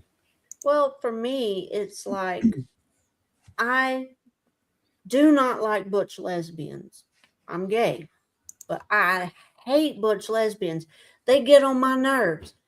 I like regular women, somebody you can sit down and have a damn cup of coffee with in the morning, or talk about shit that's happened, or just somebody normal. You turn to them and you're like, are you feeling fresh today?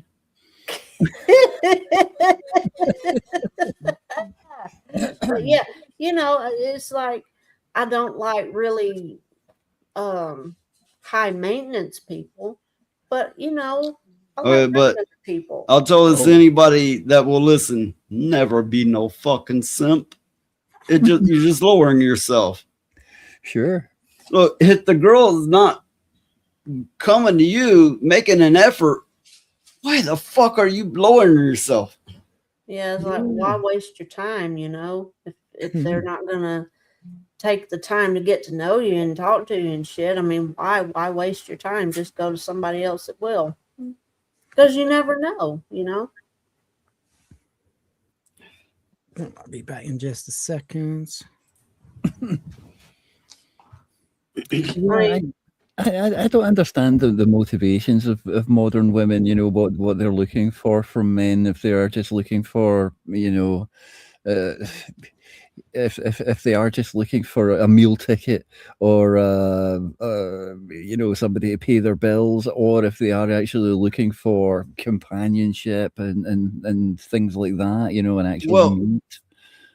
This is my take on it, and I'm speaking from a good bit of experience, although I will say my experience was from long ago. Okay.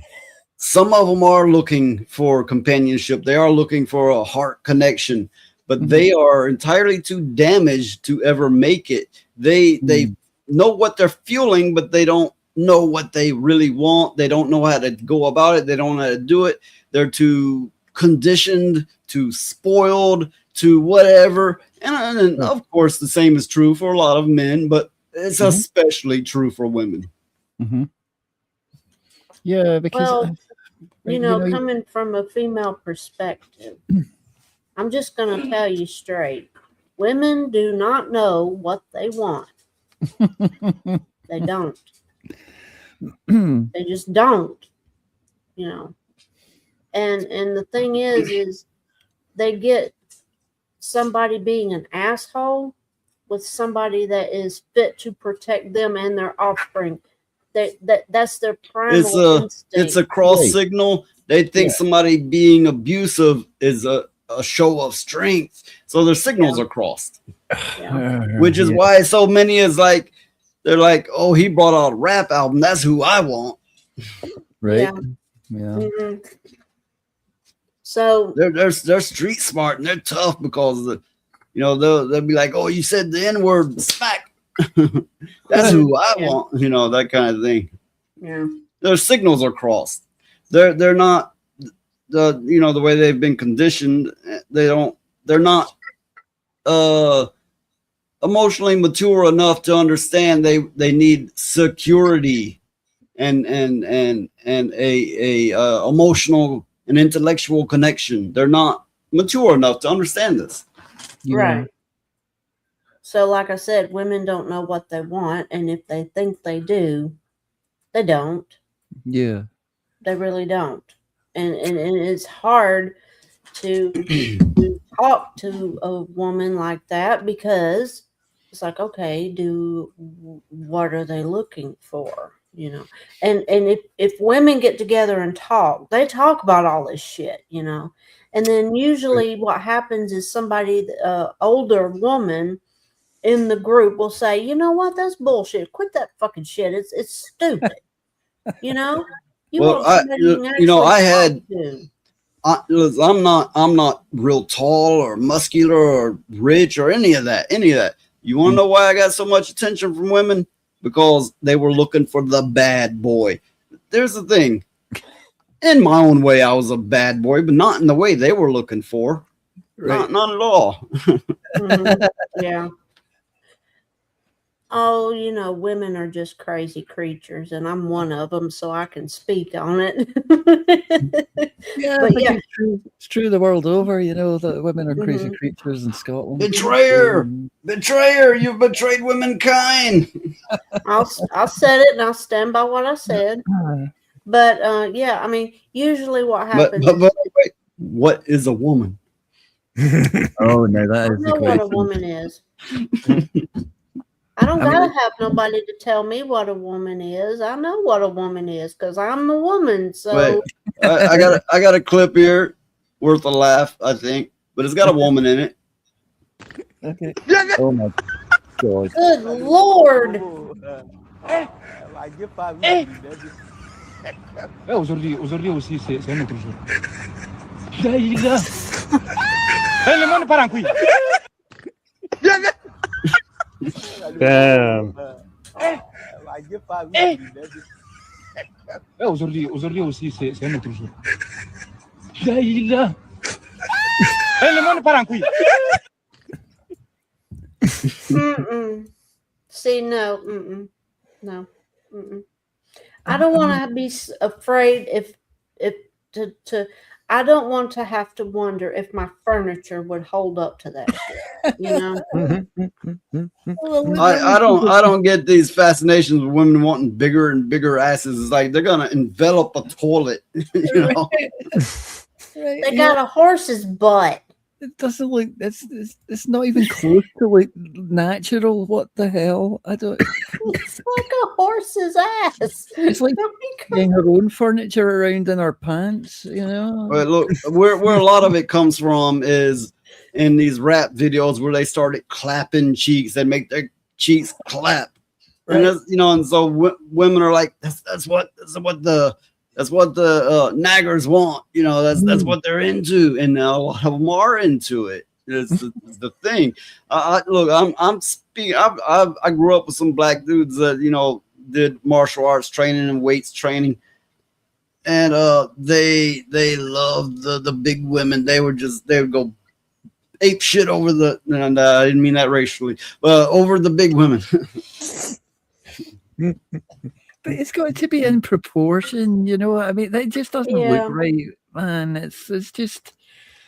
Well, it looks like a cartoon, doesn't it? Yeah, practical. She's deformed. I mean, I'm just gonna say. Oh, think about it. You know, that'd be, as they say, clapping those cheeks, and the bitch have a blowout.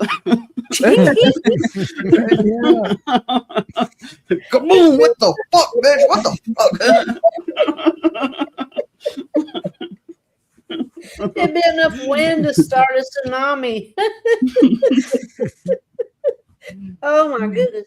Well, I mean, that is deformed. I'm sorry, but it is. Deformed. Yes, it's like weird mutated butt. It's not so much junk in a trunk as an entire like scrapyard in the trunk. Yeah, I know. Well, imagine you the know, start from that one. Some women like men with roundish asses. So I know there's, tell me if I'm wrong, but there's two of you on here that like men, right? Or is that the kind of thing that, like, you like the men with the pronounced asses? Nope. I wouldn't think so. I mean, you want a Sounds male. bizarre to me. I mean, if you're into men, you want a man that looks like a man in proportion and stuff. Well, I've been noticing in the last 10 years, even here in the deep South, you will sometimes get one of these big bubbas, which they're like 6'4", you know, they're tall as fuck and they're broad as a barn, as they say, and they will have pronounced asses and kind of prissing, and that is not something you would ever see previously. So it's kind of like when they say it's turning the frogs gay, it's turning the bubbas gay, apparently. Yeah. Yeah. No, a lot of these fuckers will be like, I'm not gay. Maybe they're not. Maybe they're not. But clearly they got some hormonal imbalances happening that's showing physically. Yeah, that's true. I mean, sometimes you'll get behind some of them in the grocery store and you'll think it's just a large lady. No, it's a man. It's like, what the fuck am I even And witnessing? we're not talking about the LGBT blah, blah, blah bunch. These will be hardened rednecks, you know, like country boy rednecks.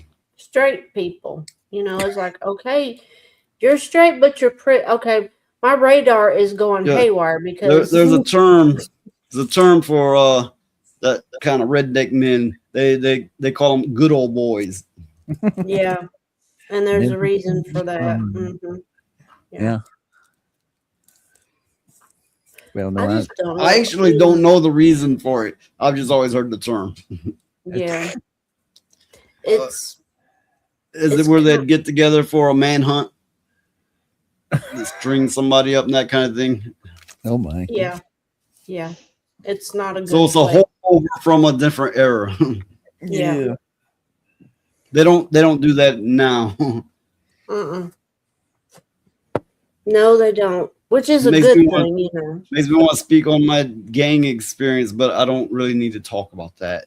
No, And it we was shouldn't. none of that was racial. No. But still. Yeah.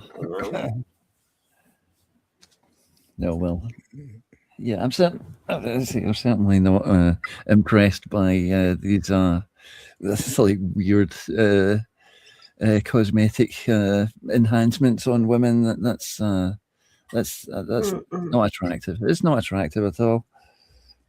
Well, it kind of goes back to the days where they were wearing bustles and corsets and all this kind of stuff to make their shape a certain way because they thought it was attractive. It's the same thing, except instead of doing it with clothing, they're doing it with surgery, and that's a lot more permanent.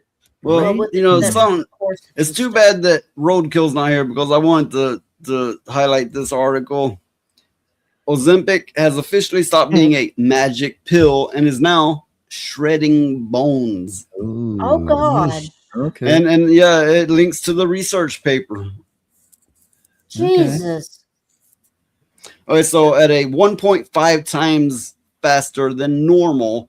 So that's 150 times. Am I right on that? 150 times? Well, whatever the case. So it's deteriorating bones like when you get really old at a 1.5 times faster rate. Yeah, it's like Yeah. osteoporosis. 100. That would be 150% quicker. Mm-hmm. All to get skinny. Can you believe it? All of that to be like a skeleton. No, thank you. I'll just stay chunky. I don't care. Oh, that's more of a lack of a skeleton then. Well, it's like Roadkill was mentioning that I'm not naming names, but he knew somebody who was on it, and they were running around the place shitting themselves. Ew. And went on to how they couldn't stop shitting. That's just unsanitary. So what does that do to the people who actually need it? Like I'm saying, like the diabetic type 2 people Yeah. and all that sort of stuff. Well, yeah. Is that the, Yeah, I mean, this has become a Sure. plaything for the rich people, whereas all the diabetics are like, what about us? It was made for us. What the fuck are you people doing? We Yeah, can't get the they've- shit they've because taken- now it's Fucking obsessed with it. overpriced. Because I know Ozempic actually works very well with the type 2 people because it actually not only helps them with the sugars, because you only need to take it once a week and that's it, pretty much. Mhm. And apparently that actually does level a lot of people's sugar levels, but it also depends on what you're eating and all that sort of stuff. So you still got to come to that. But it does actually make them lose weight as well, slowly too. And there's a lot, not all of them, but there's quite a lot of people who are diabetic who are way overweight. Like seriously, Yeah. they need to do something about that. But also you have the ones who actually can control themselves properly, who have leveled out, to a point where they still can't, get that far. But still, that thing is fucking designed for those people, and they can't get it because these fuckheads want to take the simple way out. And I've got no sympathy for them with, if they're going to have all these diseases and all that sort of stuff. It's like, well, too bad. Fuck you. You wanted to do the easy way out and shit, so enjoy. I've not Well, looked that is literally taking the easy way out and shit. Yeah. Yeah. Well, I think what's happening is, I mean, I haven't read the research paper or anything, but I think what's happening is the Ozempic is eating the sugar out of the bone. Well, if you look at The Rock and what he's become, and what is his name, Bastina, the wrestler actor. Batista, yeah. Yeah, if you look at them two, and they come, their head's too big for their body, and they look like a gay granny. You know they've been hitting the Ozempic, and guess what? If they ever plan on bulking up again, their bones might fucking snap. They will. Well, considering that how heavy that they had, that they used steroids as well back in the day too. Yeah. Yeah. What is the mechanism behind Ozempic? Is it an appetite inhibitor or something like that? Is that why people lose weight on it? I think it also does eat the sugars, but also It slows the digestion. It slows the digestion. It has. I mean, the mechanism in which it works is really unhealthy for your body. But yeah, it's become a Hollywood trend. I mean, look at Kelly Osbourne. Yeah. Yeah, And that was her mother. terrifying. Yeah, and her mother, Sharon. They're both fucking walking skeletons now. Yeah. Yeah. Is it I like- mean, I mean, Mm-hmm. okay, even these big muscular people like Dwayne Johnson, The Rock, the fuck, they're picking up on this trend and fucking ruining themselves permanently. While the people who need it are like, you've jacked up the price and the demand so fucking much, we can't get the drug that was made to keep us alive. yeah. Like I said, I'll just stay chunky. I don't care. You know, if it came down to it, if I had to take Ozempic or be chunky, I'll just stay chunky. I don't care. Yeah, I wouldn't trust it. I certainly wouldn't trust it. There's a lot of these kind of pharmaceuticals that are made for one thing that end up being used for another. And all pharmaceuticals have got side effects as well. That's why you end up with, the insert in the box that's got like an entire Bible's worth of side effects. And I've heard talk of it deforms the genitals as well. Oh. I've also heard of Ozempic ass, where their ass would just be hanging skin. Ew. Yeah, that man, Goodman, he used to play on Roseanne. That man. Oh, John Goodman. Yeah. I believe he. And you can do your own research. I could be wrong, but I believe he also got on Ozempic to get all scrawny. But it's always funny to watch them skeleton with a big wobbly head too big for their body. Yeah. I don't know. The growing trend to be thin is a dangerous one. Just like the trend of, oh, I'm fat, therefore I am beautiful. You accept me for how I am, is dangerous too. I think you should be a healthy weight, be yourself, be natural. But depending on a drug to help you lose weight or whatever, no, that's bullshit. Yeah. Everyone's trying to become their own, like a human Funko Pop. Yeah. Or bobblehead. Speaking of yes, body modification, I got a quick funny clip here.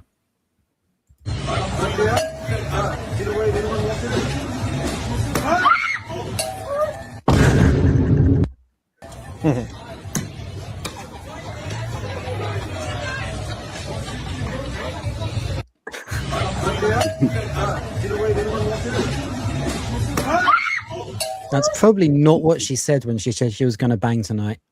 Nope, that's not what she said. I'm wondering if she just had a balloon in her shirt or something, because that's why it looked like a balloon. Yeah, it was something like that. But still, Well, the whole scene was probably set up. It probably wasn't natural, but it's still kind of funny. Well, it's the reactions, isn't it? Somebody needed to do that to that woman's butt. I mean, it was way too big. Yes. So I think everybody's running out of steam about now. Yeah. Oh no. I do have to. Everybody continue talking about. I don't choose something. Because I have to look up somebody to raid and do the steps in order to do that. Well, I mean, I hope you get to feeling better, Rhoda. Yeah, I'm nowhere near as bad as I was earlier. I'm really getting there already. Cheers. Well, that's good.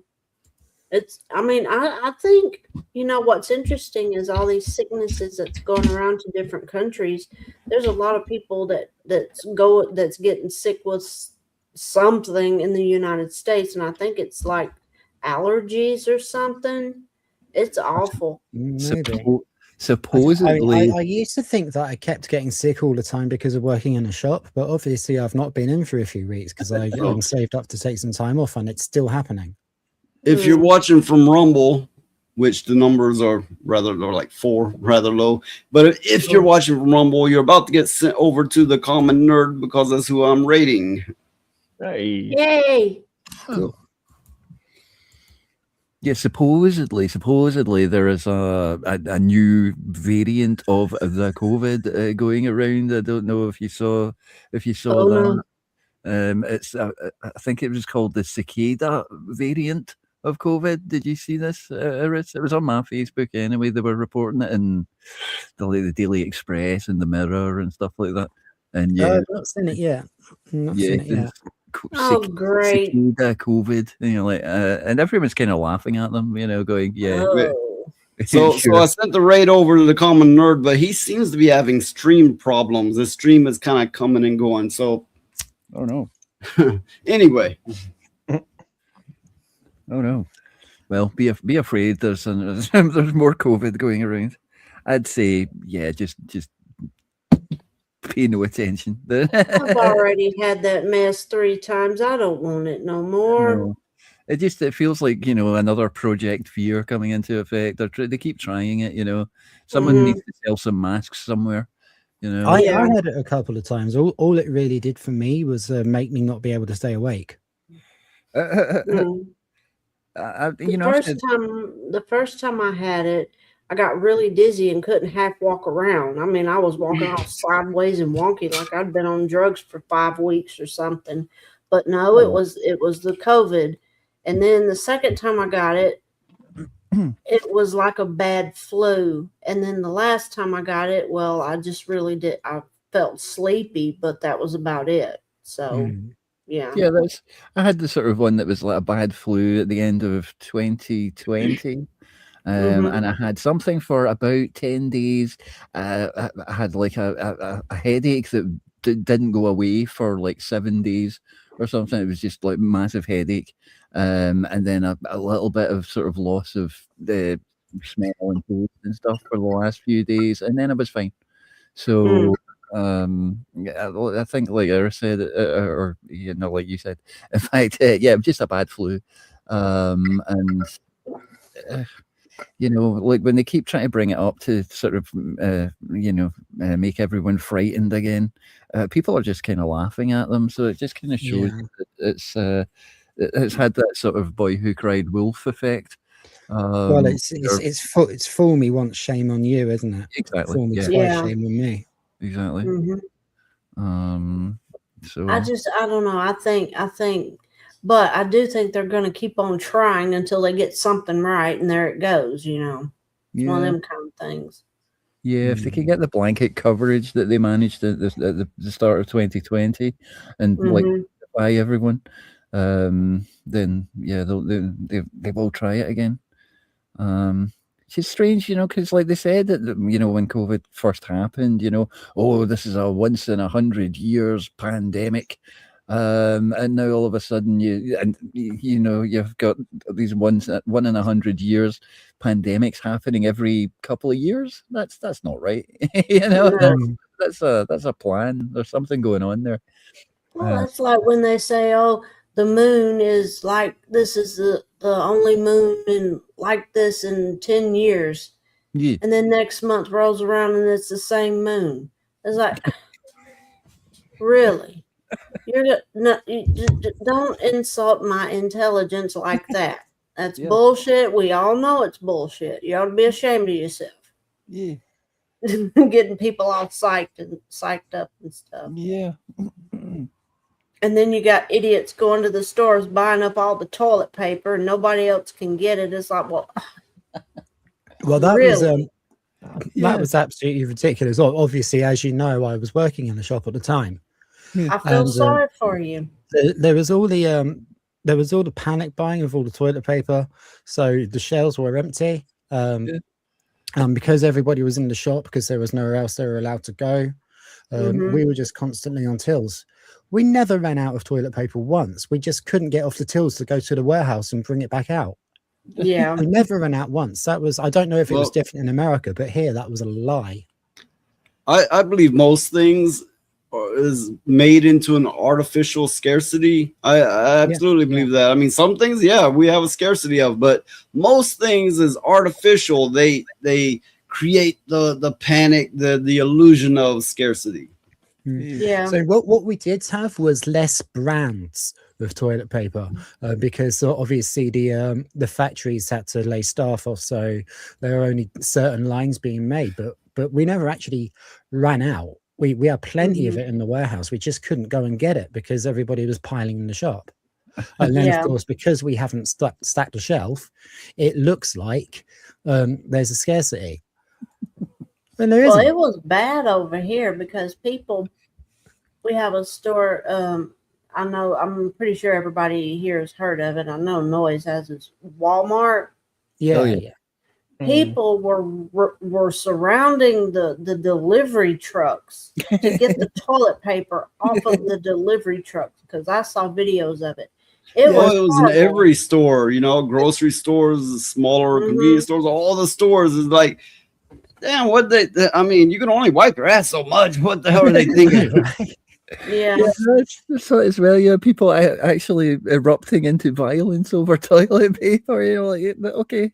It's just it was awful. What I did was I bought and installed a bidet-like thing, and also used wet wipes. They get you cleaner anyway.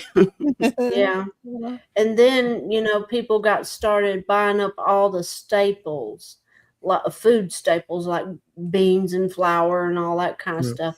Oh, that's interesting because the only things we ever genuinely ran out of were eggs. And tomato puree.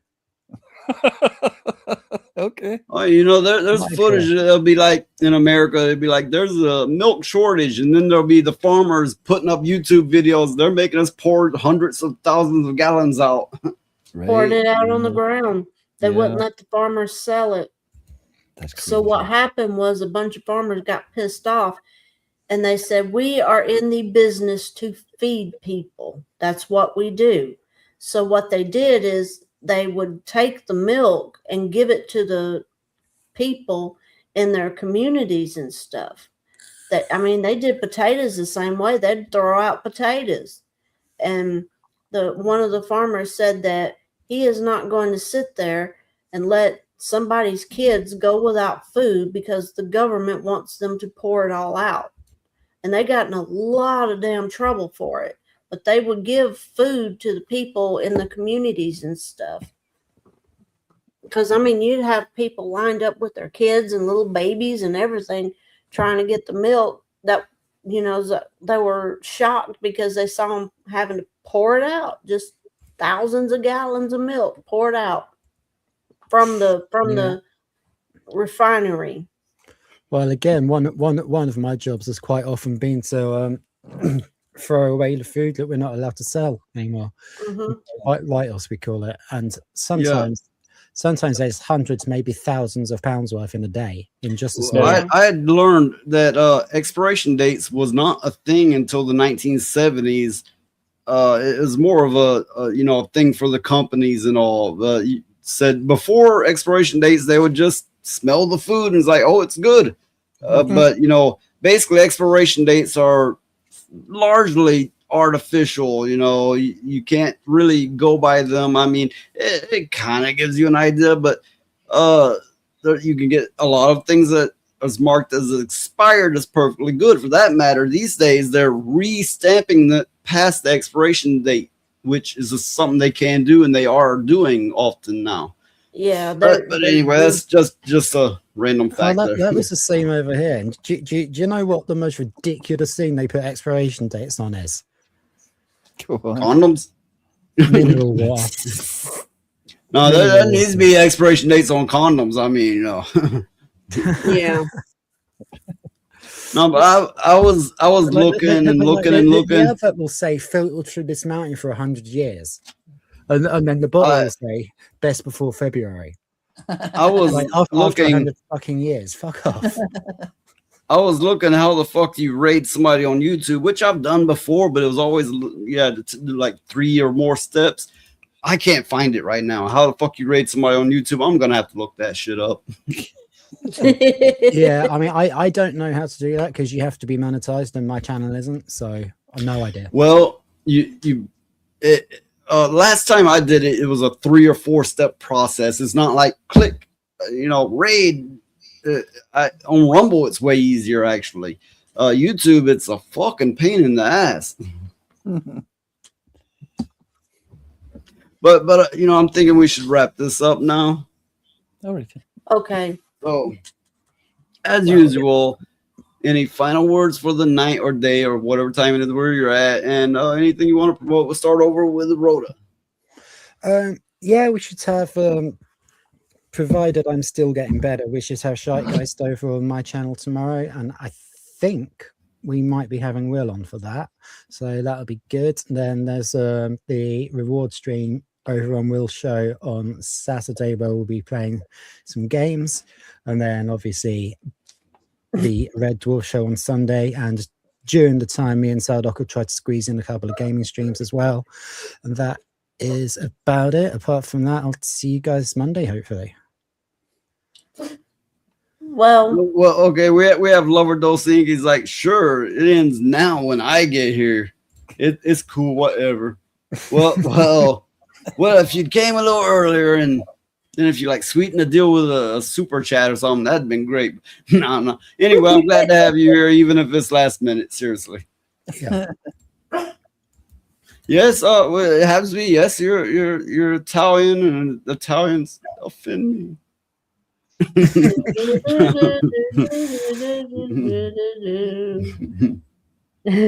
Oh, I better hush. Anyway, now over to Elijah.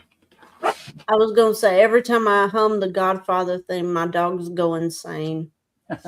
Yeah, wanting cookies. But anyway, yeah, I am going to be on Noise Pollution on Monday and Thursdays, 7 p.m. Central, 8 p.m. Eastern, every other time zone. Do your own conversions. And I'll be busy with the pugs and all that kind of stuff. So that's what I'll be doing.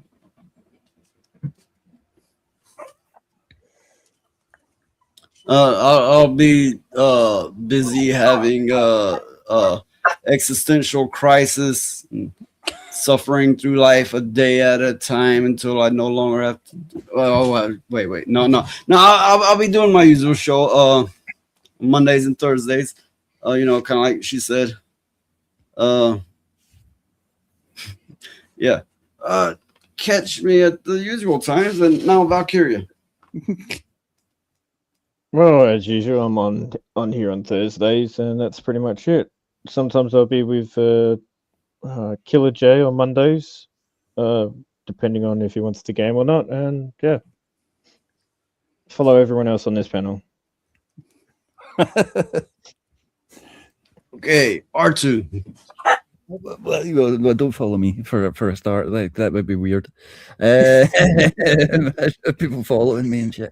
Oh gosh, what can I say? Yeah, but hopefully see you tomorrow on Eris's stream, and I will possibly talk to Will in person for the first time. That'll be interesting. And if you want to hear a song about David Icke and shape-shifting alien reptiles, go and visit my YouTube channel. That's I've got that song. How about the farting song? The farting song. Do you know? I will try and find a version of that and edit it and see if I can post it on YouTube and see if I can get away with it. But as we know, YouTube isn't any fun anymore, so they might ban me or something. But yeah. But thanks for having me, Noise, again. And yeah, thanks to the rest of the panel. And thanks to the chat. Have a good night, everyone. Yeah, okay, so Of course, thank you to all those who super chatted and gave memberships. You know, we got Killer J, Gen T, Triple J Jr., R2 and R2 again, and there was on the Rumble side there was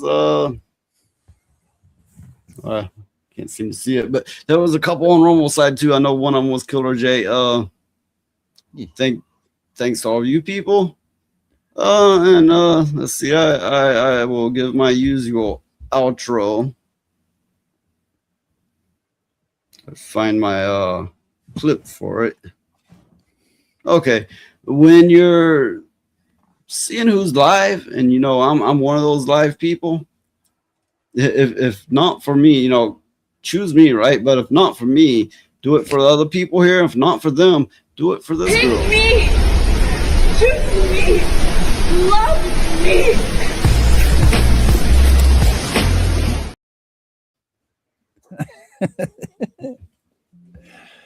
I wish that clip was longer.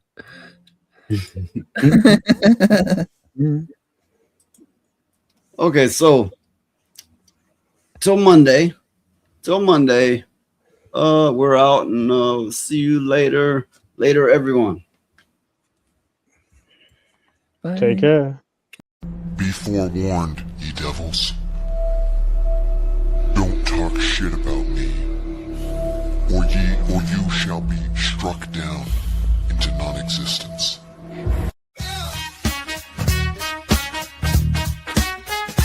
I need more.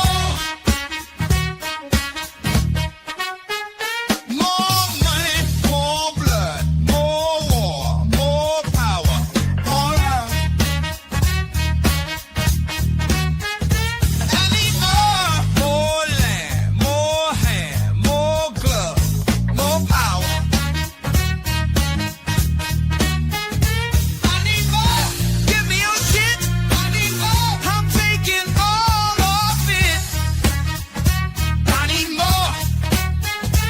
I'll own this fucking earth. You and all your words. I need more drugs, more love, more sex, more power. What the hell are y'all still doing here? What, are you in love with my ass or something? Well, why don't you just get up off that couch and come here and kiss me on my ass then? Jesus Christ. Oh, well, fine.